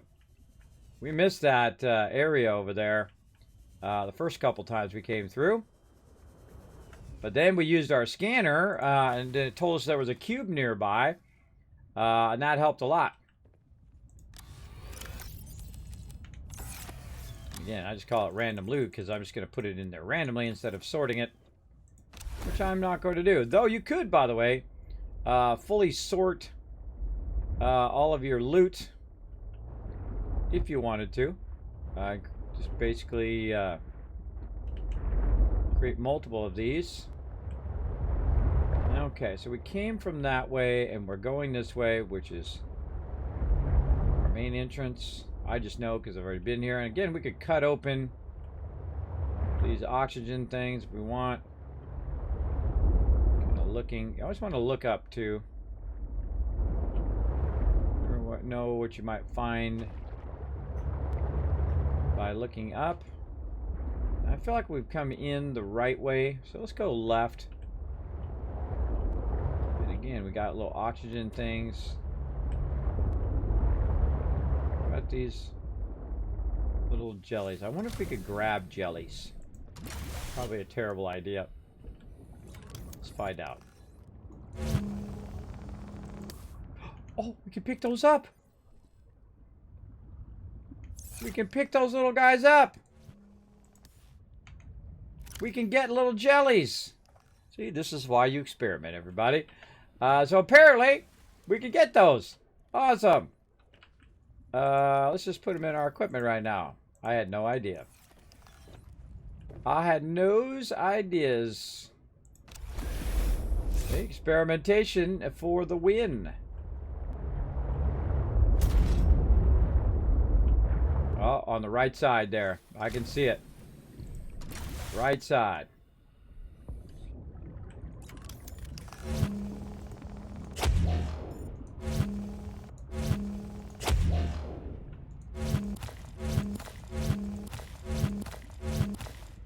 This is the greatest thing in the entire game right here. This is it. This is how you win. That's it. GG. We win this game. We win. Because we figured out that one mechanic. Oh, yeah. Just imagine how much loot I'm not finding. That I'm just going by all this time. Back and forth, back and forth. Just the amount of the insane amount of loot that's laying around everywhere. Insane. Alright, let's look over this way. Right there in front of me again. Let's put some of this down. Empty. Get out of there.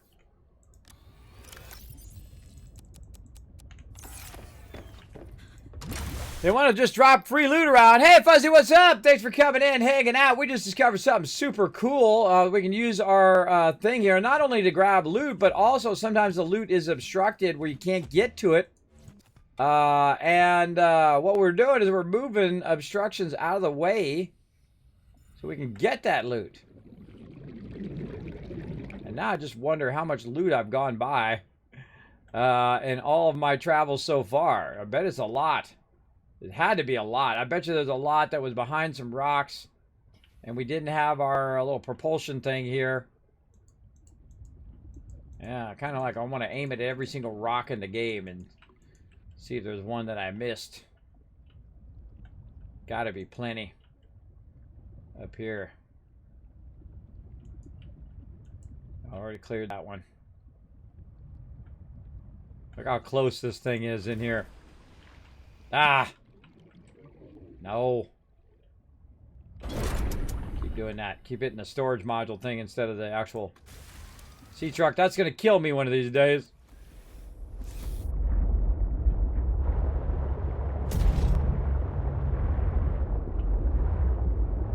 One of these days. So yeah, not only does it have tons of resources in there. Whoa. But man, did we find an amazing amount of loot. Again, I'm just sweeping my my light around. I kind of feel like I want to go this way. Yeah, south, southeast. Let's go along this edge and see what's this way.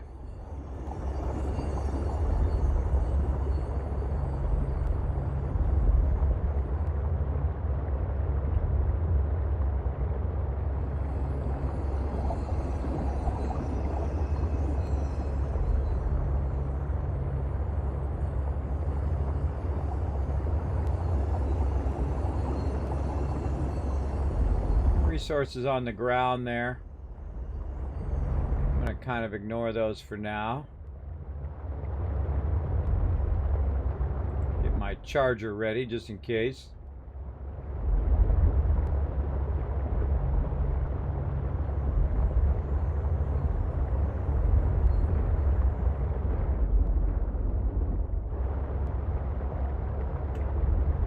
It's a little dangerous to hold down spacebar and go up, because you never know what's above you. You might run into one of these guys.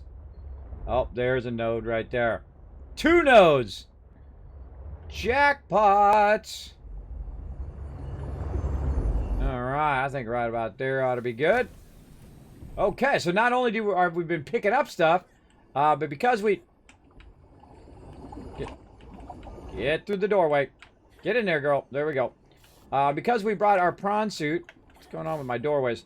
We can drop it down there. And then we're going to go get it. I hope I didn't drop it down a trench just now. Oh, there we go. We drop our prawn suit. Getting our prawn suit. There's quartz.com. We can also get it this way. I love the mechanics in this game. They really thought this stuff through, everybody. And did a phenomenal job. This is one of these games you can just play and play and play and just have a really phenomenal time in. Whether you're, doing the main storyline, you're rushing through the main storyline, or if you're just out collecting resources or whatnot.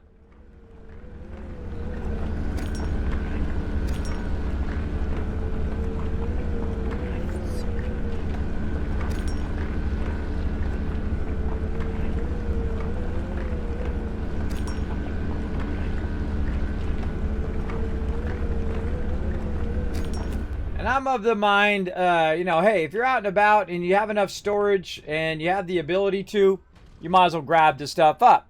Because later on, you're going to be needing that quartz or whatever it is you need.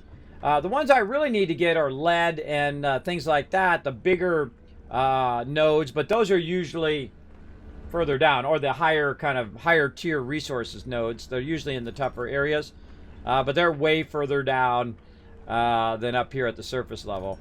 Because I'm only 147 down, so I consider this the surface level. 100 or 0 to about 150 would be the surface level, and then you get down to like 300, 400, 500. You get way down there. I forget what the lowest we've gone in this playthrough. It is like, I don't know, 500 plus. For sure. Obviously not in my prawn suit, because my prawn suit can only go to 400. But you get the general idea. All right. We park our vehicle right here.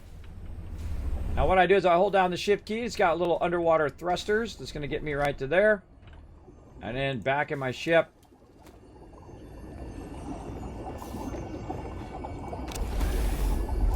And off we go. All right, so we're going along this edge here, just looking for stuff. Yeah, so we got to remember which way we're going. South southwest or south southeast. Just looking around for nodes. Kind of going. Oh my goodness. We're certainly not going to be hurting for quartz.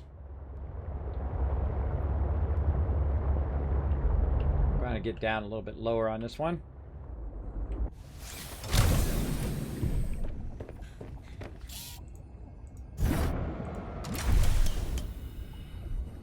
I like to drop it just because it's cool. You can just get in the prawn suit as well. I just think it's cool that you can go back there and press a panel and it drops it off.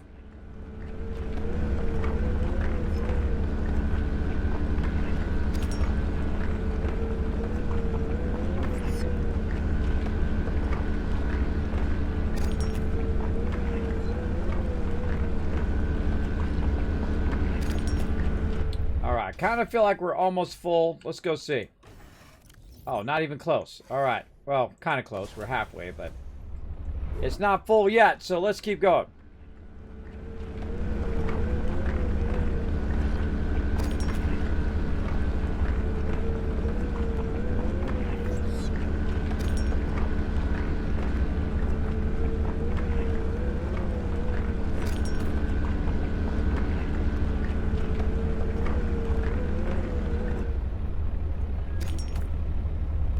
Oh, and that one's done.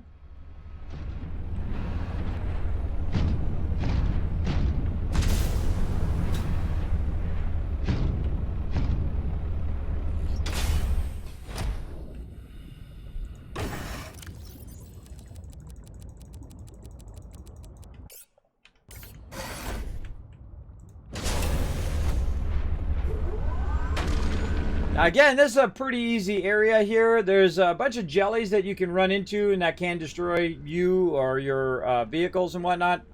But they're passive. They don't come and attack you, so much easier when you're not getting attacked by mobs.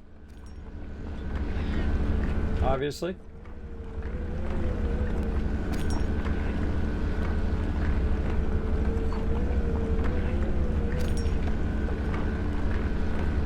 Kind of feel like we want to bring a bunch of those plants and stuff over to our land-based base as well.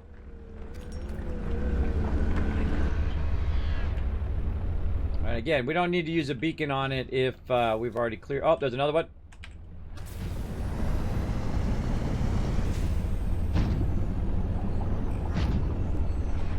Oh, God.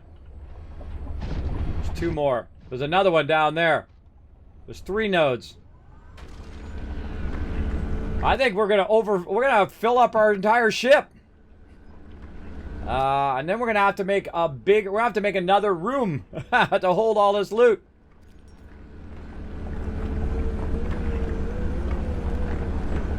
We'll have to make an overflow room.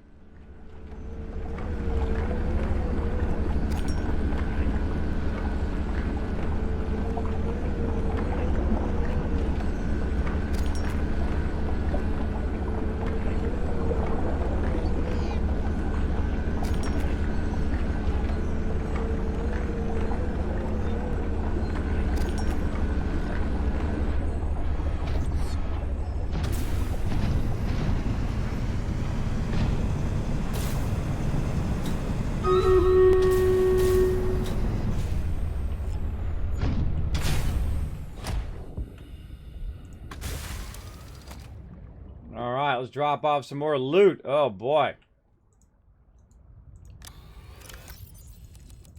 That is a good amount of loot. I think our whole entire truck's going to be full. And absolutely, the whole thing is going to be full of loot. Just from these other nodes. Let's go ahead and save, because we're just rocking and rolling. And battle! To battle! Alright, everybody, it's battle time! Let's blow it up! 168 units, that's 1,000 Kiscats if we get to 200 units, by the way. If everybody puts down a unit, I bet you we could get to 200 units. I give you 2,000 caps every single time. Every time we hit 200 units. So make sure to put down as many units as you can every single battle, because that's how you win tons and tons of giveaways here in my stream. More caps you have, the more tickets you can buy for the giveaways, the more chance you can win thousands and thousands of dollars worth of stuff. Free games, real life stuff, Kismet candy bars, t-shirts, all sorts of fun merch stuff. I don't know, and everything in between as well from my awesome sponsors.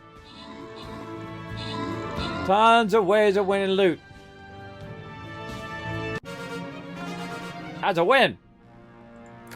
Open the captain chest. Bam! Paul getting some epic scrolls. Sarge getting 50 gold. And Blackheart, another epic scroll there. A couple extra scrolls. And me, I'm number 1. Nah, we don't count me. M's coming in with 12 assists. MVP of that round. Nice job, everybody. It's boss time. Time to get the boss loot. Now, if you join us for only one battle, this would be the one. This would be the one right here. We're going to try to get you guys some loot. We're going to have 2 of them. We're going to have the ancient bone spider, the undead enemies that slows its targets. It's a legendary. And then down here, we have this guy who's an ancient necromancer that lobs balls of fire and consistently heals the undead. Well, I'm feeling like we probably want to go after the healer, so that's what I'm going to do. We're going to go straight up after the healer here and try to wipe him out. Now, some of these heal each other, like this ghost right here. So somebody might want to put something there, maybe something right here to try to go for those ghosts. Take out those ghosts. You guys right here, yeah, take out that ghost. Those ghosts also heal or buff the other guys, so we want to make sure we take those guys out too, so they support unit that boosts the damage of nearby undead. We want to take them out as well. And go ahead and join us again. It's free to play. You can find the link in the chat. Find me or Captain Kismet. Put down as many units as you can on the battle board. We're going to get some more in just a bit. In about another 28 minutes, we'll come back.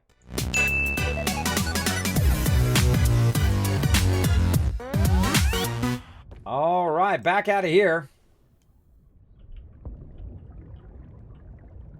And let's go ahead and empty out our bronze suit as well. Man, we are going to have just so much loot.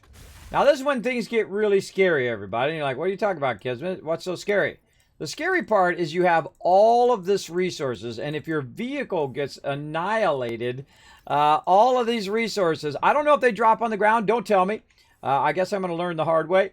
But I don't know. I think they used to get destroyed. In the previous version of Subnautica, if I'm remembering correctly. Yeah, it's a little scary to put so much kind of stock in one thing. Put so much stock into these and have all your resources in there and then them potentially get destroyed. That's pretty sucky if you think about it. All right, over here. That's full. We need more cargo. We need more cargo things. Oh, here's some room here. This, I think, is full. And this is full. So we have, how much room in here? We have 6, 7. 7 in there. Okay. Kind of have to, oh, I didn't mean to do that. We kind of have to think it through, how much we can hold. Though there's the inventory of my prawn suit, which I've maxed out. There's my inventory, and then we have 7 more on top of that. So, yeah.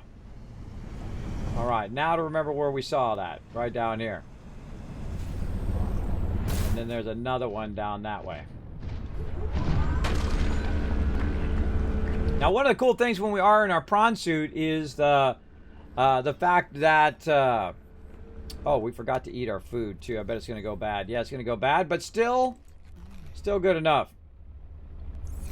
Probably should have brought some extra water as well. Is the fact that we have a lot of inventory space. So again, I have a lot of inventory space. The prawn suit has a lot of inventory space. And we have a little bit space left in our vehicle. So I think we'll be fine. We'll go ahead and keep on keeping on. See what we can find here.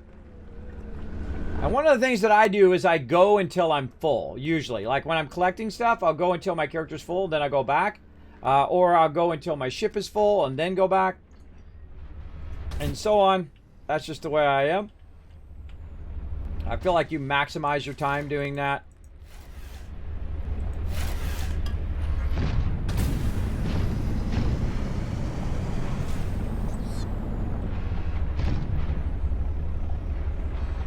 Again, going kind of southeast here.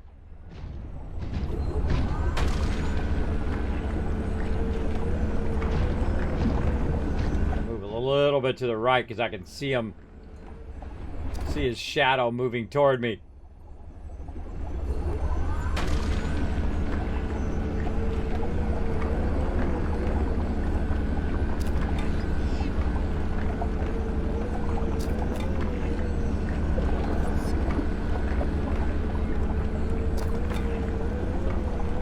Wonder if we had done those torpedoes, we could shoot torpedoes at them.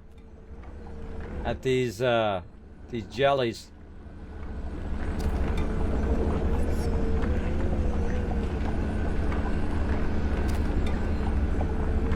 Make sure you got your cursor rolled over it, or sometimes it doesn't do it.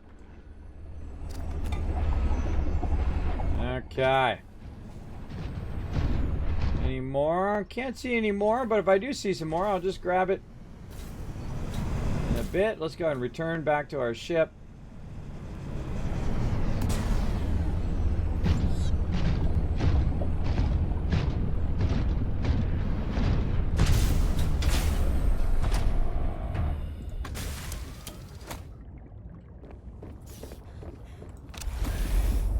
Okay, south-southeast it is.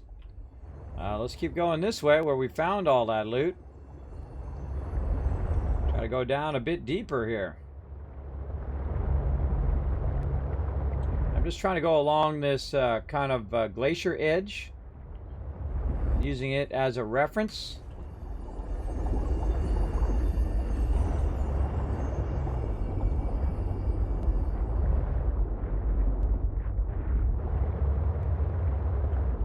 Ah, see, that's why you gotta look in the nooks and crannies. You never know. All right, down it goes. Up we go. Welcome aboard, Captain. I'm aiming right at it, so it's easy for me to find it now. Jackpot. Well, we're not going to be hurting for quartz. Hey, Modern Bat, what's up? Thanks for hanging out in the stream. Appreciate everybody chilling out in the channel. We're having lots of fun today, as you can see. Now, if you are watching the channel, by the way, for some reason I've been noticing lately that Twitch just shows me one thing, but when I put the link in the chat there, or I give away Kiz Caps, it shows me I have more people in the chat than it actually shows is registering. So a way to fix that, by the way, somehow if you came in from the home page or something like that, is actually to go to my actual channel by just clicking my actual link right here. So if you want to help out the stream for free, you can go ahead and just click that link right there, and it will actually take you right back where you already are, but it does help the channel. So if you're unsure, or if everybody just wants to click that link real quick, just to make sure you are at the root part of my channel and that you're not watching it from the home page or something like that.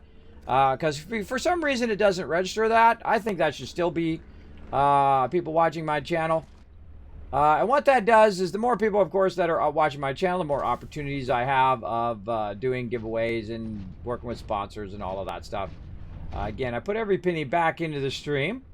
But I like, of course, to, you know, kind of keep building up the Kismet Love Train as much as I can, to do as much as I can. Here in the stream. Again, I'd like to get to the point where I just, you know, Origin PC is calling me up and says, Kismet, you want to give away some PCs? I'm like, yeah, I'm down.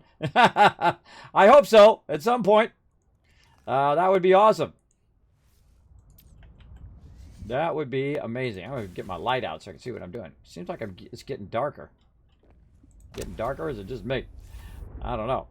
All right, again, south-southeast. We're going along this edge here. We're also looking for that big guy that we found, though we don't need him as much now. We definitely, because we reverse engineered our thing that we made, our still suit. Right now would be a great time to have that still suit while we're wandering around. We'll make another one at some point. Then we can just keep our cold suit over at our other base. Again, look in these nooks and crannies. You never know what you might find. And then we'll look down the way. Look at this. Entering ecological dead zone. The prospect for survival is fast approaching zero. Okay. Oh, God!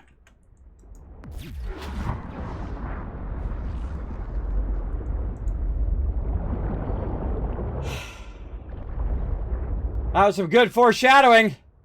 About to have a heart attack. Well, if you like jump scares, everybody, you're in the right stream for that. Oh my gosh, that darn guy came right at me. Now, that guy's not the real bad guy. I thought that was the really bad guy for a minute, And they come in and they grab your vehicle and they absolutely annihilate it. Now, of course, I have all of these resources on my vehicle, so I don't want to screw around, everybody. Don't screw around at this point. Oop, not the laser cutter. Always have your repair tool and make sure to have it as maximum as you can.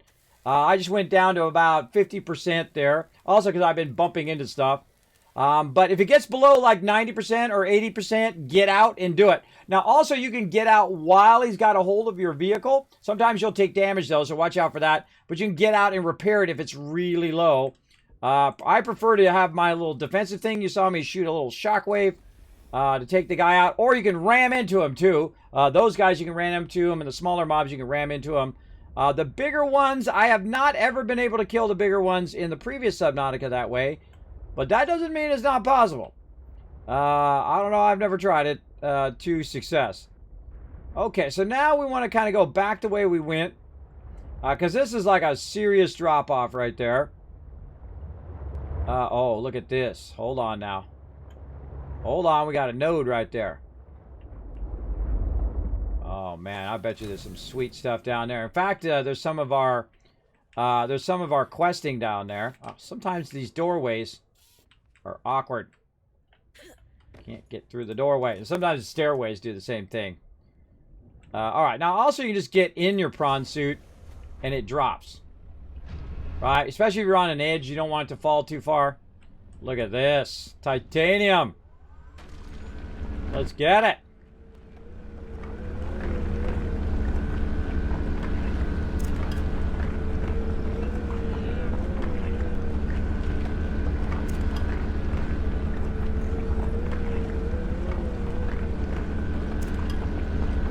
Stocking up on resources now. But yeah, that's a scary moment when they jump up. That's a big boy, right? That's not as big as the big boy, but that's pretty scary. We already found the Leviathan, by the way, by complete accident. I thought it was just fine. I go down in there and, oh man, he was up in our business. He was all up in our business. And it said something about a crystal area as well. But of course, that's where the big scary guy is, in the crystal area. I kind of feel like if you find one node, there'd be other nodes nearby. Call me Kismet for nothing, everybody. Right there.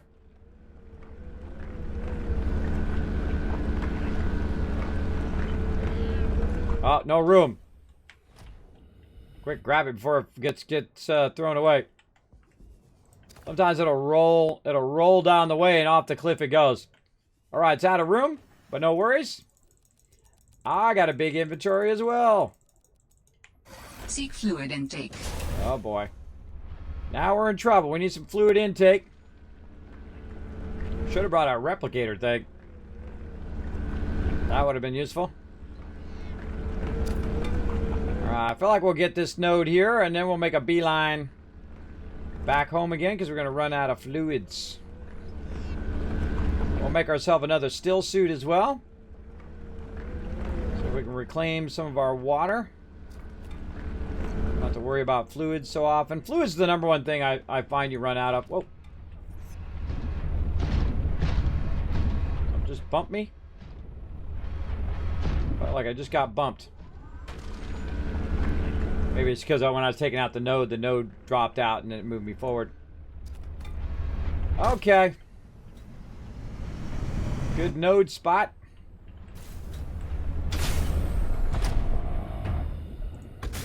Oh, wait. Hold on. I'm going to go back out.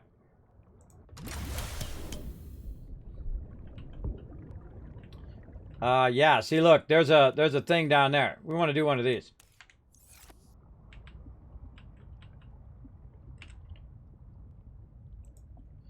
Deep drop off.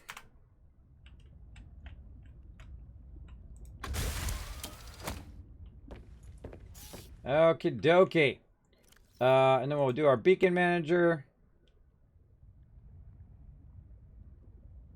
Deep drop off. That's one we made.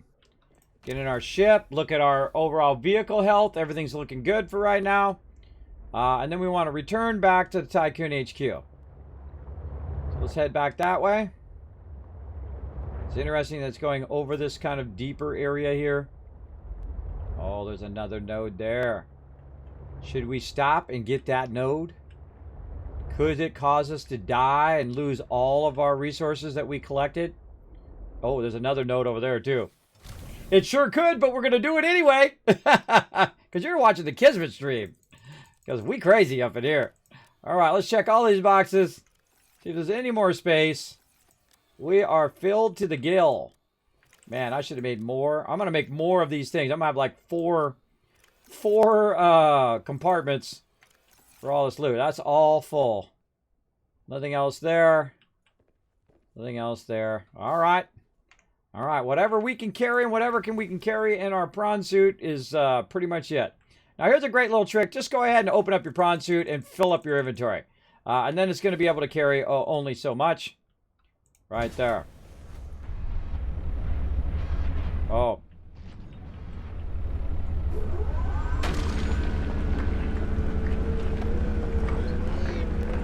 Now, we are risking the fact that we don't have enough stuff. You know what we should do? Hold on. Hold on. We're getting low on water. Let's do this. Get these nodes. Let's do some fluid intake immediately. Yep, I'm on it. All right, so what we're going to do is we're going to go for the surface.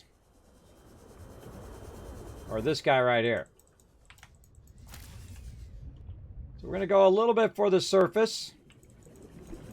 Oh, inventory full. And the reason why we're going to do that is, see, if you eat these guys like this, they will not give you food and water. But there are some that will. Right? So let's go ahead and get our vehicle, because we're now in danger of dying. Because we don't have the right animal. And so we're just literally going to go for the surface.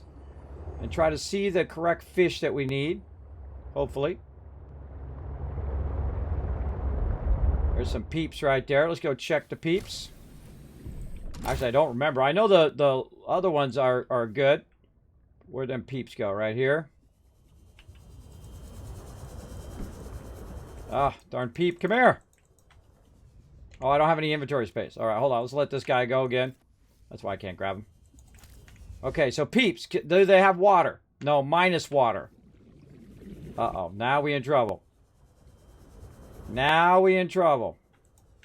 Back into the ship. Come on, we got this. Okay, how far is our base? 752. Not going to make it. Not going to make it. Keep going toward the surface. Again, just try to show you how, if there is an emergency, this is what you do. Go to surface level, and we're looking for those little, kind of rounded water fish. We're going to go in the right direction, though. Let's see if we find them.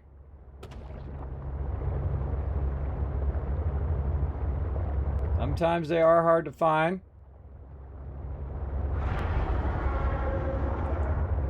Turn on my electroshocker. The shockwave out just in case. Don't see the fish. Now again, I'm looking for them just in case I don't make it. I'm going to start to take some damage here. I might be able to make it even though I take some damage. I've got plenty of water in my base. This particular side of the game does not have a lot of those little kind of bluish fish. So we really need to beeline here. Now, I could have probably just beelined earlier and been just fine. But not seeing any of them. And we also have full health. So we do have enough time, even if we do start taking damage, to potentially make it. But I'm just going to come in hot. Right toward my entrance. I'm going to be down a little bit, so when I get out of my vehicle, I'm going to go up. There it is. And out of my vehicle, go. And I'm going to start taking damage. And then, boom, into my base. I've already got some water. I know right where it's at, right over here. Get the water. Just get one. Oh, put one thing in. Get the water out. And then just drink the one. There we go. All right, now that's going to stop you from taking damage while you're just getting rid of your stuff out of your inventory and stuff like that. There we go. like that. Now, of course, that's a great reason for us to make another still suit, is so that we don't always have that water problem all the time. Also, a good reason to carry water around with you. Now, see, I've taken some damage, and I need food and I need water. Now, there is a plant, this one right here, called the shrub, and we're going to grab a bunch of these, and we're going to basically eat all of these. It's going to heal me up, give me food, and give me a little bit of water. Now, not that much water. These ones are actually better for water. So we're going to go ahead and use those for water. Now, another thing that we can do is we can use these plants over here and grab some salad, which I found by complete accident, and then combine them with this and make a salad out of them, which I have never done yet. I'm going to do it for the first time right now. Spicy fruit salad. Fruit salad does not traditionally involve leaves, but at least it is nutritious and warming. All right, so we made a bunch of those. This is the first time I've made those. Let's take a look. Body heat plus 100%, plus 85% food, and plus 30 H2O. I had no idea I could have been making those all of this time. So I've made a little package thing. Now, another thing that I've noticed about those, that they don't have the bar on the side. Like these, they have a bar on the side. If you look at them, they got a bar that goes around the side there. And that bar around the side it's rotting, right? It'll rot out over a certain amount of time, where this does not have that. So that means if we make a bunch of these, we could, in theory, put these in our vehicle. And as we're going around, guess what? We got a bunch of spicy fruit salad, so we don't have to struggle and rush back like we just did. So we just discovered that, everybody. So let's go ahead and wipe out a bunch of these plants. Like that. Get a bunch of those. And then get a bunch of these. And guess what? I think we're styling. Styling and profiling for the rest of the game. Now, of course, the other thing that you would want to do is to, of course, do what I'm doing here. And that is to take the plant that I just did, right? And take a clipping of that and go and put it in our land base as well. And what I'm going to do is I'm going to put one of them in the vehicle so I don't forget. Then we'll take them back to the land base. We'll plant it over there. And then we'll have our peppers and that. And then we can make a bunch of food if we are over on our other base. And I kind of feel like that's the one you want to do all your things. That's the best one I've ever seen in both the previous Subnautica and in this one as well. That's a really good food and whatnot. Plus, it does body heat. It doesn't heal you, but that is awesome. That's great food and water at the same time. So that's looking good. We can go ahead and let our little pepper guy go. Off you go, little buddy. There you go. And then we'll go ahead and put our Preston leaf in our ship. But the first thing we need to do is we need to clean this ship out. It's full of loot. Let's go to it. Now, one of the things that you can do to make it a little easier when you are bringing your stuff in and out of there. Oh, where's my prawn suit? Oh, no! Did I drop my prawn suit somewhere?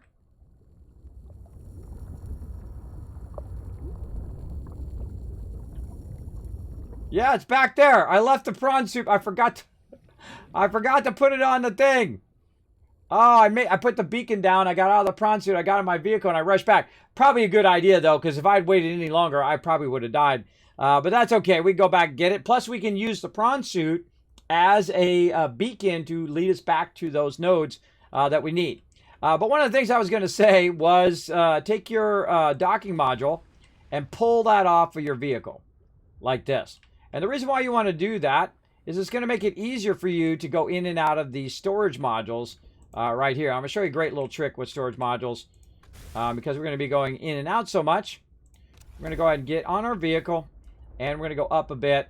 And we're just going to literally point the back of our vehicle toward our base. And so we can go in here. We can grab some loot out of here. And we're going to go ahead and put... Oh, not that. And then call this food. Right there. And more of this out. Oh, man, that's so much loot. And then you go out the back door. Like that. And actually, that door is the fastest way in and out of the vehicle. Because as you saw, it's like blink and I'm outside, right? As opposed to climbing up the ladder and coming down the ladder every single time. That's a much faster way, unless you have your prawn suit in the back, and then it blocks your ability to do that. But oh well. All right, let's replenish a lot of our silver supply here. That's nice. Really pump up our magnetite. I think we're going to need another box here in a minute. Oh, God. Okay. More copper. That's certainly not going to have a shortage of that now. Quartz, we're going to have about 12 boxes of that. We actually have a quartz 2 down here, I believe. Silver, gold, sulfur. Maybe not. Maybe we don't. Now, another thing we're going to need to do is definitely expand our base because we don't have any more room to put any more boxes. Now, one of the things I suggest before you actually add another room, another big room like this, is you go look in this room. Is there any room in here? This is the control center, by the way, which is really cool. Super, super cool. It tells you what time it is. Shows you your power status. That doesn't do anything, and this doesn't do anything. But you can also rename the name of your base. You can colorize it. All sorts of fun stuff on there as well. Fun little unit. But also, you've got a moon pool in here. And the moon pool is normally where I have everything. All my main resources are typically in the moon pool. Because that's usually where you're coming in and out of. In this case, I'm going to actually use the moon pool as the overflow. And I'm going to undock that. And I'm going to get back in my ship. The reason why I'm going to do that is because my ship's at 78% power. So while I'm doing all this other stuff going in and out of here, I'm going to multitask as best I can by letting that charge up in there. All right. Now what we're going to do is we're going to utilize some of our titanium here. And we've got boxes and boxes of it over here. And this actually is now empty. So we can call that E. And then more titanium here. You're like, whoa, that's a lot of titanium, Kismet. Well, we're going to make a lot of boxes because now we're scaling up again, right? We're scaling up our amount of loot that we're going to be stocking. So we're going to go ahead and put this right here. And we're just going to add as many of these as we can. And see, sometimes it's real awkward.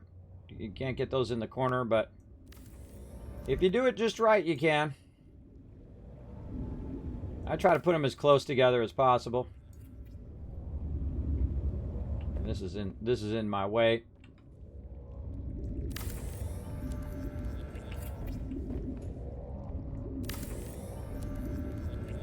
I mean, I try to put them close, but I don't spend a lot of time absolutely maximizing it because, you know, I got other things to do.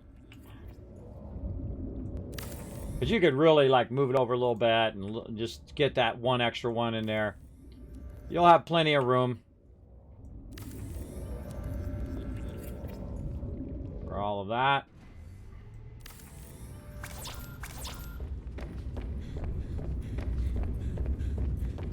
Now, I can tell you I got a ton of titanium, so I'm not hurting right now. And this titanium does me 0 good sitting in this box.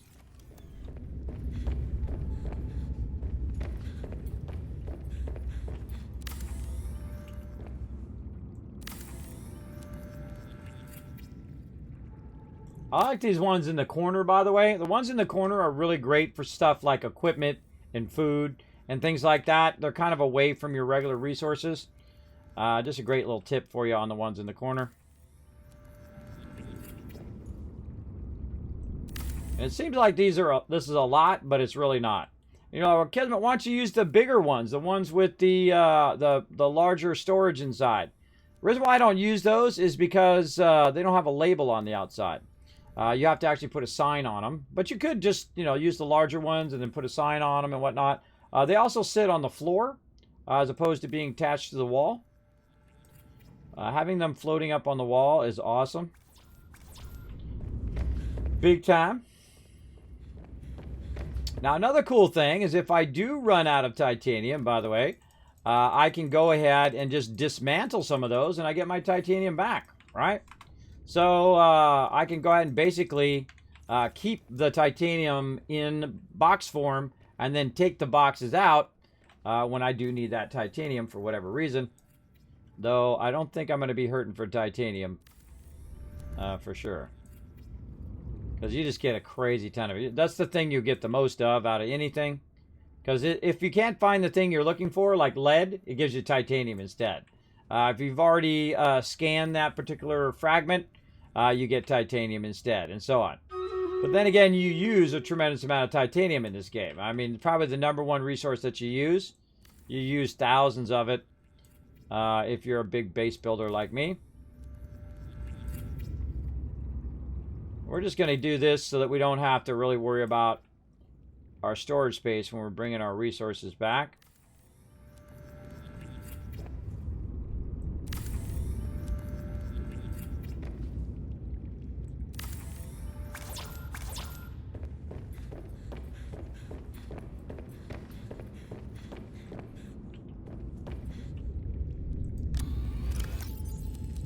You can see I'm using up all my titanium on purpose.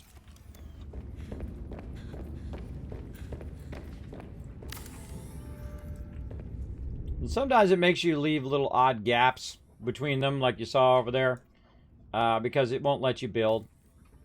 It happens.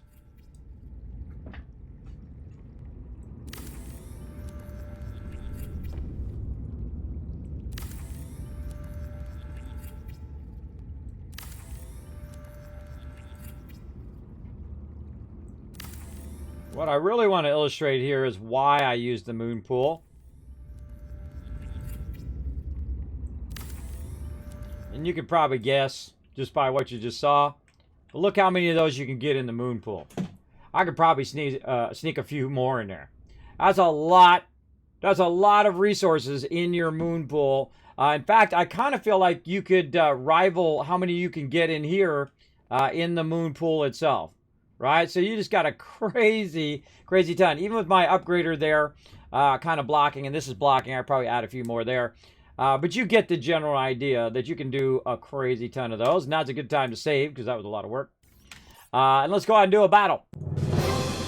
To battle! It's time for a battle! Let's go! Blow it up! Battle time! Someone clip that! No, huh, Rotisserie G? Yeah. By the way, all your clips that you make, if you make a good one, I'm putting them in my AFK highlights. By the way, so make good clips. Make sure that you're beginning and end. Make sure to watch it before you tell it to clip. That you're getting the kind of the beginning of the story and you're clipping it at the end of the perfect spot. Because if you don't, then I have to go back and I have to find it on my original video and then cut it out that way. Which is what I did on the one I did on Twitter, by the way. So it also helps me to go get the original, because the one on Twitch is going to be kind of lower quality than the one I'm recording. I'm recording in full 1080 HD, and I record about 200 gigs every single stream. I've done thousands and thousands of streams. Yeah, you're welcome. Yeah, well, thousands. Probably in the neighborhood of about 2,000 now that I've done in the last 6 years. A lot. A lot. All right, grants and rewards. Let's see. Buddy Run, Rotisserie G, Jesus Fistus, I guess, or Fistus. Thank you very much coming in. You got some free loot there. And Buddy Run coming in MVP with the 13 assists and 11 kills. That's some boss loot, right? Oh, my goodness. Look, this is a 3-run. This is a 3-run. We could go upside or we could go down and across and up and over. Oh, yeah, we're definitely going now. I feel like just all about the high side, right? All about the high side there. Let's go high side. Let's go. Get another battle going on. Now I'm just going to pull in my rogue. And put him right there in the middle. We're going to gank some peeps. Let's go. How many units do we have? 158. Oh, that's another 1,000 Kiz caps. Let's keep those battles going.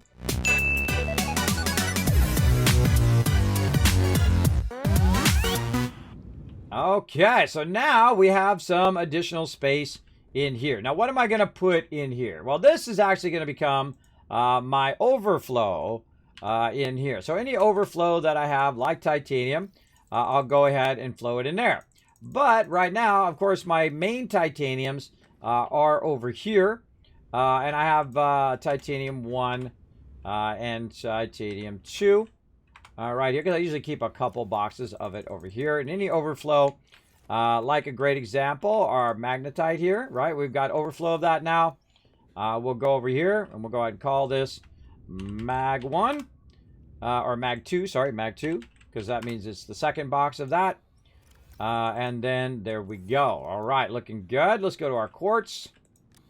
In here, quartz is full. So now we're going to, you get the idea. Quartz 2. Now, most often at this point, when you do have a lot of resources, is the fact that all your boxes are going to be full. And then as you come in with new resources, you're just getting box number 2, number 3, number 4. And so it's really convenient to just park by your moon pool and come in and out of your moon pool with all that loot and just drop it into all your overflow, which is why I have it organized that way. And then, let's see, I need to put that solid back in here before I forget.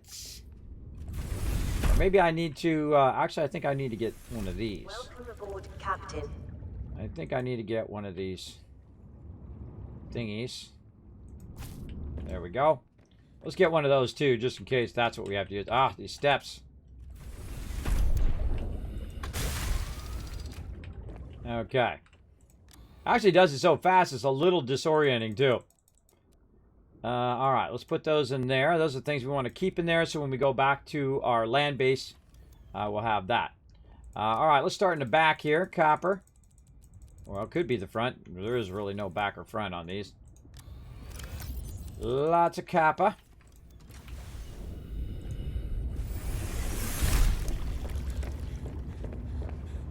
And let's fill up our copper. Yay, whole box of copper. You want to have a box of everything. We have more quartz. Goes in our quartz overflow. And I might have a overflow for other stuff, but I don't think I have an overflow for copper. Copper is always one of those kind of really highly used stuff in the very beginning. I also have some eggs as well. Now these eggs I usually kind of put off to the side, like large eggs. We got the smaller eggs here. We'll put those in there. We'll use that in the later game. I'm surprised I haven't ran into that yet. There is actually a really cool thing that you can use with all of those. We'll build out a big extension to the base. A really humongous extension to the base in which we utilize all of that. Let's see, what else? I kind of feel like we might want to move our vehicle. But let's go see if we can fill up some more stuff here. Again, let's pull out our quartz and copper. It might be easier to move this stuff in and out of here if I'm going to have a lot of overflow. Like this. And I can go ahead and move it without the front of it, by the way. I don't have to have the front of it. I can actually just grab this pull and I can push the vehicle around. Like this. And I'm going to go ahead and hold down the space bar a little bit just to kind of line it up like this. Okay, now the back of my vehicle is back here so I can get into the sea truck. And then right above here is my ladder. Probably a little bit more forward. Just to make it a little easier on me. There we go. I don't have to line it up perfectly, just so when I'm coming down, I go right in there. And then right up here, boom. Boom, up on the... Climb the ladder, bro. There we go. Sometimes your guy's a little... He's a little nutty. We're certainly going to have lots and lots of quartz, that's for sure. We might even have to do a quartz number 3. Or number 4. Again, it's like you think like, oh, I'll never use all that quartz. Oh, yeah, you will. Oh, yeah, you are. You will definitely be using a lot of that. All right, silver. Let's go see how our silver box is doing.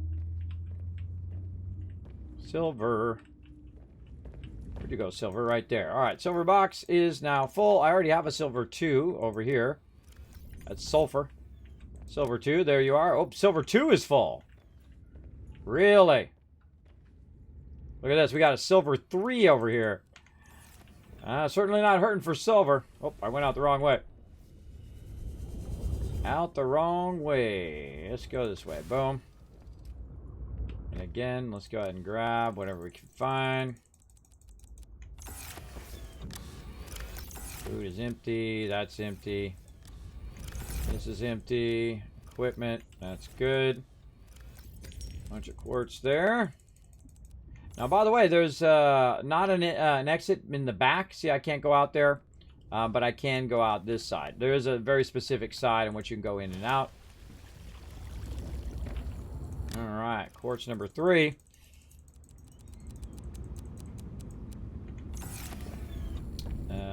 We've got our magnetite here, which actually is full. That's right, because we have a mag 2. And then our silver 3.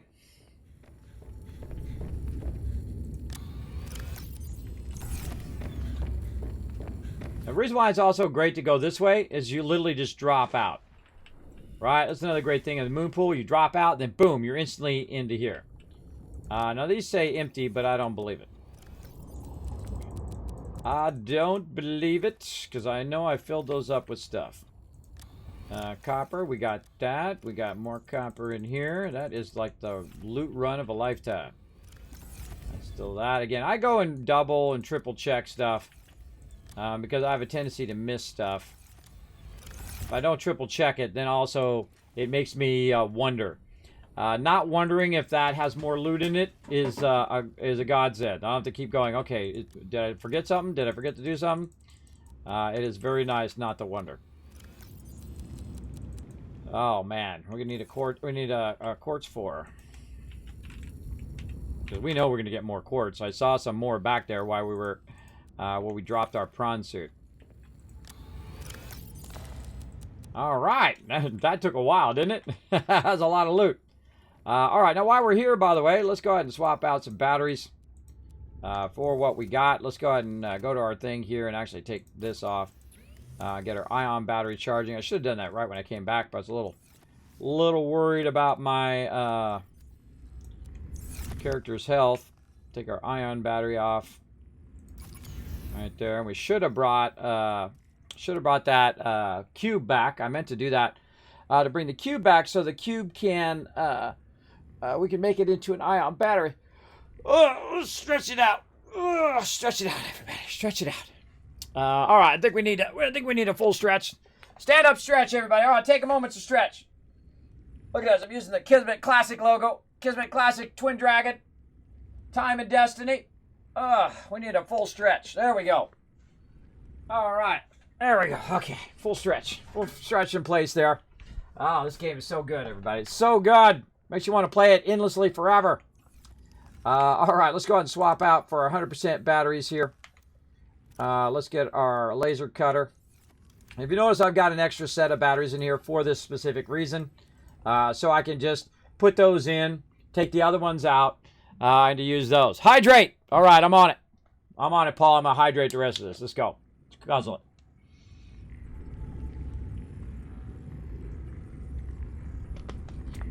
Hydration is good. Probably hydrate better because I stream. Because you guys always have my back. All right, so we'll go ahead and do that. We'll go ahead and these two right here are going to be ion batteries. The rest of these are not. But, you know, I'm thinking we should actually, since we do have a little bit of storage space here, let's also put some batteries in here.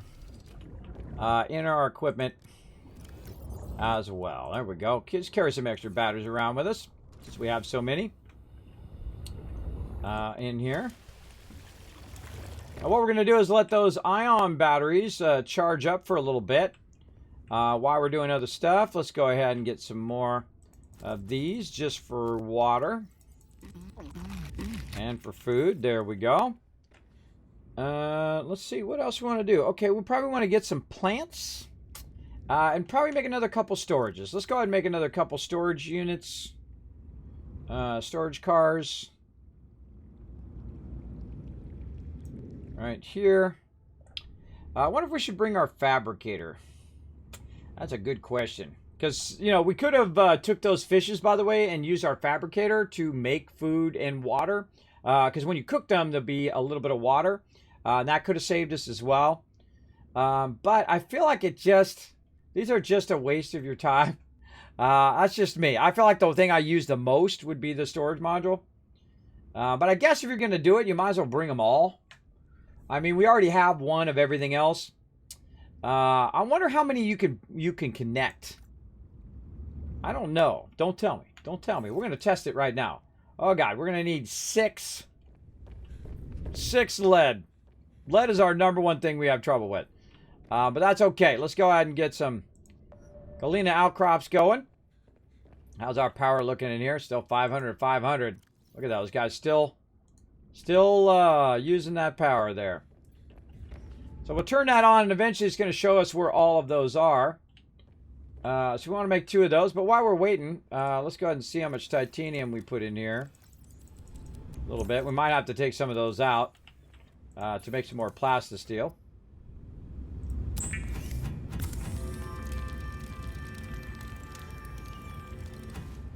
Yeah, we'll definitely have to take some of those out.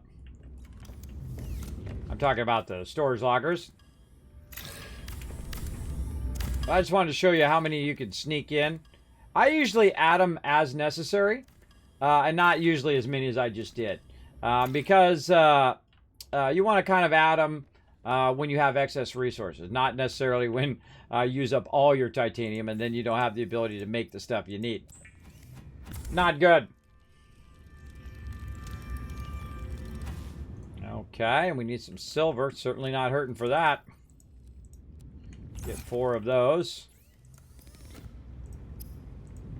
And the interesting thing is we could use up our, if we have an overflow amount of silver, we could just go ahead and use that silver up and make a bunch of wiring kits that we could use later. Another great way to micromanage your resources. So we got to make sure we don't forget to do a bunch of plants, including aerogels. In fact, let's grab this aerogel in here so we can try to use our thermal plant. We needed some lithium, so let's bring a little bit of lithium as well. Do we need this? Probably not. We can get that from plants. I think we're good on all of that. I feel like we're going to kind of create 2 main bases. The main base that's here, and then also the main base that's over on land. Kind of tempted also to go on land and build a big old base like this as well. One of the things about this big base, though, you really don't need it. You really don't need it until you have a bunch of different reactors and you're doing a bunch of different stuff at the same time that requires power.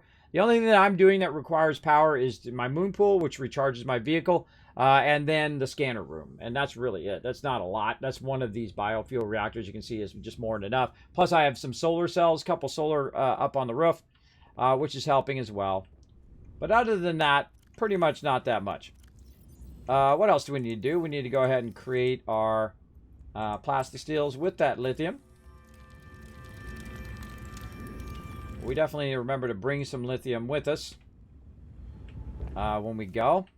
I don't know how much lithium we have. I thought we had a good amount. Oh, yeah, we found a bunch. All right, plastisteel. We're going to try to do, again, 2 more storage units. There we go. We're going to put these back into crafting because there's no reason to carry the plastisteel and the wiring kits around in case they do get lost. Probably going to take this snow stalker fur out of here. And we're going to put that back here in our miscellaneous equipment because I don't think I'm going to use any snow stalker fur for right now. Unless I find some sort of recipe for it. We'll see how it goes. Okay, we got that done. We're going to take some lithium with us. We need to put our kits back. That's what I'm doing. Kit back in there. Aerogel, we're going to take that. Put that in our equipment. Aerogel, lithium. Lithium over here.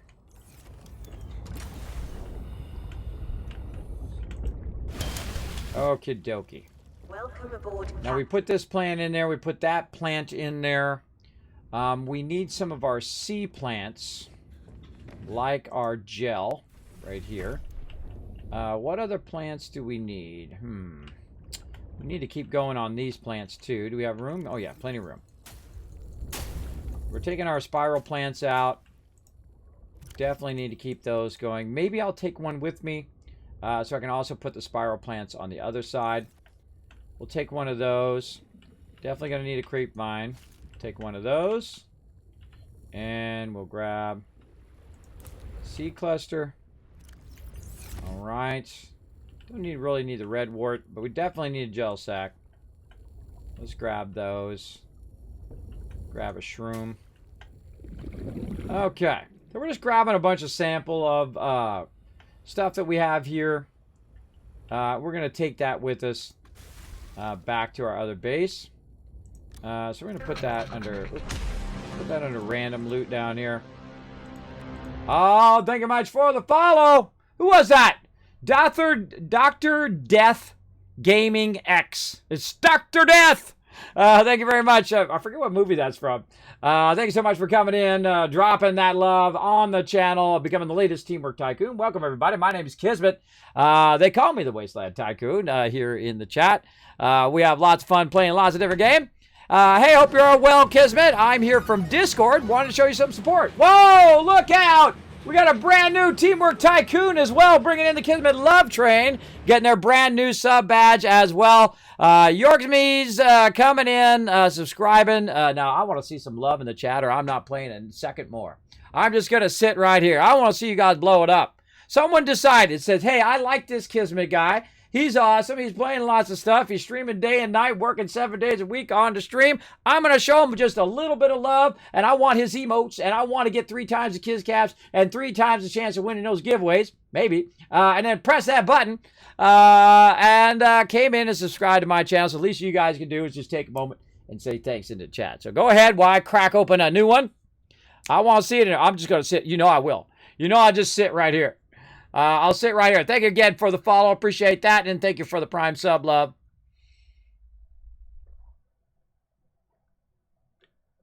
Uh-oh, what happened? I died. Dude, I was so excited. I wasn't watching what I was doing. What happened? I don't remember. How did I die?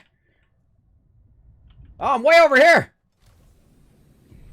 How did I die, everybody? I wasn't even watching. Oh, man, we got a long swim.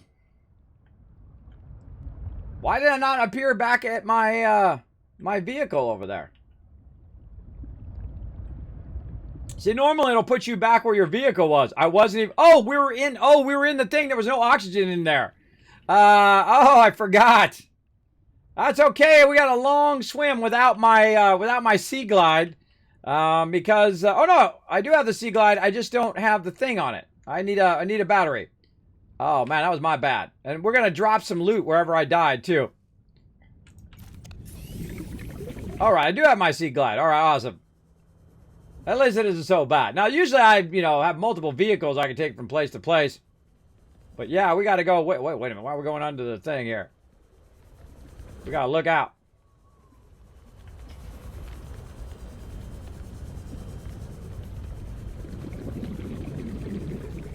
The heck? Why am I going under here? Normally I don't have to go under here. Oh, it's my mystery base. That's the wrong base.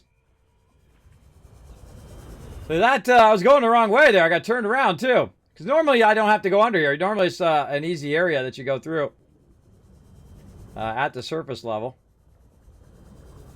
Not only did I die randomly for I don't know what reason, but also, oh wait, where's my tank? What's going on my tank there? My tank go all the way back up? Yes, it does. Okay. So again, when you die, what happens, sometimes you drop stuff, right? And when you drop stuff, you don't know what you dropped, right? Sometimes you don't know. So I was apparently standing in there, and I died. But that's it. That's nothing new in my stream, everybody. A lot of that's going to happen. I'm going to die. I'm going to get distracted. Things are going to go off the rails. Technical problems. I'm going to mute the microphone and then talk to you guys for 5 minutes and realize I got it muted. That's all part of the stream, everybody. It's all part of the fun. All part of the journey. And it's okay if you die. I died at my base. No big deal. I can just go around and try to figure out what I did drop. Who knows what it was. I think I was in my thing here. Oh, wrong side. I think I was literally in my thing here. Right? Let's watch our oxygen. Yeah, see? Look, there's no oxygen in here because I don't have the thing in the front. Which is giving it oxygen. That's why I died, everybody. I was in...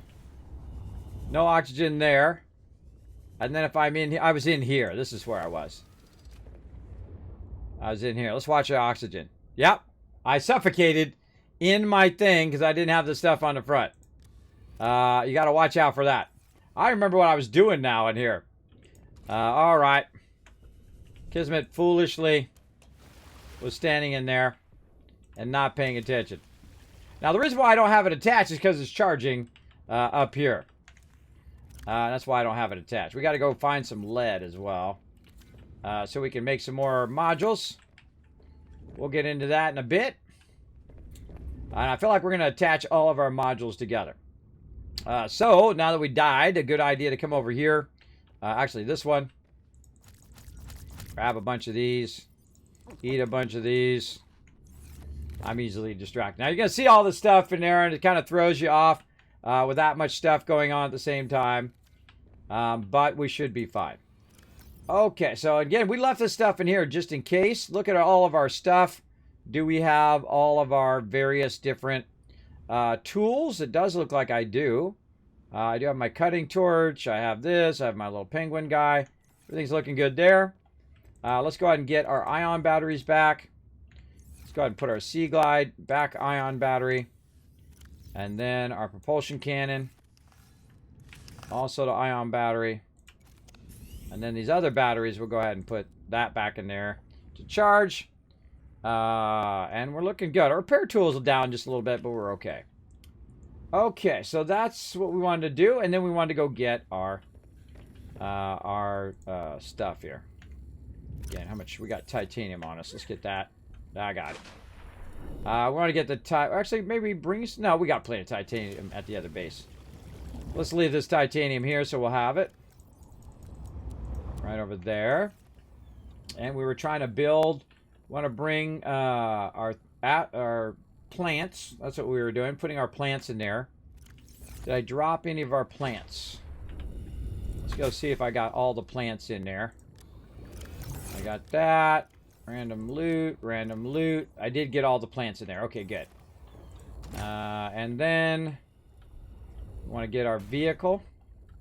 And you know what we want to do? We're going to go ahead and attach this to our vehicle, because what the heck.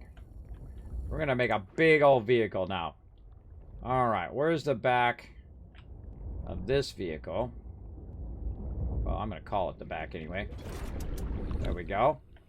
Now, you want to move this out of the way, because what's going to happen is I'm going to drop that vehicle down. It's going to hit this vehicle. So I'm going to kind of push it off to the side here a bit. Like that. And there is one more vehicle that we disconnected over here, which is our for our prawn suit that we want to attach to the back. Let's get that. And we're going to make a big old sea truck now.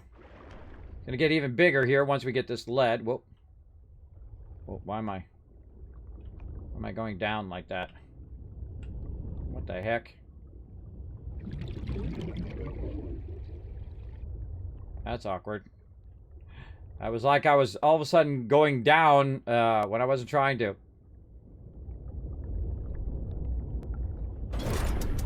Okay.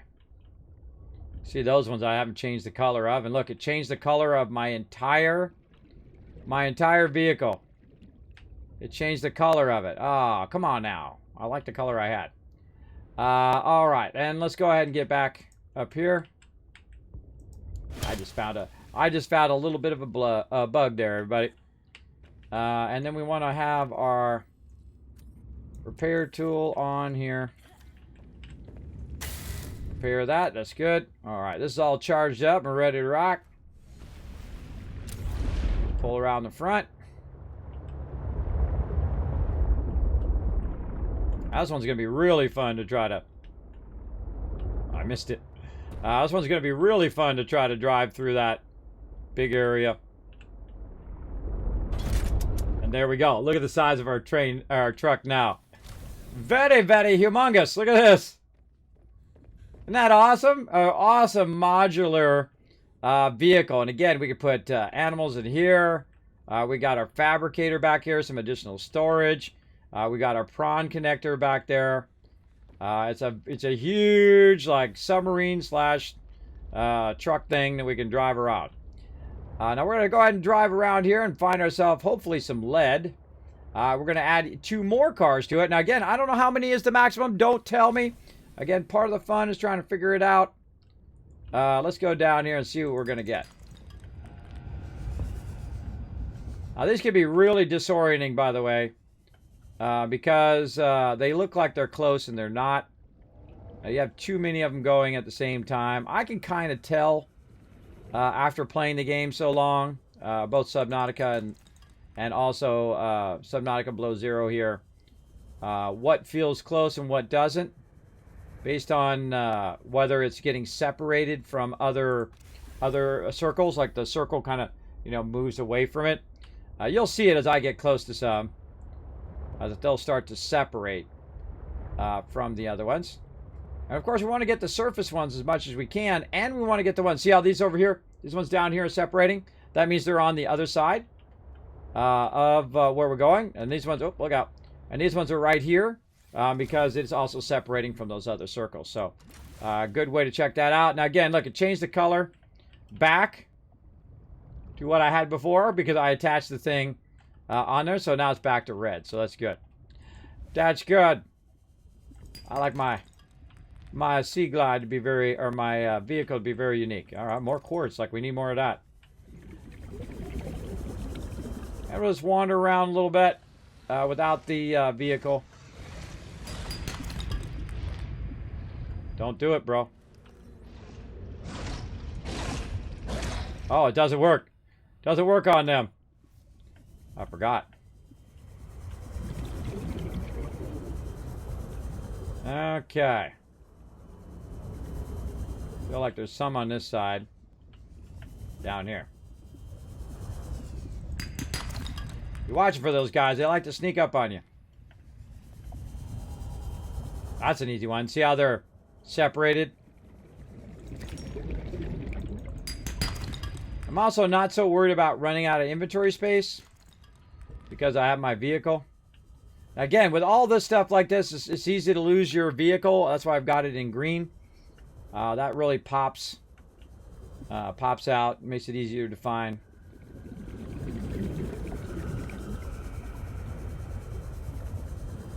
I'm just going to go ahead and use the oxygen down here. Another one here. And I'm looking to see how much we've got. We've got 4 already. We got 5. All right. Now, I could sit here and keep collecting these all day for hours and hours on end. But I think I'm just going to grab a few of the ones that are close by. And then go from there. Of course, the more of these I grab, the less awkward this is going to be when I come back for more. Of course, we'd love to find a node full of these things, right? Like a big node, and then we'd have a whole inventory full of them. Maybe a couple nodes would be nice.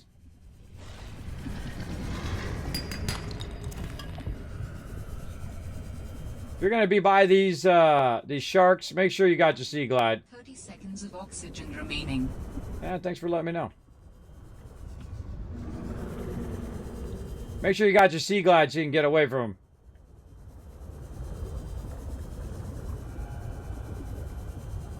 Now you start to black out, so you got to get over here before you start to black out so you can see where the entrance is. Unless you've got the one where you can just go in the back.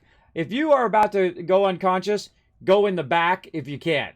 Now I've got the prawn suit in the back, so I can't do that. But make sure you go in the back. Now also, by the way, a good thing about this aquarium one is you can just go back here and look and see what's out. What's outside. I like that about that one as well. Oh, I don't have a battery for my scanner, I just noticed. Hold on, let's take one of these batteries out. Glad I brought that extra battery now. There we go. I must have put it in to be charged. Okay, so we got about 7 lead there. Not bad. Now remember, you got a very long truck behind you that you can easily swing around and hit something with it. Easily swing around and bam, you run into something behind you. And let's go ahead and bring this back. Now, of course, this goes, I feel like it goes slower. Maybe it's just me. I just feel like it does when you're doing this as well. Now, one of the ways you want to do this is smartly put your, oh, yeah, I hit the tail of it onto something, is to put your base where you can drive your, thing in here. Stuck. One of those legs came in and now screwed me up. Drive your vehicle under here. There we go. And it pulls your vehicle off. And then when you go back down again, you can just back in and attach it to that. But what happens sometimes is on your foundations here, when you get there, all of a sudden it loads, and then there's a leg in the way, and it screws up your ability to come under there. So sometimes you want your moon pool to be out further, or turn your moon pool around the other way, right? You can actually rotate the whole moon pool the other way, and then when you come in, you're coming in from the water edge. It disconnects, you come in. But then I also find that my vehicle is facing forward, so I get out on the right, and I don't always like it that way. It's just, it's a preference, personal preference. Probably at some point I will turn the moon pool around just because it's easier when you're using your extended trucks. All right, let's go ahead here, and let's once again work on our food and water. There we go, and then we will save right after this battle. To battle! All right. Thank you for the love there, York. Thanks for coming in, hanging out. Let's do this battle. Let's blow it up. Blowing it up big time. Oh, it's on.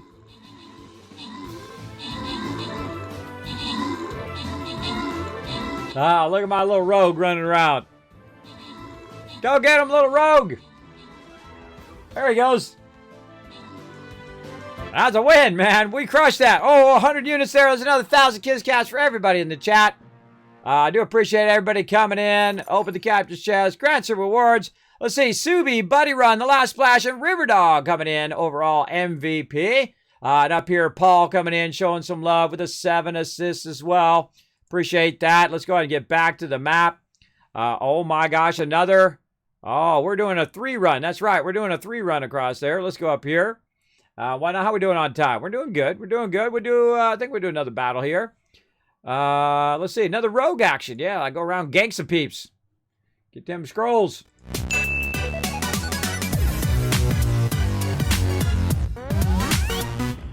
Okay, so we came back because we've got some lead. And that lead is going to need to be coupled with...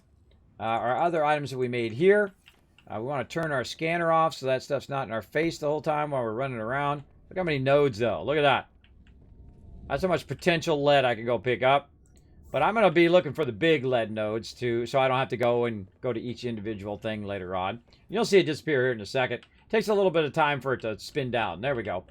Now we're going to go out here, and we're going to make our truck even longer. I don't even know what the maximum is. Don't tell me. We're going to see. We're going to try to figure it out. And so we're going to add more storage because we crazy.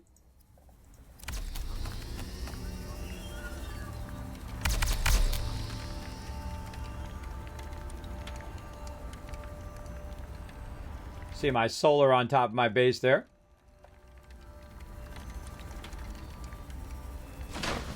Now, before you make the next one, you definitely want to move this one or it will drop and hit the one you already got. Just a big heads up on that one, everybody. All right. And we'll move this down. But we'll attach it to this here in just a second. We'll have 2 in the front, 2 in the back. Roughly like that. All right. Or at least we're going to see. I love to check the maximum minimums of stuff. Then I know what I can do and what I can't do. Let's make another one. Making 2 more storage units.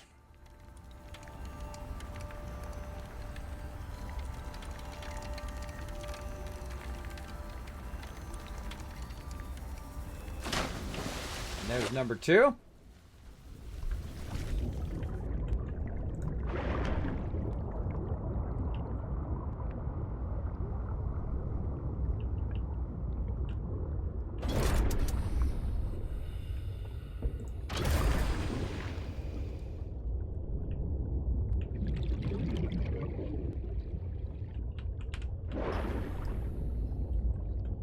Beautiful day for some docking.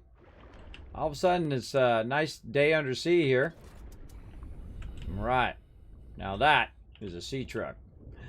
That is a serious sea truck going on right there.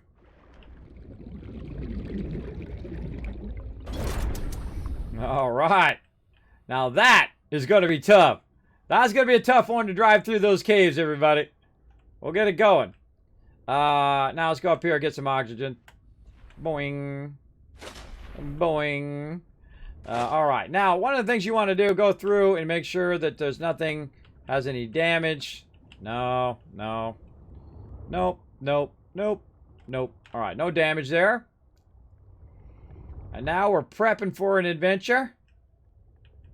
I kind of feel like that's all going to get destroyed here in a minute. As you do. As you see. Have a little bit more pepper. Right there. Okay. Anything else that we probably need to bring? We're going to bring some lead. Or no, lithium. Lithium is what we're going to bring. We'll actually put this lead back. There is no room in there for lead. Let's take some of this out. That's lead and magnetite there. Though I could probably make a separate lead box at some point. Let's just go ahead and put this magnetite over here in this overflow. Titanium, back in titanium 1. Quartz into quartz number 3. Amazing I can... Oh, we need quartz 4. That's right, quartz 4. Over there. Okay, so lithium is the thing we need to bring. And let's say we'll bring 4 of those. Can't remember what I need lithium for. I needed it for something. I don't remember what it was, but we'll bring it anyway. And we brought our plants and all of that. Okay, I think we're good. Let's go. You know what? Let's bring a little bit of water, too. Let's start using this water up in here. This is plus 35. This is plus 25. So bring a couple waters. Oh, we're going to make another still suit. That's what it was. Oh, I thought of it at the last second there. I'm glad I thought of it before I left. Another still suit. Let's get that going. Still suits. And oh, we're gonna use an aerogel. Let's get that. Now let's get one of those.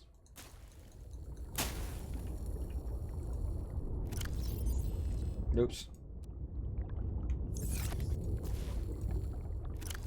Had to put the seed in there and not the full thing. We need an aerogel. Or do we need 2? I can't remember. Let's go look. Let's look. We need 1. And then these over here. How's our inventory looking? Plenty of room. Let's get these going.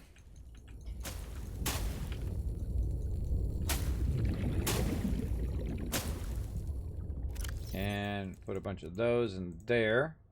We need 1 of those. Again, you want to, if you want to use one, you want to put another one back. So it's always making more. And what else? So we want to go ahead, get some ruby. That we've stocked up on for sure. Ruby. Copper. Again, that's not something we're hurting on for sure. Let's get these going. Synth fibers. And then copper. And there's something else that goes with aerogel, which I can't remember. What is it? Here. Aerogel. Oh, ruby also as well. All right. Awesome. Another still suit. Let's go. We basically took out our still suit because I needed to get the stuff for the synthetic fibers back. The plant, so we could plant it and make more. That's why we're planting a bunch of them out there. And so we can just keep making more and more of those. So there we go. We're going to put our still suit on. Though we will need our cold suit. But we're going to put our still suit on just to kind of help us a bit with water. Because, again, that's the #1 thing that gets you is your water. If you're going to be underwater, your still suit and your rebreather are the best. But if you're above water, your cold suit along with your cold helmet helps a lot. You can also use your thing. Maybe I should bring that with me. I can use my headlamp as well. Those are great for when we're... that's great for when we're using our propulsion cannon to collect resources right? We can have our headlamp on and collect a bunch of that. I feel like that's good on the surface level, so we'll bring that to our other base. That should help a lot, and I think we're good. Now, let's see what happens when we try to drive this gigantic truck of loot. Let's see. All right, go in the sub. There we go. Energy fully charged. Okay, now we look around here. We've got this right behind us. And I'm just going to go down. And there we go. Now, it says that I've got 5 of them connected. Now, I kind of think I have more than 5 cars. Now, I'm not even going to look behind me. I'm just going to get out and then look and see if there's any cars that it left behind. How many cars do I have? 1, 2, 3, 4, 5, 6, and that's 7. That's 7 cars that I have. But it's only showing me 5, and I'm really close to my base. It's only showing me 5. So that's interesting. Let's go ahead and head down. And let's see if we move away a little bit. And then we get out and we turn around. Is my prawn suit back there? My prawn suit's back there.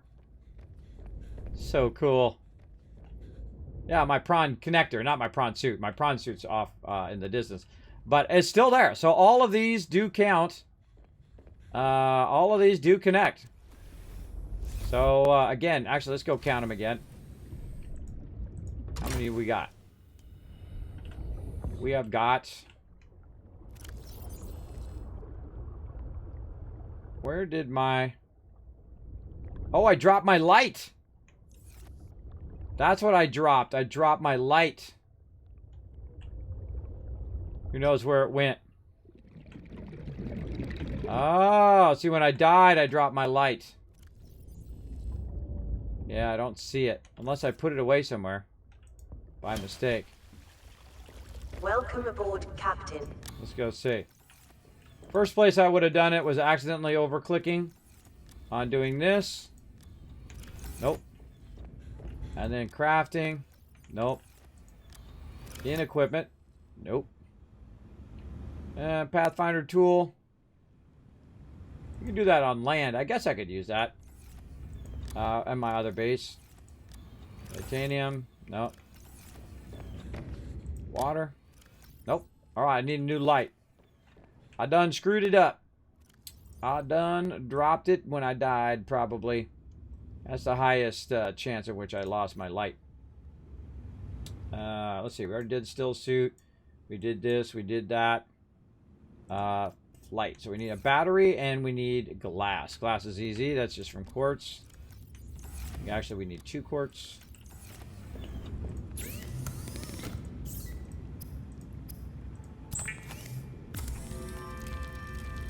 And I believe we still do have an extra battery in here. We do. I'm going to find that light later, too. You see. You'll see. I'll find it later. And I go, oh, that's where that light is. Or maybe my little friends will go and find it for me. I bet it dropped. I bet it dropped straight down. Down here. Let's go look for it.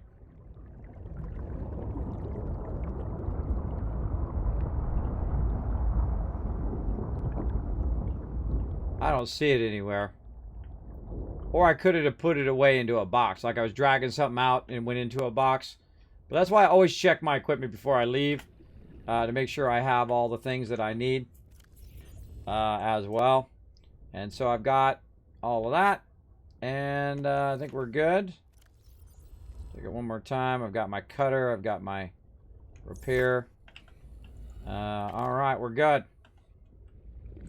Now for a long journey back to our prawn suit. See how fast this big gigantic boat goes. Which way are we going? We got to pull away from the ship. And we got to find our prawn suit. This way. Oh god, this thing does feel really slow.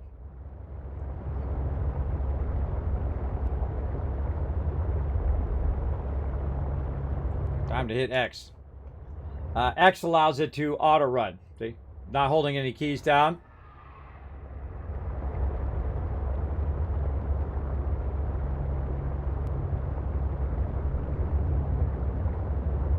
Now this place here is fairly safe, where I'm going right here.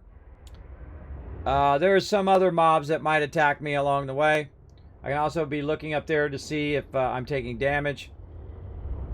But I also have a thing to defend myself. I happen to find it really early game. And be able to defend myself. But man, this goes so much slower. We really need... There's actually a boost for your sea truck. Right now would be a great time to use it. If you play the game as much as I have, you can definitely tell the difference. It's somewhat subtle in its speed, but definitely feels way slower.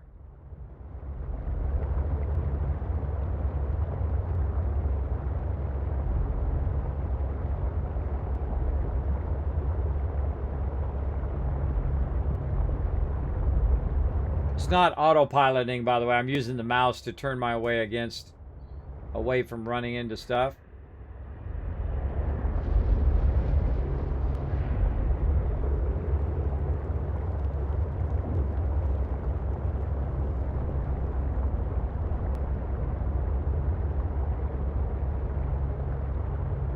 I'm looking for resources as I'm running along.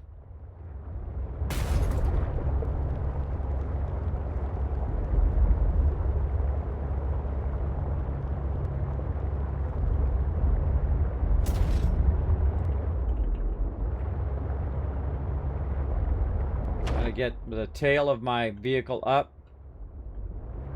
I see some lithium there. Lithium brake. Yes, I brake for lithium. Eh. After a while, you'll stop picking those up. Look at our ship. Cool. And the other one, you have a different vehicle that's really, really big. This one is... oh, there's a node right there.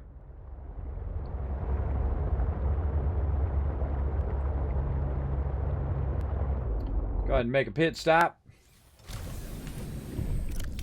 Do we got any on us? We do not. But that's okay, because we were smart enough to make a bunch. And put those on us. All right.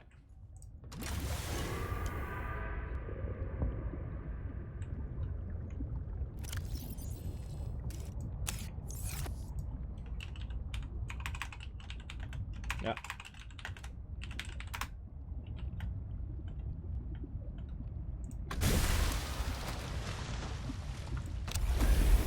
And we'll mark that for when we come back. Get some more copper. Oh, and there's a quartz node. Now, one of the things... Oh, and there's another copper node. One of the things that I will do is I will mark the node. After I go and mark the node, I will come back and get the node. Because if I don't mark them now, believe me, it's going to be hard to find them again in a bit. But once I've marked them and then I come back and get them, I will just basically pick up the beacon. Right? And then because there'll be no reason to have the beacon still there. Same thing over here. And then I'll basically get my beacons back and then I'll use them to... mark other nodes. Cop mode. Cop node for copper node.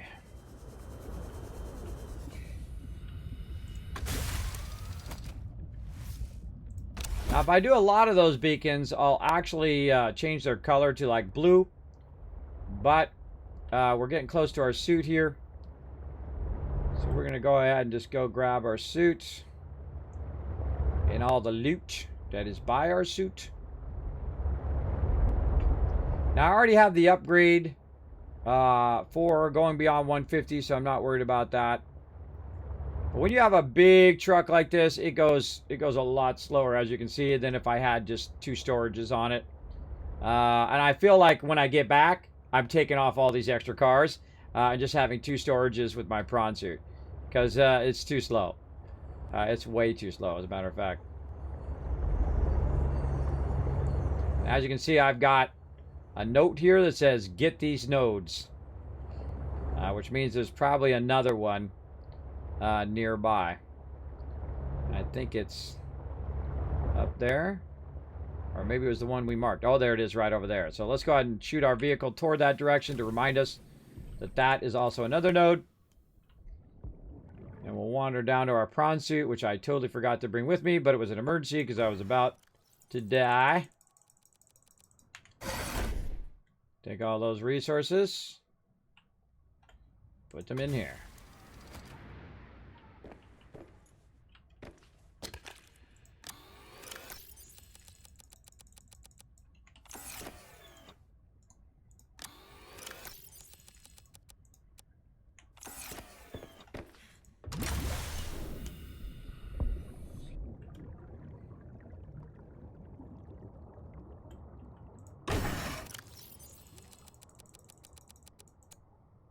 Oh, I got my cold suit on me too.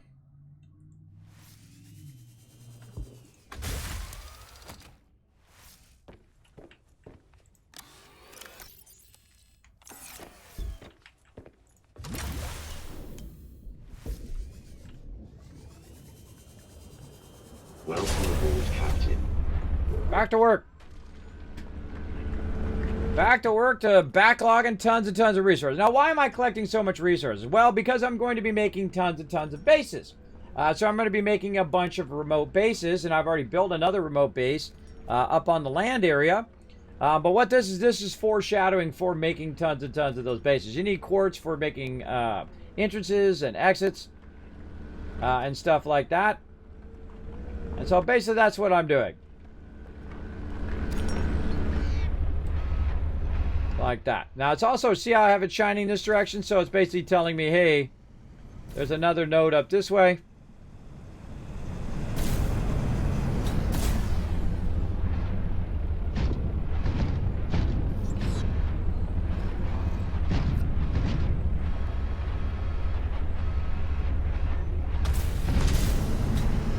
There it is.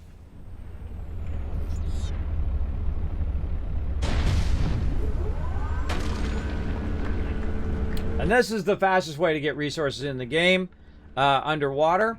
That is not those things that we were doing earlier. The things we did earlier, we got those really fast because we don't have to sit and do this, right? We just pick them up. Pick them up, pick them up, pick them up, pick them up. Really easy. As opposed to, especially if you're using your propulsion cannon, we're just zapping it into your inventory. I feel like that actually is even faster than doing this. Though this is a really fun mechanic. I like this mechanic in the game. And again, we're in a nice, somewhat safe area. If we had to fight off mobs the whole time we were doing this with a big vehicle like that, probably not the best idea. Now let's just look around a little bit here. Make sure there's no more nodes nearby. I'm gonna fly up this way a little bit.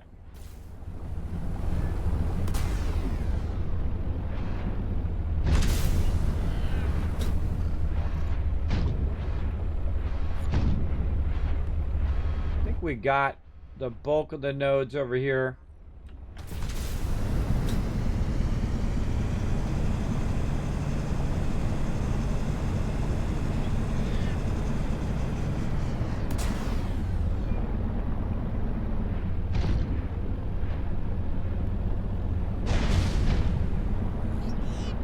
I'm gonna run around behind here. I mean, we're right here, might as well grab it. I'm gonna run around behind my vehicle here. It's this way I can go ahead and use my underwater boost. It doesn't work on land, by the way. Only underwater. And it attaches my prawn suit to the back of my vehicle. I know, awesome, right? Now, get these nodes, I can go ahead, or beacon. Okay. We can pick that up. No reason to leave it there. Getting our ginormous sea truck, which I think is incredibly excessive. Let's go and go forward a little bit and then turn back to our nodes and right back in the way we came. I'm gonna hit X because it's so slow. I'm gonna hit X because it's way too slow.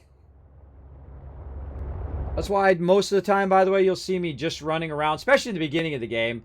I'll just be running around with the front of it because it goes way faster. And then also you can get a booster that makes it go even faster when it's only that one thing. So you can get across the sea very, very quickly as opposed to this really, really slow journey I'm on right now.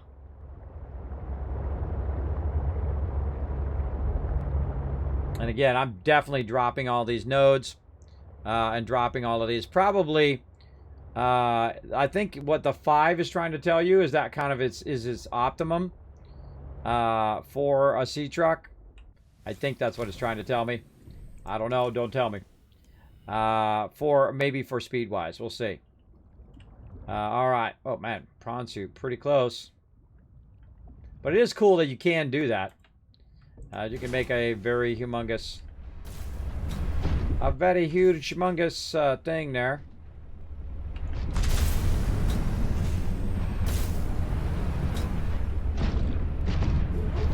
Alright, let's get some more copper.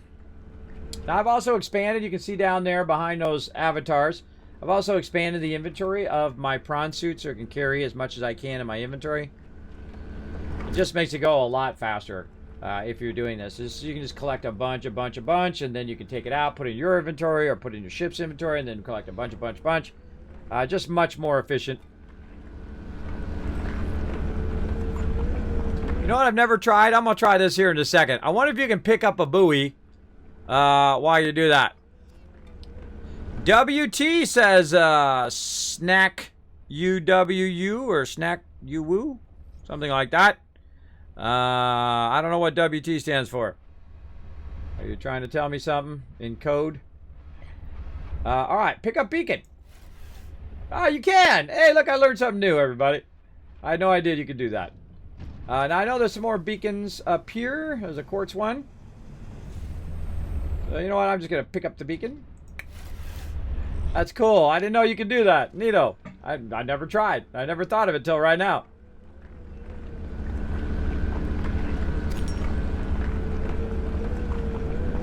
The original game didn't let you rotate the moon pool if it was already a part of an existing base. That is true. That is very true.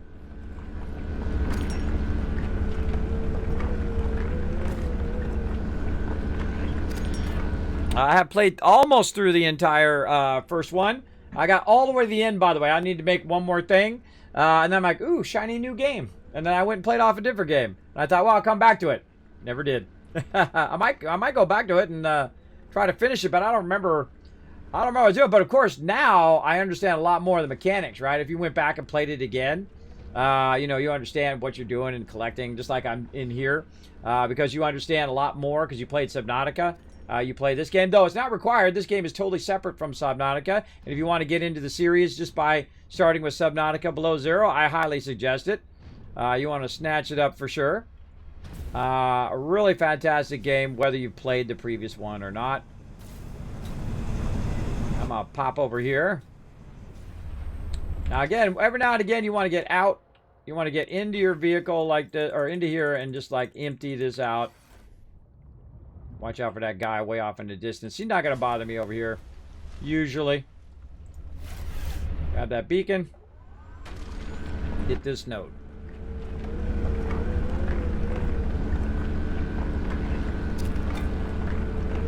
Now, see, you might be a little afraid because you're on the side here that your loot is going to fall down into the crevice, but it usually doesn't. Usually you get the loot, right? I'll automatically put it in your inventory.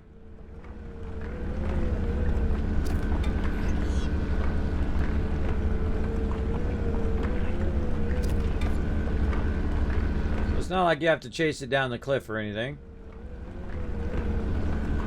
Unless you don't have any more... Oh! Unless you don't have any more storage space.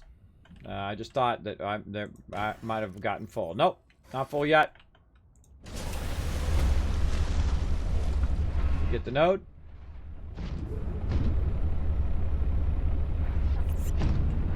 We got it. Oh, there's a little left. Right there.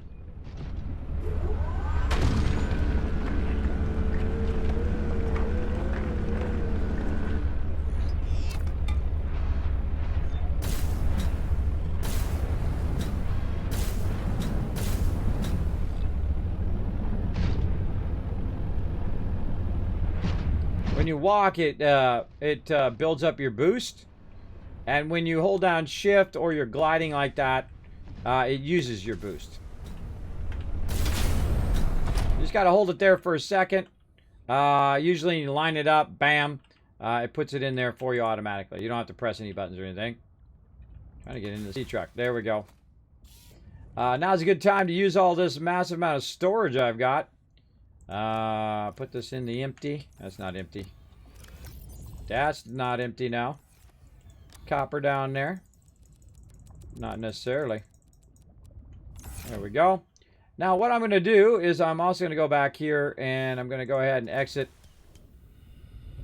Because if we do find any more resources along the way, best to take a minute here when you're in kind of a little safe zone. Get our beacons out of there too. While you're in a safe zone to literally just clean out your prawn suit. If you have all these storages in here, I kind of feel like I don't really need more than 2 storages connected to it. I feel like that's more than enough. But I guess I could go 4 storages and then my prawn suit. Or might bring the replicator. But I feel like the fabricator, if I'm going to use a fabricator, I'm going to build a base. And so I can just collect titanium and whatnot. But I don't know, in the deep water, you never know. That could save your life. If you don't have enough water and stuff like that. I feel like some stuff has a varying level of usefulness. Those are already full. Put some of these beacons back. Come on, beacons. There we go. Leave one on me. Anything else on me? I can... Bit of water. I'm reclaiming this water. See how that helps your water when you reclaim it? Man, it really does help a lot. Helps a lot. Speaking of, we can take this water and food off of us. Flare. Headlamp. There we go. We'll do that battle here in just a moment. Let me go ahead and clean out my prawn suit here, and then we're going to head back toward my primary base to drop off more loot, and then we'll drop off some of these cars, because this is just painfully slow. Nope. Get in the sea truck. I'm going to be more diligent by watching that. Back into my vehicle. Alright, where's my Tycoon HQ? Straight ahead. Gonna hit X. Hit the space bar. I'm going up like that.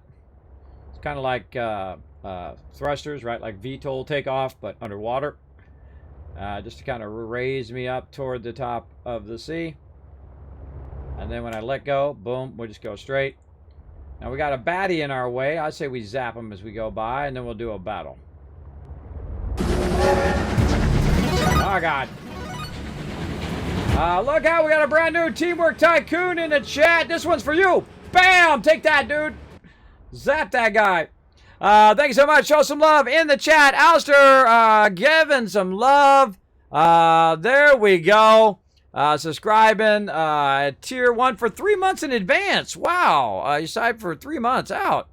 I appreciate that. Now show some love in the chat, everybody, or I'm just going to sit here in the dark. Sit here in the dark and let you guys watch that.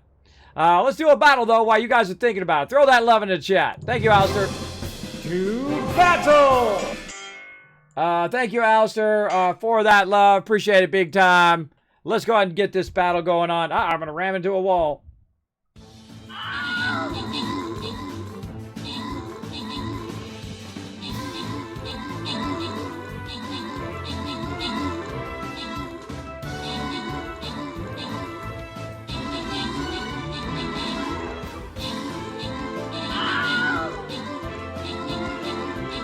Oh, I feel like we got this one. Look at that. 124. Oh, over 140 units. That's 1,000 Kiss Cats for all of you.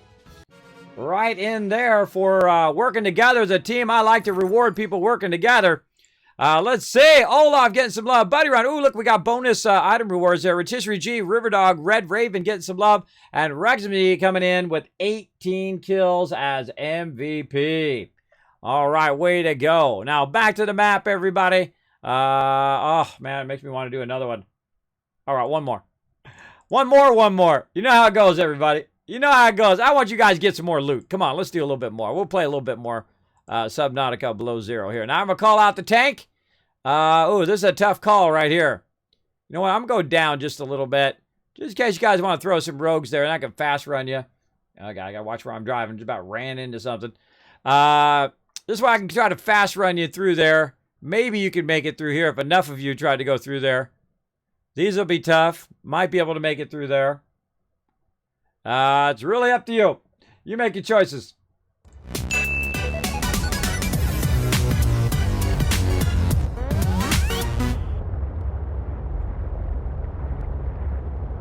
All right, we're pulling into the base right here. Okay, there's too many things on my boat. I mean, it's cool. I love the idea of it. It's cool, but it's too slow. Oops, back it up. It's too slow, and I don't need it. See, I'm also like do I really need an aquarium module? Do I really need whatever module that is? I forget. The fabricator module. That's what it is. I'm gonna go ahead and move the storage module back. Oh, well, this is a fabricator module. Yeah, I don't feel like I really need those. Maybe we'll do a bunch of storages. That's what we'll do. Now these guys I'm going to go ahead and get and just kind of put off to the side here. Put it under my base. Kind of tucked under here. Out of the way. Because I don't think I'm going to use those. So let's get those out of there. Maybe we'll just go for the straight up massive amount of storage.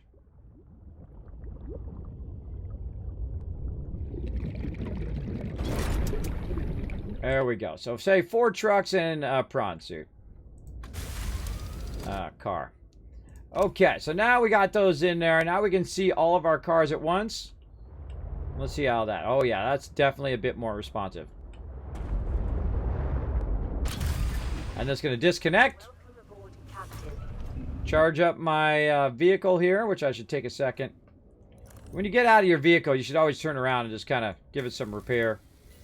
And you can see the rest of mine are down here. And then when I drop down, I can go ahead and just reconnect and off I go. Okay, now one of the things we want to do though.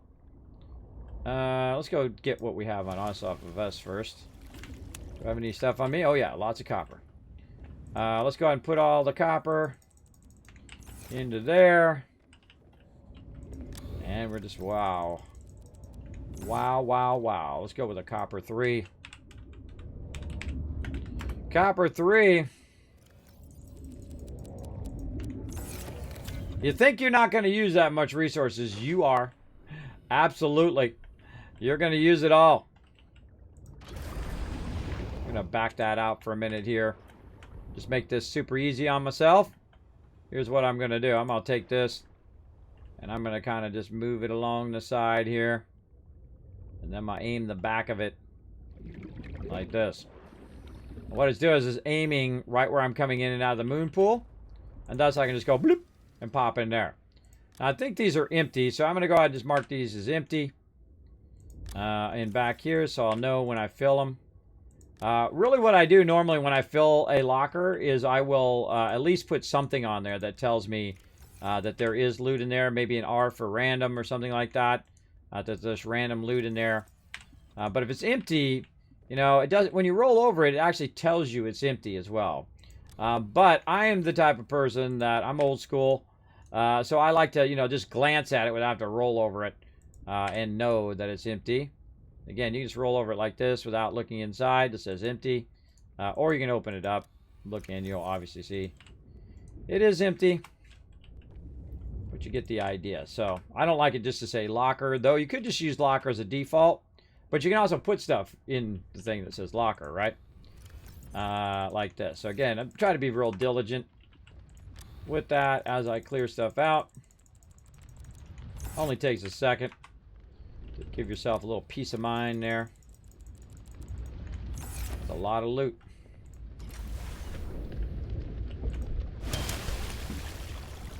Okay, what do we got? Quartz 3. Oh no, quartz 4. Alright, copper 3 there. Replenish a bit of our titanium.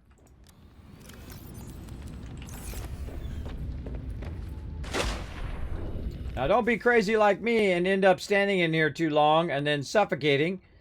Because there's no thing on the front of my vehicle, it will suffocate you in here. I was standing in here and I was looking in the chat and someone subscribed and bam, I died.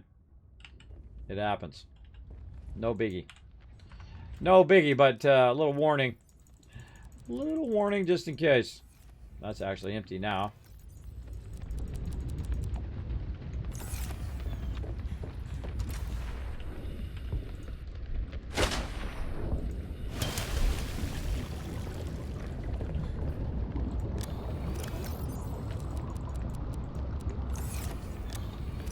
Man, we are rolling in the quartz.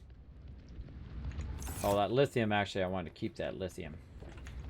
Wanted to take that lithium with me.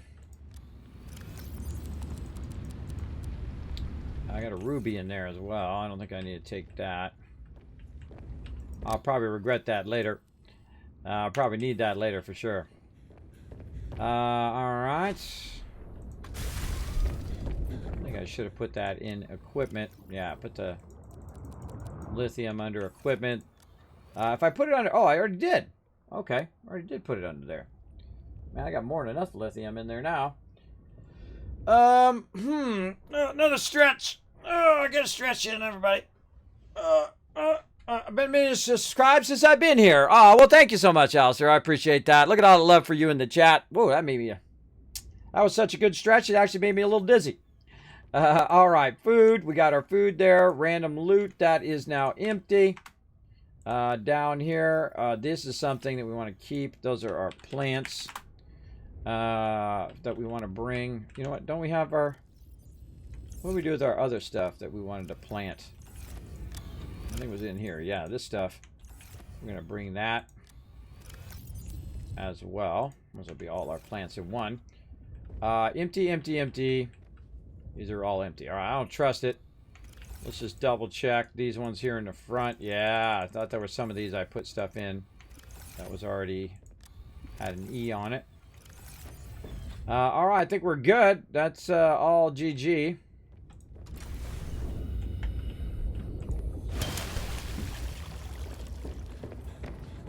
And copper.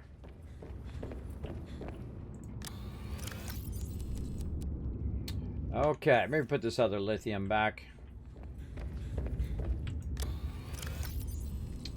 And we've got some water that we reclaimed there. Bunch of these. Again, I don't like to use the food unless I have to. It's more like a... otherwise, I just use that food because that's much more useful, I think.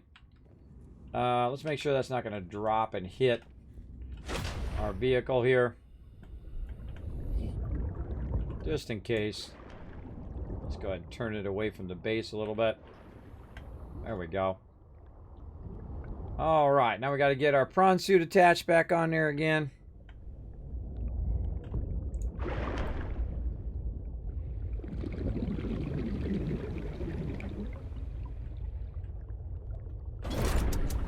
Okay, 1, 2, 3, 4, and then number 5 is prawn suit, so we can see all of their different levels.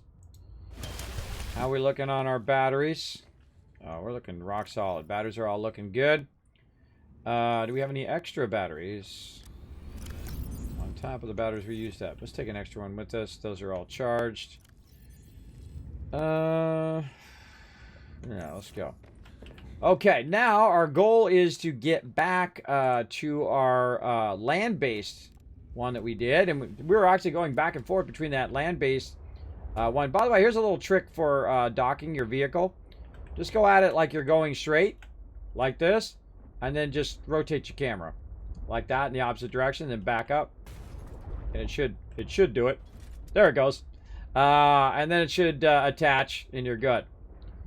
All right, so now we got to pull away from my base a little bit here, and we're going to turn around and we're going to look for that entrance again. Okay, here we go. Cub entrance. That stands for Stalker Cub entrance. Let's see how good our vehicle goes now. Now, I guess I could compare the footage of what I'm doing now versus what I just did with even more things on there. But I feel like I'm good. I feel like I don't need all those other stuff, and it also makes it harder for me to maneuver my vehicle.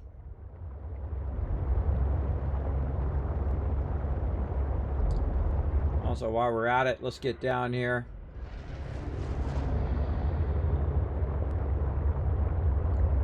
Look for any other nodes. And now's the time to be snatching up nodes like left and right, because again, we're going to really expand and continue to expand our remote bases. And I could create a base here, and a base another 100 feet, and another 100 feet, and another 100 feet if I wanted to. I feel like it's really unnecessary. But you can use your scanner that way. I don't really know what the distance level is when I upgrade my scanner distance. How far away it is, and say it's 500 away. I guess we could just here's a way we could test it. We could tell it to scan for something that we know is a ton of, like those like titanium or something like that, and then we can go and see what the furthest one away is from the base. And if it's like 500, then we know that's what it is with 2 upgrades, right? That's an easy way of finding that answer. Of how far away that is. And then we could go build a base every 500. And then we would have the entire underwater area to be able to scan it and collect it. Now, if I had more time, everybody, I would collect every single thing in this game. Every single node, every single thing, and I might still do that. Oh, there's a node on the right there. There's a node on the right. Pit stop. And you're like, Kismet, you got 4 boxes of quartz, bro. You don't need it. Oh, you wait till we really get started. We just getting started. We're just partially getting started. Gonna drop my prawn suit down, and I'm gonna go get in it. Welcome aboard, Captain. Again, I'm shining my vehicle toward the node. We just getting started. Just getting started, everybody. Wait till you see what I build out later. Because I'm a mega builder. I don't build small bases usually. Remote bases is okay if they're small. But my primary base is going to be insanely massive. And then I'll build some really massive bases elsewhere as well. Probably build one on the land at some point.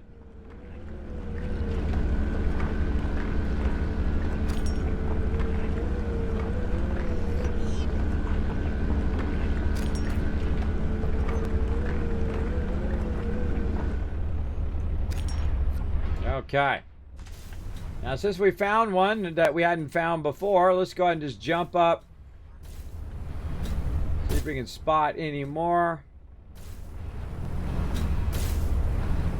Way up. Hollow chamber in iceberg interior detected. Up above us.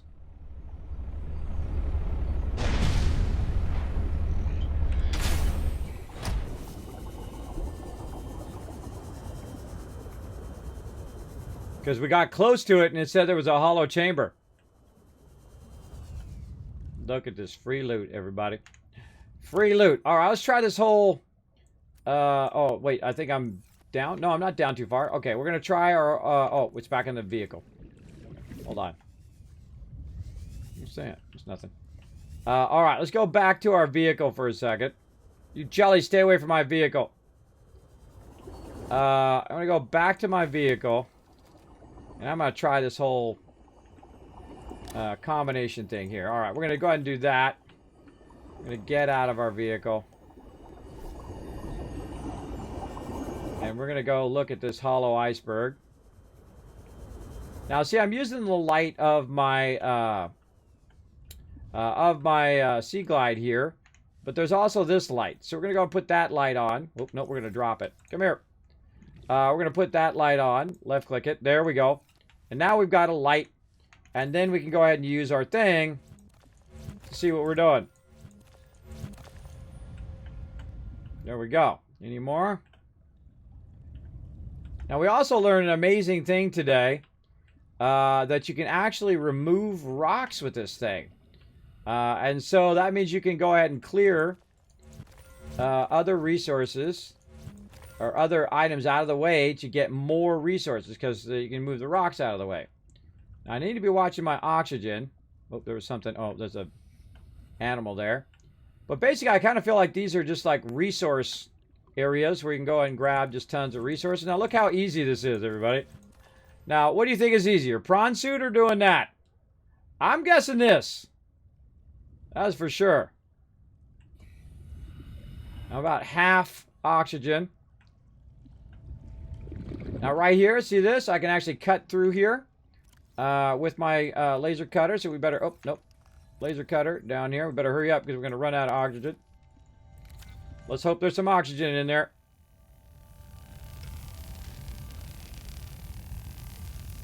Oh, no. We should break off. Break off. That's too long. It's going to take too long to cut that. We know where it's at. We'll come back. 30 seconds of oxygen remaining. Warning. Passing 100 meters. Oxygen efficiency decreased. Now, by the way, we could also try to get our prawn suit up in there, but it'd be real awkward. Also, we could bring our vehicle up. Why do I have my vehicle so far down? Hold on, let's reattach our prawn suit here, and then we'll go check that out.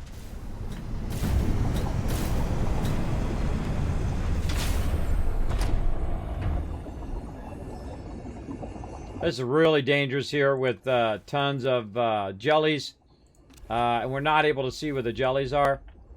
I'm going to go up a little bit, and then I'm going to turn up.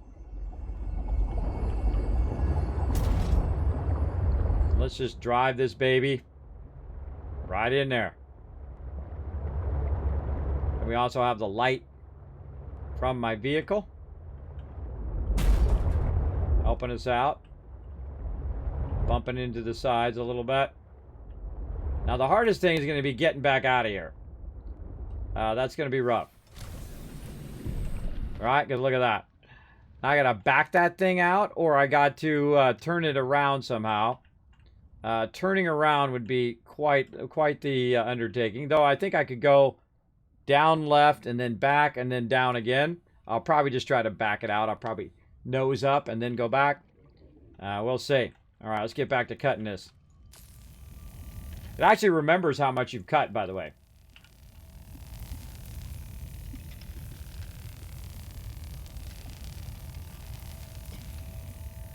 See, I don't remember any of this where you could cut stuff open, where you can just grab basic resources. Like this. Oh, jackpot! Jack to the pot, everybody. All right, I'm liking this light. This light's actually working pretty great. Oh, I turned the light off. Oops. I don't know if I'm getting that one back. I don't know if I'm getting that one back, everybody. I shot it up on the top of there. Oh, maybe not. All right, no big deal. It's just gold. I got plenty of it. Plenty of it. Press the wrong button.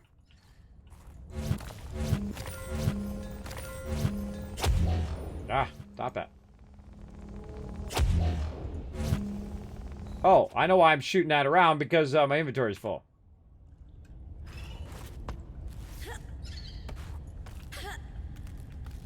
Inventory full. Uh-oh, it's going to drop. It's going to drop to the bottom of the seafloor. Yeah, there it goes. Why? Oh, it's like it's disconnected or something. Hold on, I'll show you a little trick. Why it's dropping. You go right here. Drop a bunch of this in here. Try to catch it on the way down. Where'd it go? Oh, it's right here. That's cool how the piece of glass fell right there. Alright, it's weird that it's making me go into my actual seat when I get in. See, when I hit E, it should let me out. It's like it's disconnected or something, or something's wrong. We back up.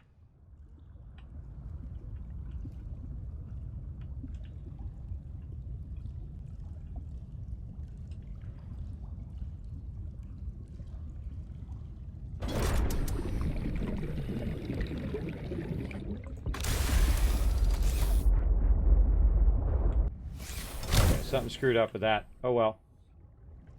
Something's very screwed up with that. Maybe it's because my ship is vertical. I don't know. I'm just gonna go in the back. Or not. Alright, let's nose down. And see if that helps it. Oh yeah! Yeah, it's if it's not horizontal, it will not let you get out of the thing. It'll just, oh, I didn't know that. That is actually useful if you do just want to get back in and out of the car, right? In and out of the vehicle.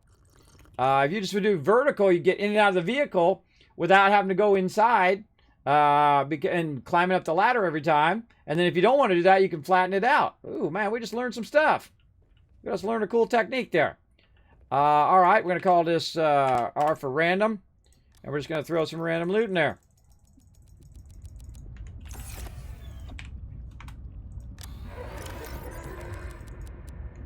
Uh-oh. I hear something out there. Okay. Back to our loot.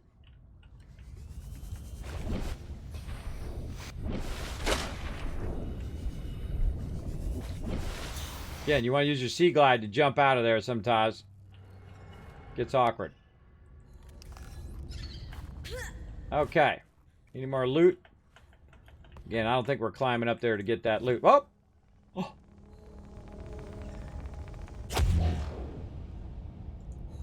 I didn't know you could do that either!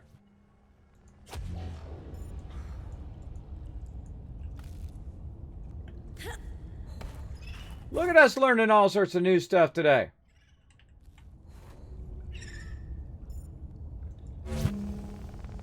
Guess you could use it as a weapon.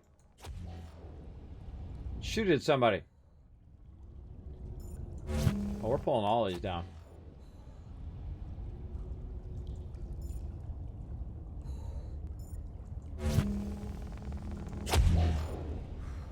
That's cool. That's a cool mechanic. Right mouse, left mouse. Right mouse, left mouse. That is cool. I did not know you could even do that, everybody. We're learning all sorts of stuff today. I don't know why you would want to do that. Maybe it's obstructing your way. And you're trying to clear.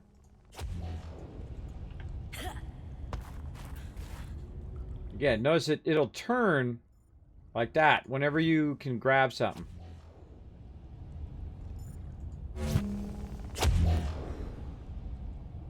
I bet you there's some hidden stuff that has to do with that.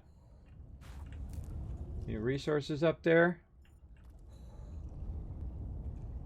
Somewhere.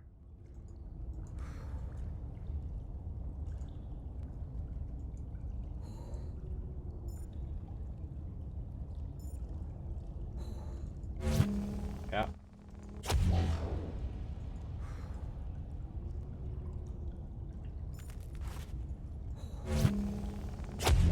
Make a pile of them over there. Making a big pile of these things. Again, that's fascinating. Why would they do that? Why would they take the time to add that mechanic?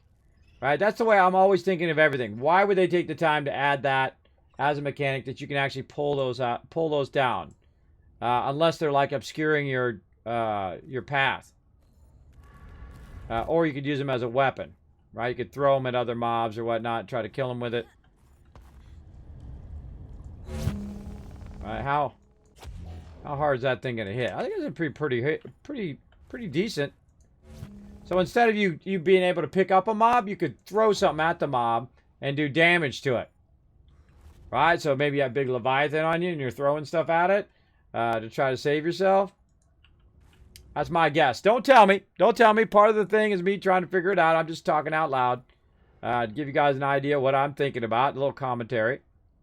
I love it. I love that idea. Okay, what else we got down here? I don't need any more of those eggs. I think I got plenty of those little suckers. And Get that little guy.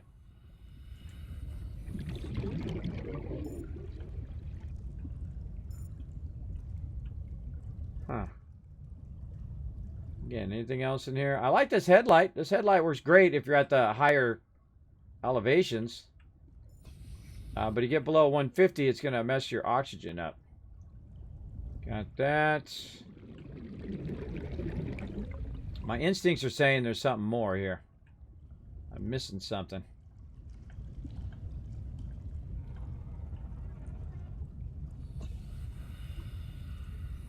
Man, but I did pick this place clean. Let's go down in this one. We'll go back down and we'll go in this one. Let's see if we missed anything from this side, right? What you want to do is, if you're not sure if you got everything, go from a different direction than you went before and see if you got it. Definitely looks like it. Look at that. It just fits across there. That's scary.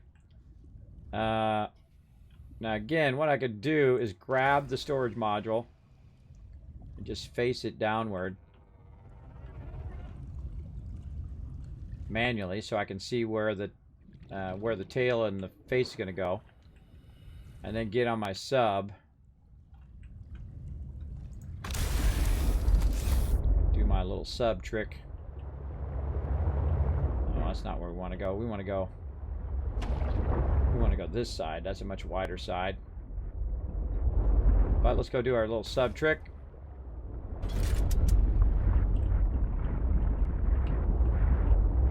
And that second module is taking some damage.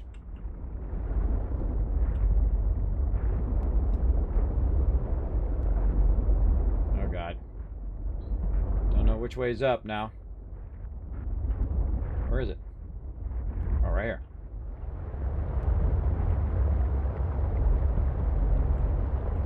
And let's go right about there. Let's just take a minute.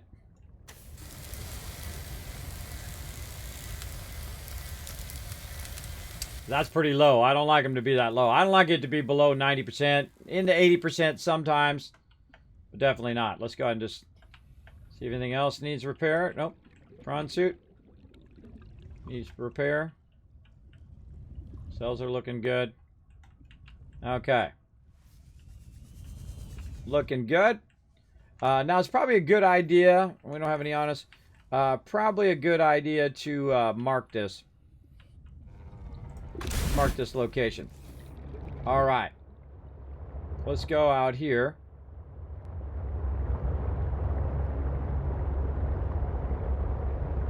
We'll flatten this out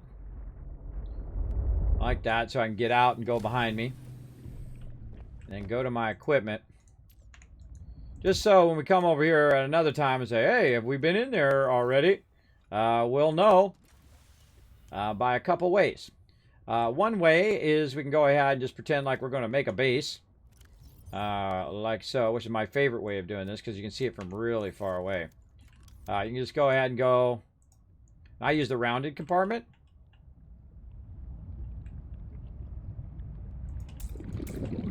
Get it to go.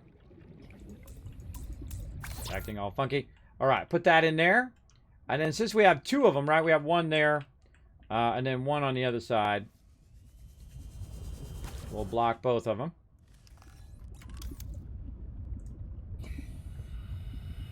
Get away with it. And that says, hey Kismet, you been there, bro. You been there and you looted that.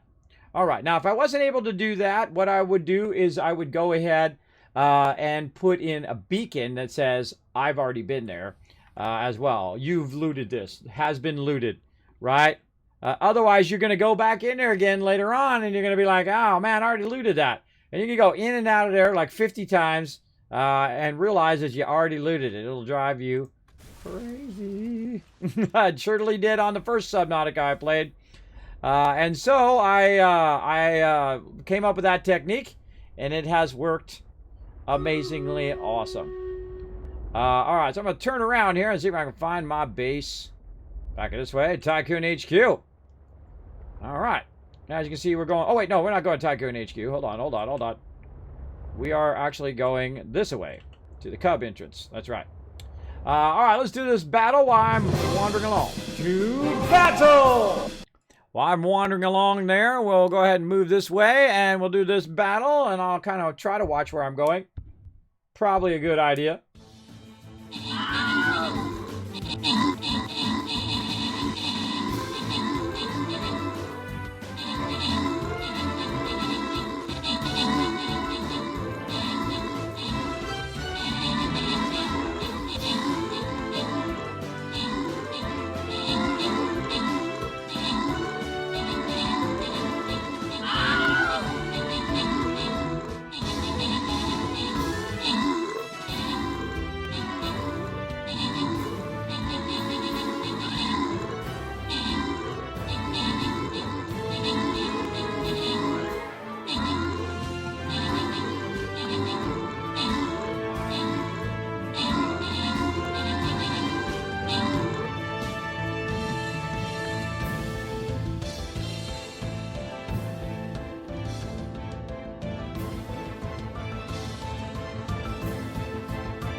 Blammo! Loot for everybody! Open the captain's chest. Oh, man, look at that. Oh, place units in battles. We are actually already got that one done. Grant super rewards. Whoa, look, we get extra rewards because you guys put down so many units. 154 units, plus you get extra rewards in the chat with 1,000 kiss caps for everybody in the chat. Thank you so much for that. Now, again, if you are in the stream, everybody, for some reason lately, I don't know what's up. My numbers of how many people I'm giving kiss caps, the users in the chat, versus the amount that it's registering as the amount of people viewing my channel is off.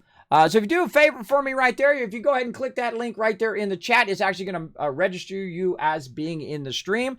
So go ahead and click that to go to my channel, and that will help out a lot for future giveaways and things like that. Because, hey, I love giving out loot, and I try very hard to do so. So let's go ahead and show some love to Sarge, Taco, Red Raven, Paul, Olaf, all getting some love right there.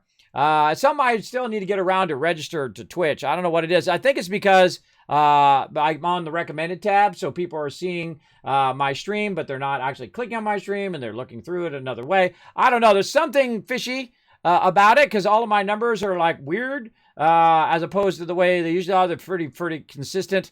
With whatever's in the chat. Like when I give away, I give away kiss caps, it says I have 68 users in the chat. But when I look at my number thing over here on OBS, my activity feed, it says I have 46, which is not right. And that also is how it sometimes will do it on my dashboard, is that I only have 48 or 46 when I really have 68. Or maybe it's the other way. Maybe I really have 46 and the chat is wrong. Either way, that's wrong, and it should be fixed. And again, if it's less, it's less. But if it's more, it's more. But you know what I mean? It definitely should not be a variation of that much. I mean, I can understand 2, 3, 4 people, but 20 people? That's a lot, bro. That's a lot. That's a huge variation, right? It'd be like, hey, I gave you a 20, and I'm supposed to get a 10 and a 5 back, and you gave me $2. Right? Yeah, that's that kind of variation, bro. You'd be like, wait a minute, you gave me $2. I only bought something for $5. Where's the rest of my money, right? Same thing with my user numbers there. I mean, that's a huge difference. And the funny thing is, I don't really worry about viewers very much, but I see that it's such a variation that I feel compelled to tell Twitch that, look, there's a huge variation here, bro. So I thought I'd try and see if that actually changes the variation. If you guys click on that. If you've been watching, just take a moment. Click on that to refresh the stream and be into the stream itself. And I want to see, yeah, the number just went up. See, if does somebody just do that in the chat? Put a 1 in the chat if you just did that. If you just clicked that link and you came into my channel. You just re-clicked it. Let me know in the chat. Let me know in the chat if you just did that, or maybe just someone just popped in. I don't know. Let me know in the chat. You just did it, Sarge. All right. So that actually did have an effect. And thank you for helping me testing. In fact, I'm going to give you 1,000 kiss caps to everybody in the chat for letting me know. There you go. Thank you, Sarge, for that. So it actually did go up by 1 when you guys did click it. Again, I don't know. Might have been a coincidence. I don't know. But Something a little funky chicken going on with them numbers for sure. For sure. And now it went down from 68 to 65. So what the heck is the deal? I don't know. And again, I don't like to call out lurkers or anything like that, but there's something that's a huge variation. 20 people is a very large variation. Sometimes even more. Sometimes there'll be like 89, 90 people in the chat, and it will say that I have like 45. That's even worse. So yeah, definitely strange. And something I've been trying to remember. Somebody do me a favor. My mods are in the chat. I think they are. But if not, just someone else do it as well. Go in and clip what I just said. And then I'll send that clip over to Twitch and tell them to look into it. All right, let's see. Sarge, again, Taco, Red Raven, Paul, Olaf getting some love, and Scarlett coming in, MVP with 11 assists right there. All right, you know what? One more. All right, we're really going to run over now. Let's see. What do we got? 2-star. Okay, yeah, rogue time. Let's go ahead and put the rogue up here in the corner. And he's going to go sneak right by, try to wipe that out.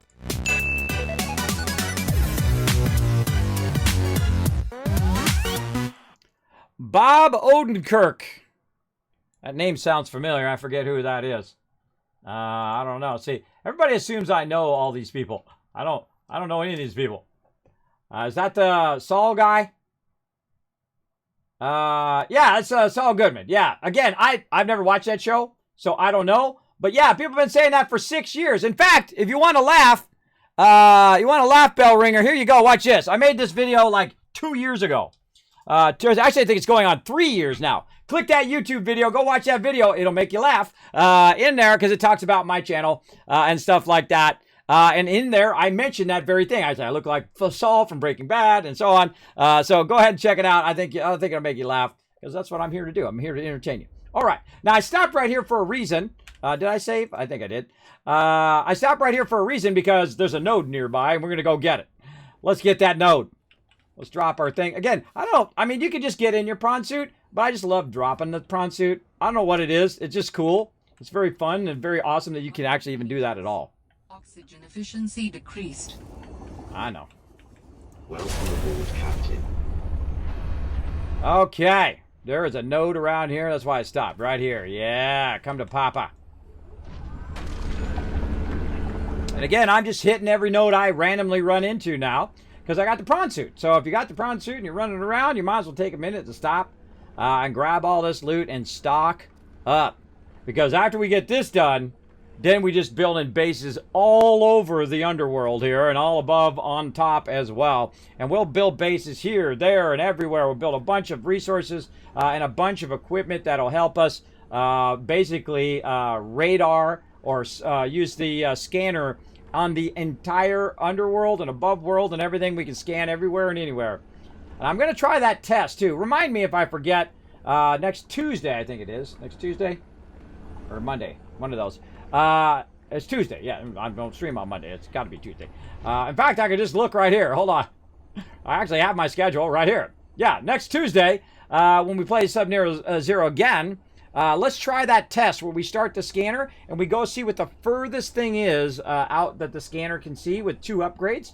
And then we can also take the upgrades out and see what the furthest thing is, and we can see how much distance that each individual scanner thing adds to it as well. Now, I'm sure I could look it up on a wiki and all of that, and someone could just tell me. You do look like Tony Hawk, right, Bellringer? Yes, I get that the most. Do you know the funny thing is I've been getting that for years, years and years since I first started streaming, especially once I lost the weight as well. I used to be much heavier, by 50 pounds. I was 230 pounds at 5'9", not very healthy. It's not because I just ate all the time. It's just that I ate and I gained a few pounds here and a few pounds there over 10, 15 years of working. You know how it is. You're working all the time. You're worried about your family. You're trying to, do your thing as much as you can. You're eating pizza and candy and going out to eat with your families and friends. Remember how we get to do that whenever we wanted? Remember that back in the day? You got to go and just go anywhere you wanted to go without having to worry about it. But that builds up over time. And then before you know it, you're like me, man, you're 100 pounds overweight. Pretty much, or when I was in my 20s, I was about 130 pounds. But I was muscle 130 pounds. I was in incredible shape because I go work out with a good friend of mine, Jorge, a.k.a. George in English. He is like Arnold Schwarzenegger big. He's one of those few people that I've seen in the gym that can pull the whole rack down, the whole thing. And it's like nothing to him. He's pulling 220, 240 down. He's pulling the whole rack down. I'm over there struggling with 60. But when you work out with someone like that who is hardcore, who's like 3 hours in the gym every day, I only went for an hour. That's as much as I could do. I'm like, no, dude, I got other things to do, man. I got schoolwork. I got to go to work. I got other things to do. I was going to college at the time too. And so I was in incredible shape. But over time, if you're not, see, I still got a little bit of those guns left. There's still a little bit there, and I haven't been working out in a while now because of COVID and all of that, but I have been going to the gym beforehand. That's how I lost 50 pounds, by going to the gym, stopping eating, drinking soda so much. I dropped 10 pounds just on soda alone. And then, of course, you're not always riding that sugar high up and down and up and down. But I love pizza and bad food and sweets. That's probably my biggest addiction to sweets. I'm not addicted to drugs. I don't drink a lot of alcohol. I can't drink any alcohol now because I have my vertigo, so I fall down without the alcohol. So that's okay. I've had plenty. You guys can, more for you guys now. But drink in moderation, obviously. Be smart about your drinking. But all of that stuff adds up to being overweight. And because of my sleep apnea and my vertigo, I had to lose that weight, so it would help especially with my sleep apnea. And it does help a lot. Also helps a lot with your mobility, getting around. I got young kids, so I want to go out and play soccer with them and volleyball and ride bikes and do all that stuff. I've ridden my bike since I was a kid. And so I got bikes for my kids, and I'd set myself a goal that one day, even with my vertigo, which is very dangerous when you're on a bike and you're dizzy the whole time, that I was going to ride my bike. I'm going to buy a bike, and I'm going to ride that bike with my kids. And I did. You can actually see that video. It's like 20 seconds of nirvana of when I started riding that bike with my kids again after years and years and years of, one, not riding it because I didn't have a bike, but also not riding it because I couldn't ride it. Right? When you can't do something and you work so hard at being able to do that thing, you've set yourself some sort of goal. And then when that happens, it's always a magical moment, I find. I find it's incredibly amazing. So there we go.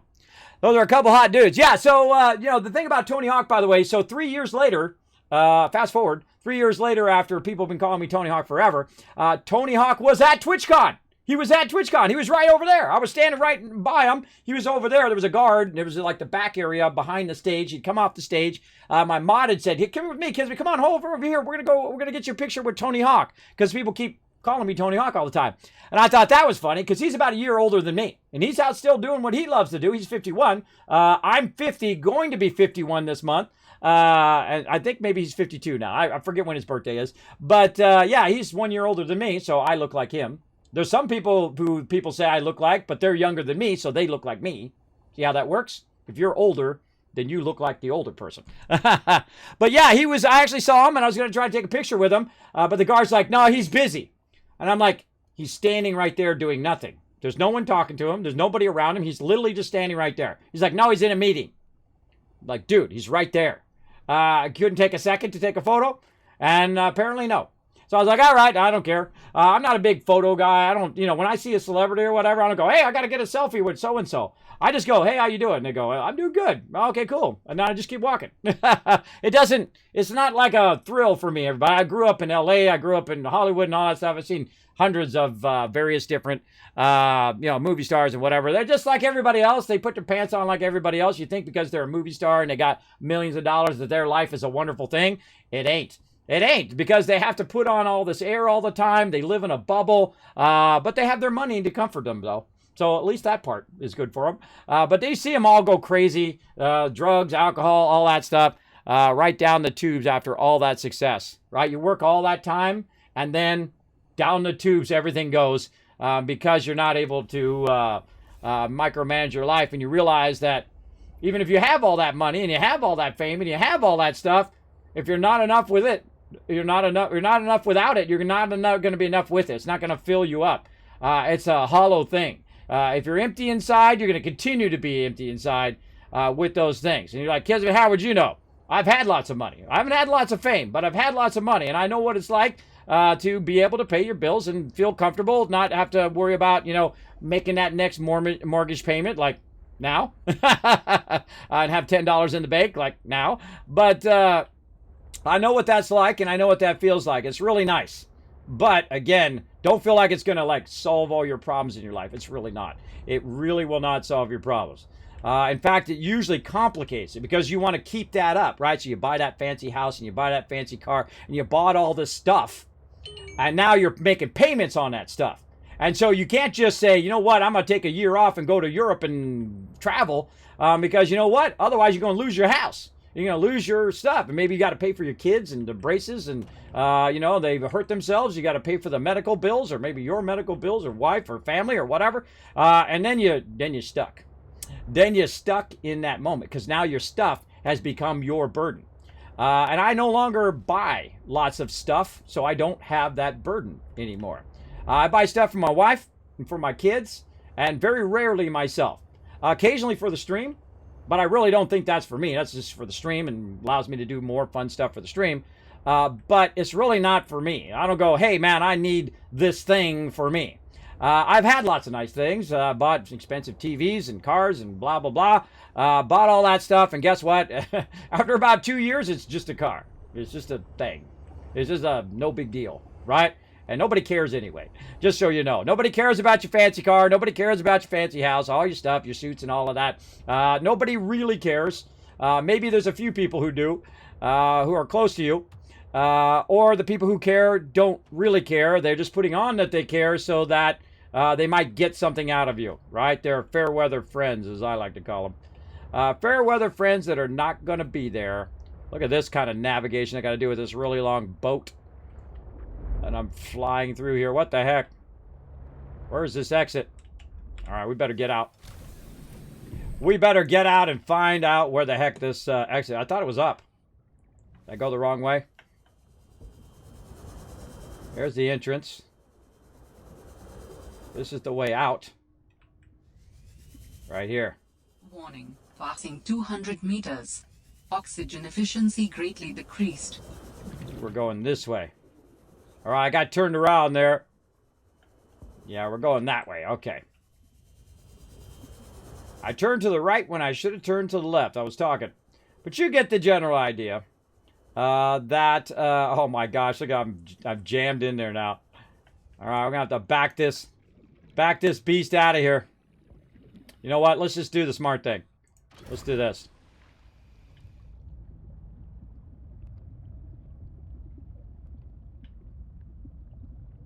This way we're not going to be moving at high speeds. We're going to be moving at slow speeds. We're still going to be banging around a little bit. Get this thing flipped over.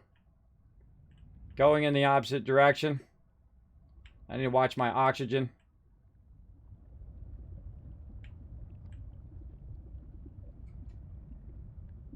Alright, that was all sorts of fail. Alright, do that. Warning. 30 seconds of oxygen remaining. Yep.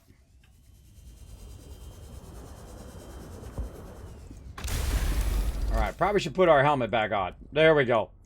Alright, now I'm free to turn around because I have my vehicle here, and I've turned the vehicle around kind of manually. And so my small vehicle can just navigate around without bumping into anything. And then... Nope. There it is. Alright. And again, this is difficult to navigate a big, gigantic boat, but that's how I fix it, everybody. I'm sure you've got your ways as well to fix your giant boat when it gets all turned around. Again, see, we have to come way in and then turn. Right? So that's the... because you got to let enough room behind you to get in here. And so what we're trying to do is we're trying to get all this into our main base up here. Our main land base. There's what we're looking for there. And then... Oh, pushing that buoy out of the way. And then we got to go straight up. Navigate through all this.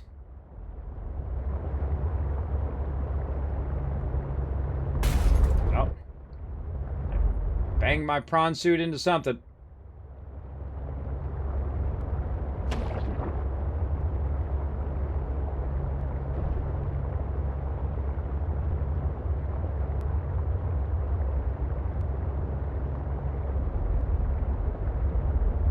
Modules look okay. You can see them up there. They look just fine. Now Now what I'm doing is hold down the space bar to kind of go up vertically. There we go. Oh, a little close there, a little close. Turn it around. Off we go. That's because I've driven real life boats. And real life trailers and stuff like that. Uh-oh. Got a little trouble coming up here. So we ram him at full speed.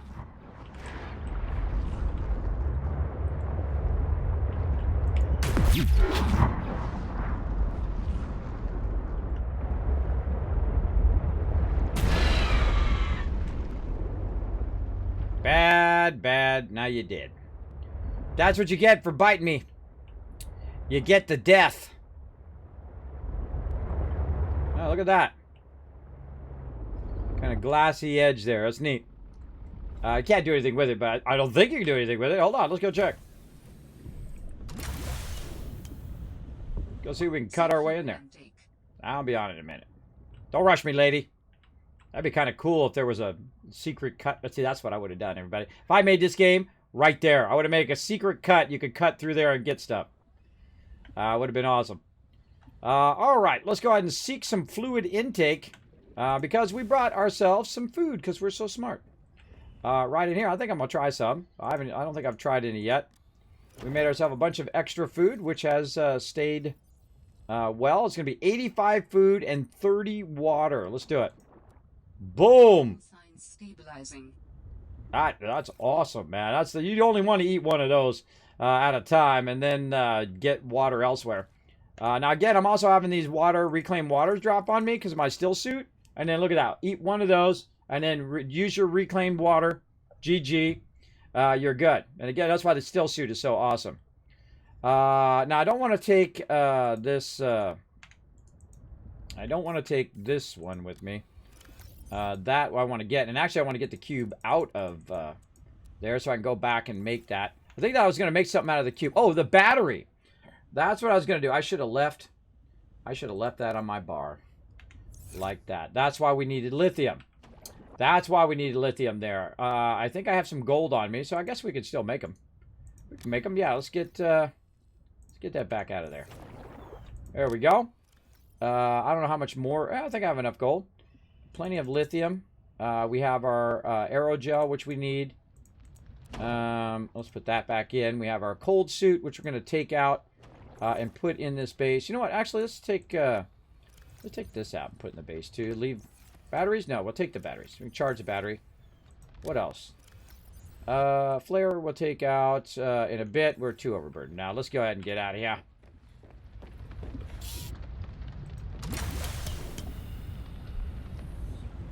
Okay, now, right up here, you're going to notice I got a base already. Yay, me!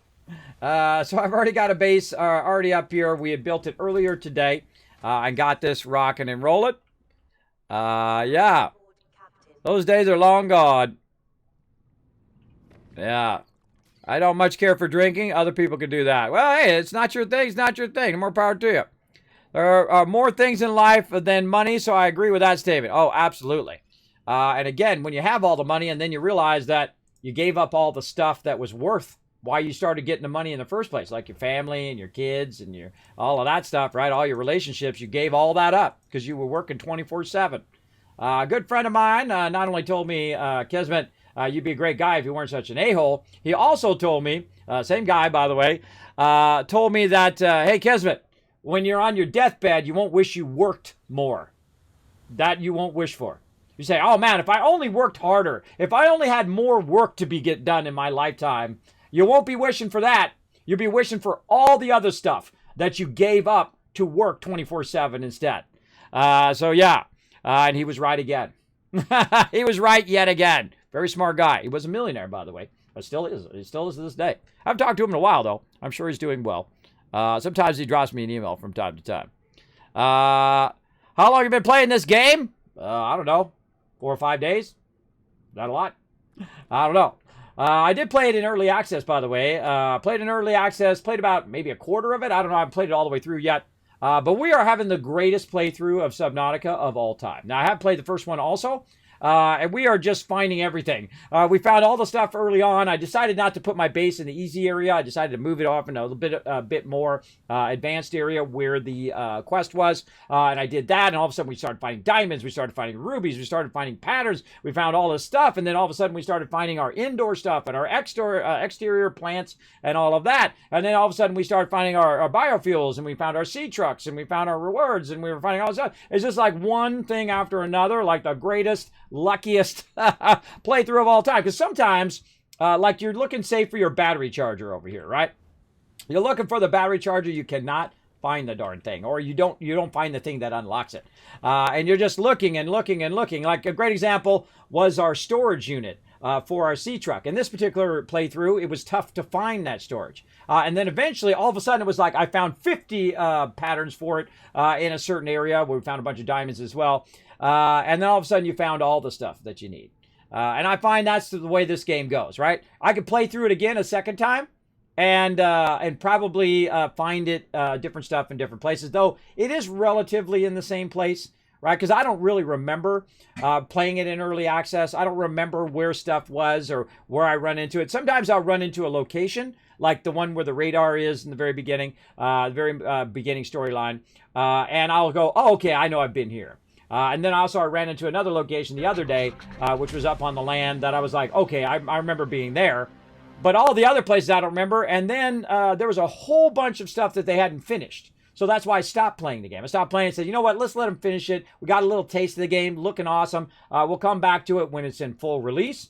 So I have been playing since full release. But if you look at my schedule over here, you can see that I play like on Tuesday night and on like Thursday, right? And I get this question all the time. Kismet, when are you going to play, insert game here? Well, guess what? I tell you exactly which days, at what time, I'm playing every single game. You don't have to guess. It's right here. Now, some people watch my stream no matter what game I'm playing. I appreciate each and every one of you. But as you can see, you can just go ahead and look on the schedule and say, oh, okay, Kismet's playing Subnautica on Thursdays. I'll go ahead and watch on Thursdays if that's your favorite thing to watch, right? Though I suggest you definitely be here on Saturday for Valheim, because that's going to be epic. We're doing some mega building, as well as Friday, doing some serious mega building. You definitely want to be around for that. Oh, wow, that's pretty cool. Yeah. More time for the things you've left behind. Exactly. So I don't know about, since it released, but on and off. Really, like, I don't know, probably about 5 or 6 sessions right now. If I don't remember how many times now. About 5 or 6 times. But again, I just pop in. We do a bit of stuff. We're going actually a bit long on the stream right now. We got about another 8 minutes until that battle comes through.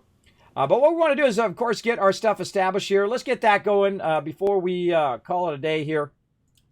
We want to get some titanium. Now, what I've done is I've gone over to this particular location, and we kind of reverse engineered it, right? Wow, we actually need titanium. Look at that. That's a stunning. Usually I'm out of it. All right, let's put another grow bed right here. Now, why do I want to put a grow bed there? Well, I'm actually going to pair the food together with another food that actually gives me massive food and massive water as well. And then I can just endlessly grow it in there. So spoiler alert for all of that I'm about to do.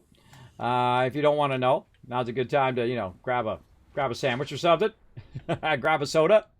Because I'm about to spoil a little bit of that. So let's go in here. Let's grab our open storage, and we're going to grab this, and we're going to grab the stuff that's interior, right? This is exterior stuff here, and we're going to plant those in just a second. We brought those from our primary base, and we brought those over here as clippings, and we're going to go ahead and have, that's going to be our primary base in the water, and this is going to be our primary base on the land. And so this is a really good spot because you got the dock here. It's like the central area, it feels like, of this area. Now, I don't know for sure because I don't remember. But it feels that way. And if it feels that way, then I'm down. Now, I actually have found the other side of this, too, which is on the other part over there. You can see I've got my bike 2 right there. And then I have another bike, which is over that way, which is about 600 in that direction, which is where we found the other base. And we made what we call the mystery base on that side. So we know we've actually been on both sides of this, right? So we can go down in the water and make our way over there, or we can make our way over there on the land. as well. We can kind of go back between these two areas because that's how I found this area over here. And then I went down in the water and I put some buoys down there, down in the water. And then I realized that a place, I'd actually already been here. I'd actually already been here. I just hadn't come all the way this way because I came up, I stopped, we got some stuff for our cold suit, and we went back down, and I thought that was it. But I found out by swimming back down here, I reverse engineered that basically we have another entrance there that'll come right to here where the space is. And so then I grabbed a bunch of materials. I brought a bunch of materials over here. And as you can see, I built out a little base here so we can scan stuff and whatnot. Now, if you notice that this one right here is green and this one over here is blue. If I click that one, that cannot go into the planter, but this one can. Even if it's rotten, by the way. Even if it's rotten, you can go ahead and use it for a plant. Now, of course, when you make one plant and it makes seeds, you can go ahead and make 2 plants, and then 4, and then 8, and then 16, and 32, and so on and so forth. You get the general idea. So we're going to put that in there, and that's going to allow us to pair those 2 plants together to make that food I just used a minute ago, which basically gives us like 100% food and like 30% water. These are like the greatest pair I've seen in Subnautica. I haven't seen a bigger pair than those so far. But then again, don't tell me. We'll find out as we kind of progress through the game. Now, have I played all the way through this game? I have not played all the way through. In fact, I haven't even played all the way through Subnautica. I was right at the end, just to be, full disclosure. I was right at the end, and I'm like, okay, cool, we got to do this one more thing. And then I'm like, ooh, new shiny game. I think it was actually Fallout 76, by the way. I think it was Fallout 76 that it was, or some other game that I got distracted in. And then I went off to do that, and I never actually did that one last little part in Subnautica. I love Subnautica. Subnautica is an incredibly great series, by the way.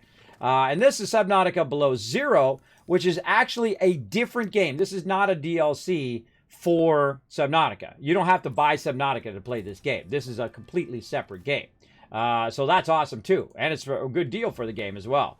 Snatch it up on Steam or wherever your favorite place is. Feel free to snatch it up and enjoy. I'm enjoying it. I actually put it as one of my primary games.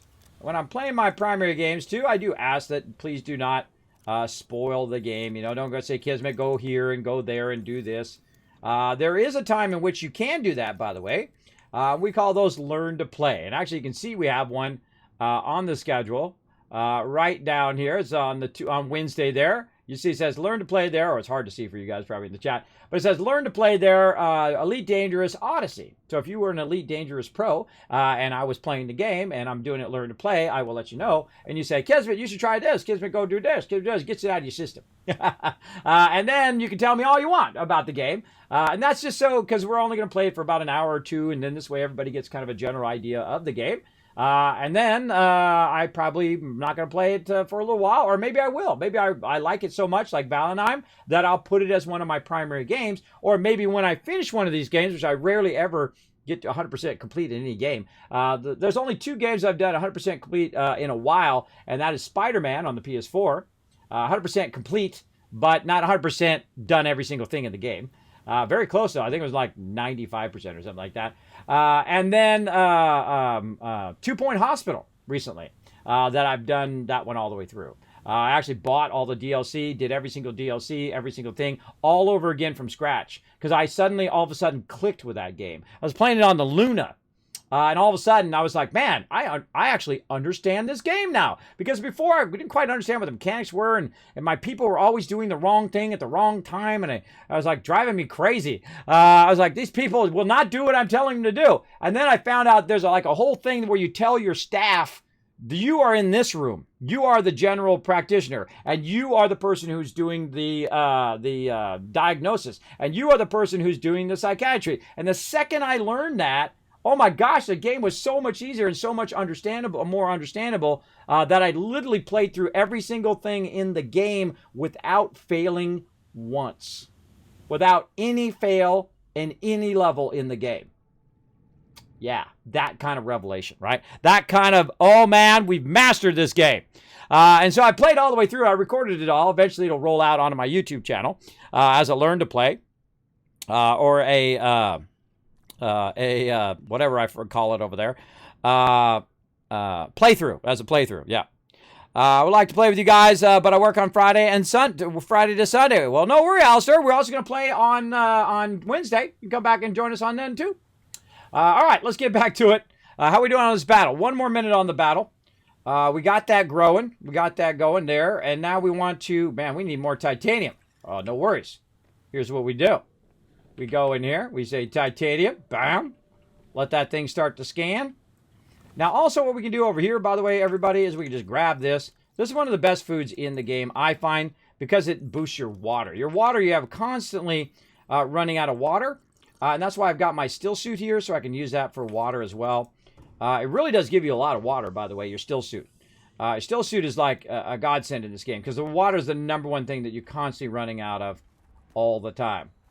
Okay, so we got that done. Now down here, the reason why we need some titanium is we want to go ahead and build some more beds down here. I can't remember how many. Let's go ahead and just like pretend like we're going to build it, but we probably won't have the resources for it. Let's go ahead and see. 1, 2, 3, 4, 5. We need 5 beds to build that out. We're going to need more lead. I think we fit 5 on there. It looks like we fit 3.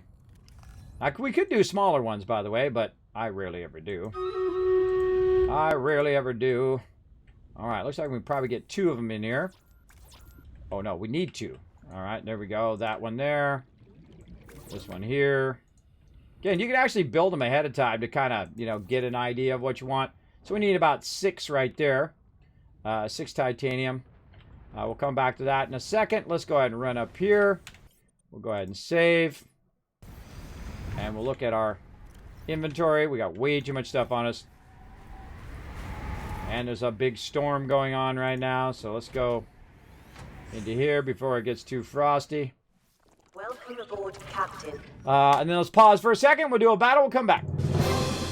To battle! Now, again, this is the type of game that you want to just keep going and going and going, and because you want to do that next thing, and now you did all that stuff, and you want to make more on your base, and you want to build more things and plant more plants and, you know, explore more stuff. And it actually just keeps propelling you to want to play the game. And that is a great game. That is really a phenomenal game that will just, like when you're not playing the game, and you're thinking, man, if I made this base, and man, oh, I remember this thing that I saw. Next time I play, I'm going to go over to this side, and I'm going to look at that thing, and what's over there, and I'm going to build a base over there. I'm going to put a scanner there, maybe a moon pool, stuff like that, right? You're thinking that when you're not even playing. It's like you're sitting there watching TV, and all of a sudden, your mind drifts to Subnautica, right? Or you're talking to someone, and your mind's like, Subnautica, da, da, da, da. Right? That's the way I think of Subnautica. And again, that's my measurement. I'll definitely check in more. Well, thank you, Black Diamond. Appreciate you hanging out. And again, that's my measurement for great games. If you're thinking about them when you're not playing, I'm the same way with Valheim. I'm like, man, I can build out the village, and then we'll build out our church and our market and our tavern and all of that stuff. I find that incredibly fun. All right, let's battle it out here. And I think we'll gather a little bit of titanium, get our plants planted. This way I don't have to remember that for next time. And then we're going to call it. We're going to peace out.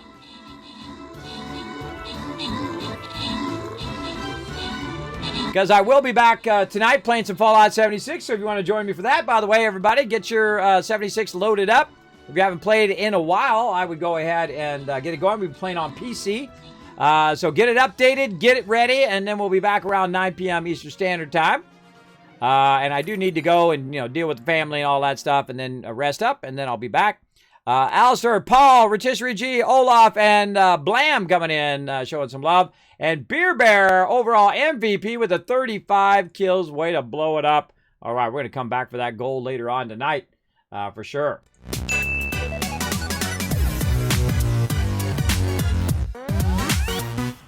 All righty. So, again, we're going to need to offload some of this stuff.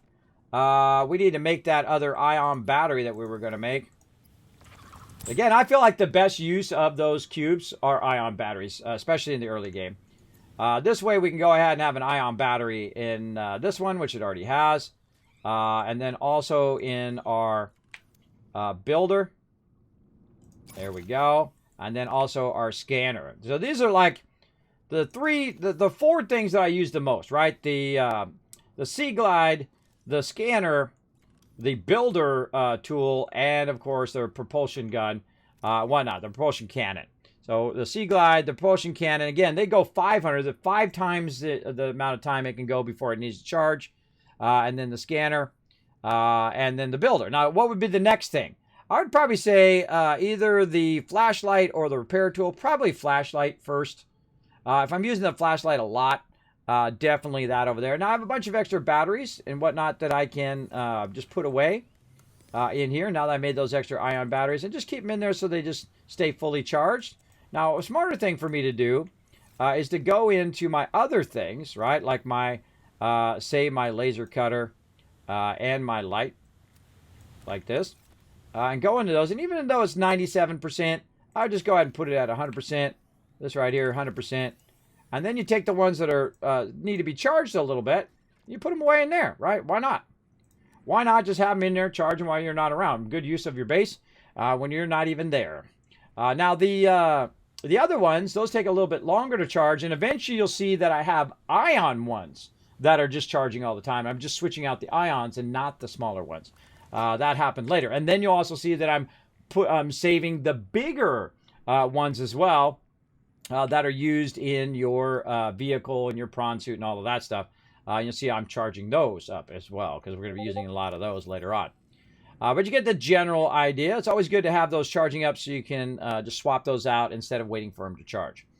Okay, and we brought our aerogel. What did we bring our aerogel for? Oh, we brought our aerogel to work on our thermal thing, which I am very neglective of. I rarely ever use the thermal thing. Let's put that in there. Did we switch our repair tool? We did not switch our repair tool. Hold on now. Hold on now. Let's get this 100% battery out of here. Let's go ahead and get a repair tool in there as well. There we go. And then we'll take that battery, let that charge. All right, looking good. All right, let's go see if we can find some of this titanium. Build these beds and then head out of here. All right, again, you can see that I have a HUD. Now, see how they're clustered together like that? That's telling you that they're in some sort of cave, most likely, and they're all clustered together. And usually, by the way, when it helps you find one of these, you're going to find a whole bunch of these, right? Like right in here. Look how close that is. Now, I also have a thing. Do I still have it on me, or did I take it off? No, right here. I also have a headlamp, right? Now, I've got a headlamp that I can use. Oh, I dropped it. God, I keep dropping stuff. Get that. I have a headlamp I can use, and also I just realized that also there's something else I need to do. Hold on. Before I forget and start wandering off.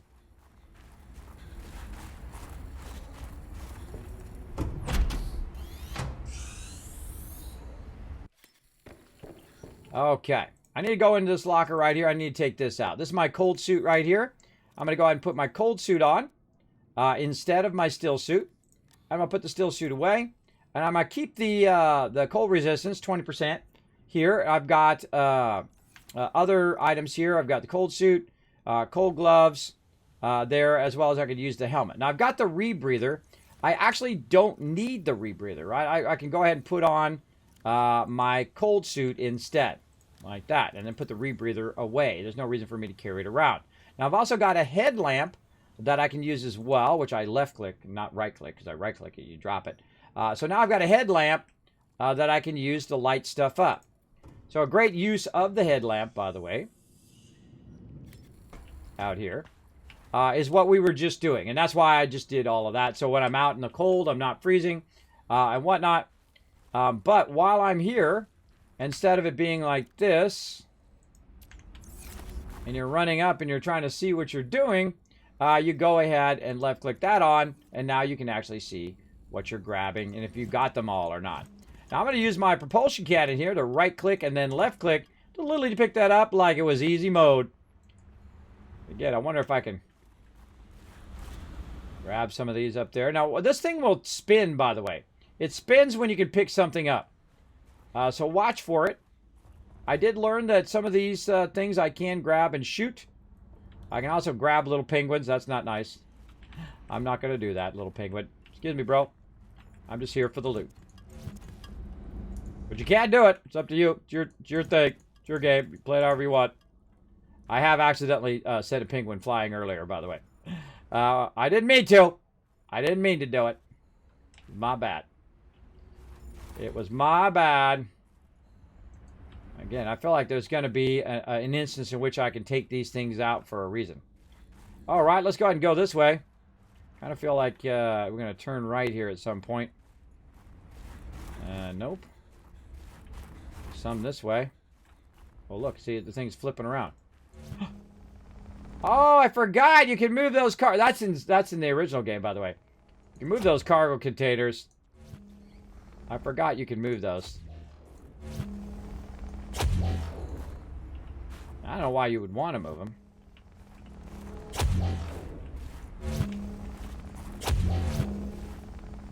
I mean, if they're obstructing, I can understand.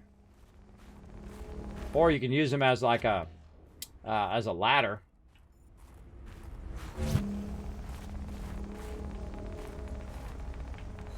Yeah, can't pull that out of there. There we go. Pull that down. Again, I don't know why. Maybe it's obstructing something behind it. I don't know what the purpose of that would be. Drop that down in the water. Look out, penguins! Oh, no! Again, not sure what the purpose would be. But you know what? I'm going to start grabbing them and moving them just in case. Now, me, if I was really here, I would be cracking open those cargo containers. What the heck? In the original Subnautica, by the way, you would find stuff in these cargo containers. In there. There we go. How do I go to this? Yeah, I can't do... So you can't do anything with these. You can't open them. I don't think you can cut them open. Let me go see. Don't tell me. Don't tell me, everybody. Dangerous weather approaching. Seek shelter. Yeah, you can't do anything with that. Can't do anything with it. I don't know. Something going on. We've been fooling around with that so long, we should have been collecting all this titanium. Alright, titanium up that way. It's up there on that edge. It also says there's some this way. Some up there. There's some up above us. I didn't feel like going down the ladder. I feel like there's some over this way. In the ground there. Can't get it.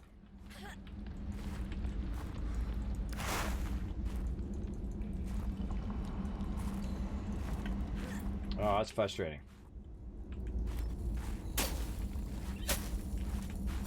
I can get the snow. I don't need the snow. But I could get it. That's how you get stuck. That's how you get stuck in the game right there. Alright, let's wander back this way. Not there.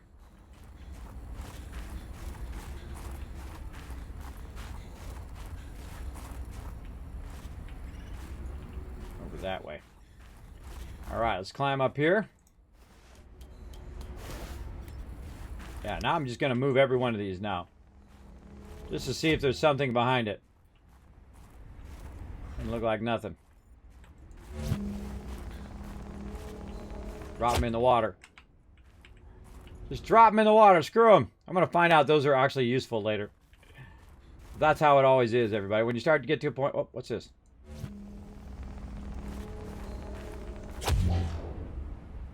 Well, hasta la later, bro. I didn't know you could do that. Yeah, I can move these things. And then shoot them. Didn't know you could do that either. Alright, that's the advantage of screwing around.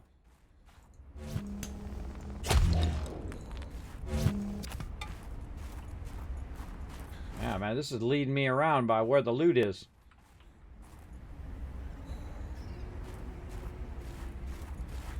Yeah, I feel like you could pick stuff up and throw it at mobs.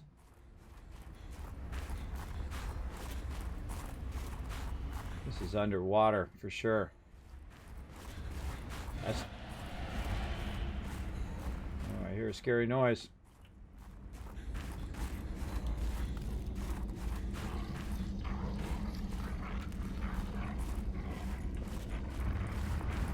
We got a flare? We do have a flare. Let's try this flare out.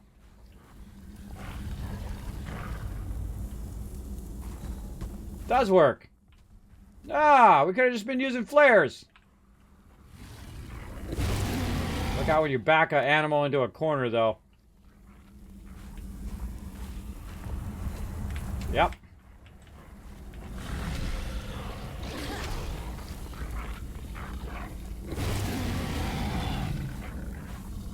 Come on, maybe while I have a little bit to eat.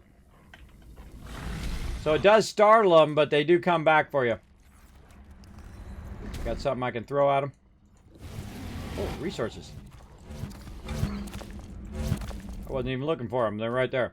Well, where'd he go?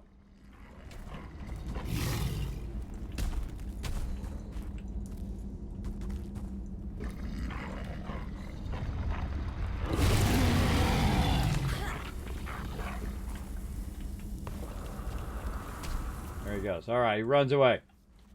All right, cool.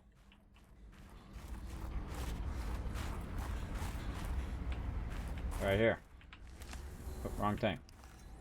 All right, we learned something new there. I actually learned that from a thing that you get in the game. One of those transmissions. Really? All right, just pick it up then. I couldn't get it with my thing here. All right, how much we got? All right, we got enough.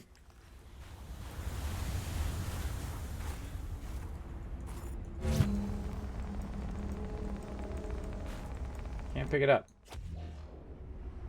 Well, say goodbye to that. Where'd it go? Oh, inventory full. Anything I can use? Put this on. Dangerous weather approaching. Seek shelter. Where'd it go?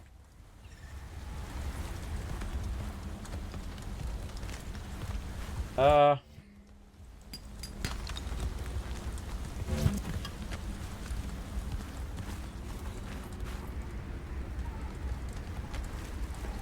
might have picked it up. I don't remember.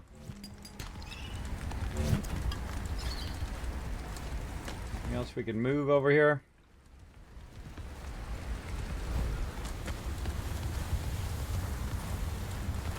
We've been there. We marked that as a place we need to go.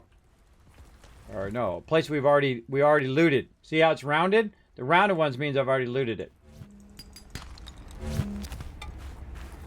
Okay, back to our base. Let's go. So many things on the screen. Lots of HUD action. Going in the water.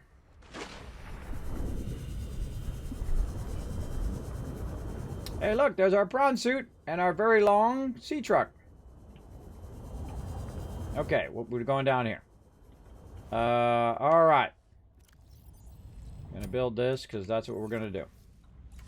We're going to get this done, then we're going to head out because otherwise we'll be here for another hour. Or 5. Build that. Okay. Got that going. Now, we want to get this going so that when we come in next time, we'll have it start building or start going, and because I might forget. I'm that guy who forgets. I'm going to get these 3 going first, because these ones right here are a bit easier. Or maybe I'll put those in there, too. I have enough for a couple more. I can see I got more titanium. Maybe I can just sneak some on the ocean floor. Away from my base, though. Yeah, maybe on this side. The reason why I wanted to be away from my base is because these are going to grow really tall, and they'll be in my way. So let's go ahead and make just some on the ground here, since we don't have any more lead. So we can sneak some in here.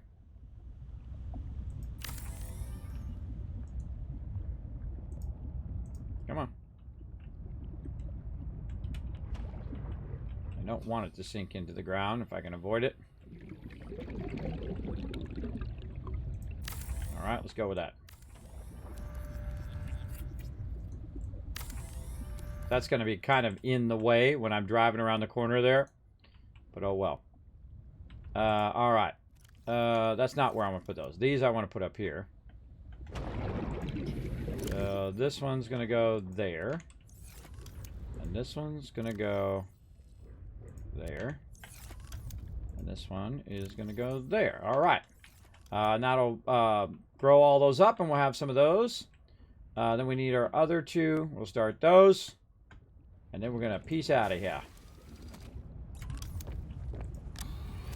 I feel like we did way more than I thought I was going to get done today. Holy moly, we get a lot done today. Absolutely crushing it. Crushing it. Big time. Okay, and that one there. And this one over here. Okay, that's going to start to grow all of those, and then we'll, you know, keep expanding them, keep expanding them. This one over here, we'll get this with a single cave bush. Put that in there. Over here, we got all of these. Yeah, those are all done. Those are all full. All right, now right here, we're going to go ahead and take this gel sack we put down. I thought I switched it. Okay, hold on. Let's, where'd my light go? Okay, left click to swap the item. Okay, there we go. Now we got our light. See what the heck we're doing. Then we're going to right click. All right, so we turn one of them into three of them. There we go. Then we'll take those three. We'll turn those into 9 of them, right? And so on and so forth until they're all full. And then we have plenty of gel sacks for when we're making stuff. And so on. So, again, you want to bring all the food from your various bases to other primary bases where you have them in different parts, right? Like I would make a base that's really all the way to the north and all the way to the south and all the way to the west and all the way to the east and then southwest and then northeast and so on. And I make all these bases on the outer rim plus bases in the center, obviously, or one base in the center, which is my primary base now is the base in the center. And then you have all the food and all the stuff in every base. And so when you go there, you'll have any resource that you need other than the resources you have to collect, right? Which are like, you know, titanium and things like that. Typically, you'd have this in some beds like this, like I'm doing. These are going to grow really tall and be right in my way. All right. Oh, God, I just want to keep going and just play this all day long. But, you know, IRL, everybody. IRL. Watch out below. Haha, you took out the penguin. I know, my bad. Poor little penguin. Kismet, you should add a make a penguin fly to Tycoon Caps like 20K. Oh, you think so? You think so? I should do that as a redemption or maybe a bit thing. You know, that's actually not a bad idea, Big JP, to do bit redemptions for funny things in game. I'll put that in my ideas. I don't know if I'm going to add it, but that's actually a funny idea. Let me add that in. Right here.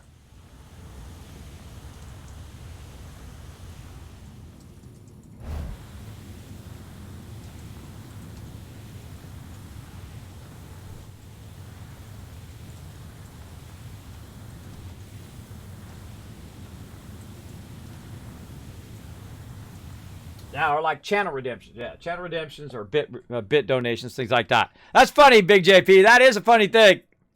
You know, fire off a penguin. Yeah, there you go. Yeah, or do a crazy stuff, right? Like do a spin on your thing, right? Do a spin in your boat. Fun things like that. I love those kind of interactions in stream. Those are like my favorite. All right, let's go ahead and put some of this stuff away. But we got so much loot. Oh, I love this problem. I love this problem of too much loot, everybody. Get those stupid snowballs out of there. The snowballs are a complete waste of time, by the way, because you can get them at any point in the game. So you have a ton of them snowballs in your inventory. Unless you use them for converting them into water, which you can do. You can actually bring kits and stuff for that. But I just get rid of them because they'll just drop on the ground and break like that. They break. And if you want more, you literally just reach down and you pick more up. Boom. There we go. I got another one. Right? It's a huge unnecessary space waster. Now, before I log out, I always go somewhere safe, like in my base. Always a smart idea. This way, you know, when you log in next time, you can orient yourself before you get back into the game. All right. Thank you. Oh, thank you so much, River Dog. Appreciate your help, man. Big time. All right, everybody. We're going to go ahead and head out. That's it for me. I'm going to go ahead and go up to my office, show you guys some love, and then we're going to head on out of here. Let's go.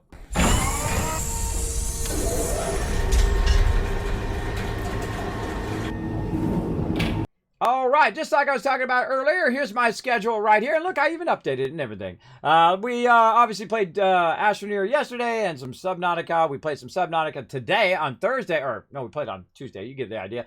We did on Thursday. I'm going to play some Fallout 76 in about, let's see, 5, 6, 7, 8, 9.5. So 4.5 hours. 4.5 hours because it's 4:30 right now, so I started from 5. You get the idea. So 4.5 hours from now, we are going to play some Fallout 76. You're welcome to come join me. I'll be playing on PC. You can find me under Kismet, Kismet. Of course, you got to wait till I'm in game and you make me aware that you're going to send me a friend request. Otherwise, it doesn't stay in there and it goes away. I don't know why. I don't know why the friend requests go out by alphabetical. I don't know why they just don't come to the top.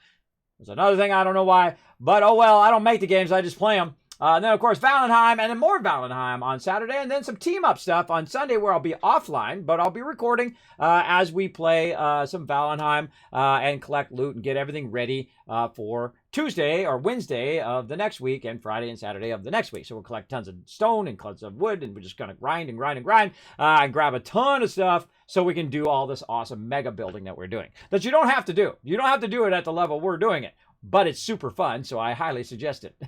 In fact, come and join us to do it. It's really fun, especially fun as a team.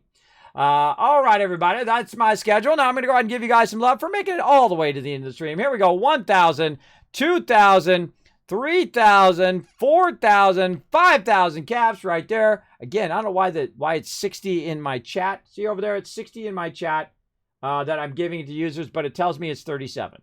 I don't understand why, everybody. I said something wrong with Twitch. Or the fact that they're, someone's watching from the homepage and I'm not getting credit for them being in my channel. I don't know, everybody. We'll do our best. We do our best here, don't we? I'm going to make a note of that to Twitch and actually show them that. And actually, I should take a screenshot of what it looks like right now on my panel, my activity feed. Let me go do that real quick. Let me do that real quick, and then I gotta solve other people's problems all the time, everybody. Why viewers are off. Save that in there, and then also take a screenshot of it in my chat. This is why I'm taking a screenshot at the exact same time. I did a bad screenshot, everybody. I cut a bad part off there. Let's try that again. There we go. Bam. All right, let's save that. And screenshot for why my numbers are off. It might also be that people aren't logged in or whatever, and they're not counting that. I don't know. It's a Twitch problem, not a me problem. I feel like I'm not getting credit, and I don't like that. I don't like getting credit for all of you awesome people hanging out in my chat. Says 40 for you. Yeah, but see what happens when I say how many did it successfully give to 60 users in the chat, right? Now, of course, there's me in the chat too, and there's the salt bot. But how many other things are in the chat? You think there's 20 more people in the chat? It's off by 20. That's not close, everybody. That's like way off, for sure. For sure. And again, it varies, because people come in and out, and they'll come in for like an hour and hang out and then go out. It's called your active users or your unique users who come in and out of your chat. I usually have about 1,000 people who come in and out of my channel every day. Did you know that? Even though it will say 50 to 60 at any given time, or sometimes as high as 80, there's usually an average of 1,000 to 3,000 people who come through my channel every time I stream. I know. I consider very, very lucky because you can see that in your dashboard. And sometimes it's like 5,000 people. I'm on the homepage because people coming through just to see who this crazy Kismet guy is. I don't blame them. Come on in and relax. We'll be back again tonight in about 4.5 hours, 9 p.m. Eastern Standard Time, playing some Fallout 76, having a good time. We'll be back to Subnautica next Tuesday. We'll get into it some more. Now, that's it for me. Again, I appreciate every single person coming in my channel. We're just going to peace out of here because I'm running long. I got to go see if my family wants something because I'm sure there's some sort of technical problem I got to solve, some sort of thing they need me to do. You know how it goes, everybody. I appreciate you all being here. I'll see you tonight at 9 p.m. Eastern Standard Time. Bye, everybody.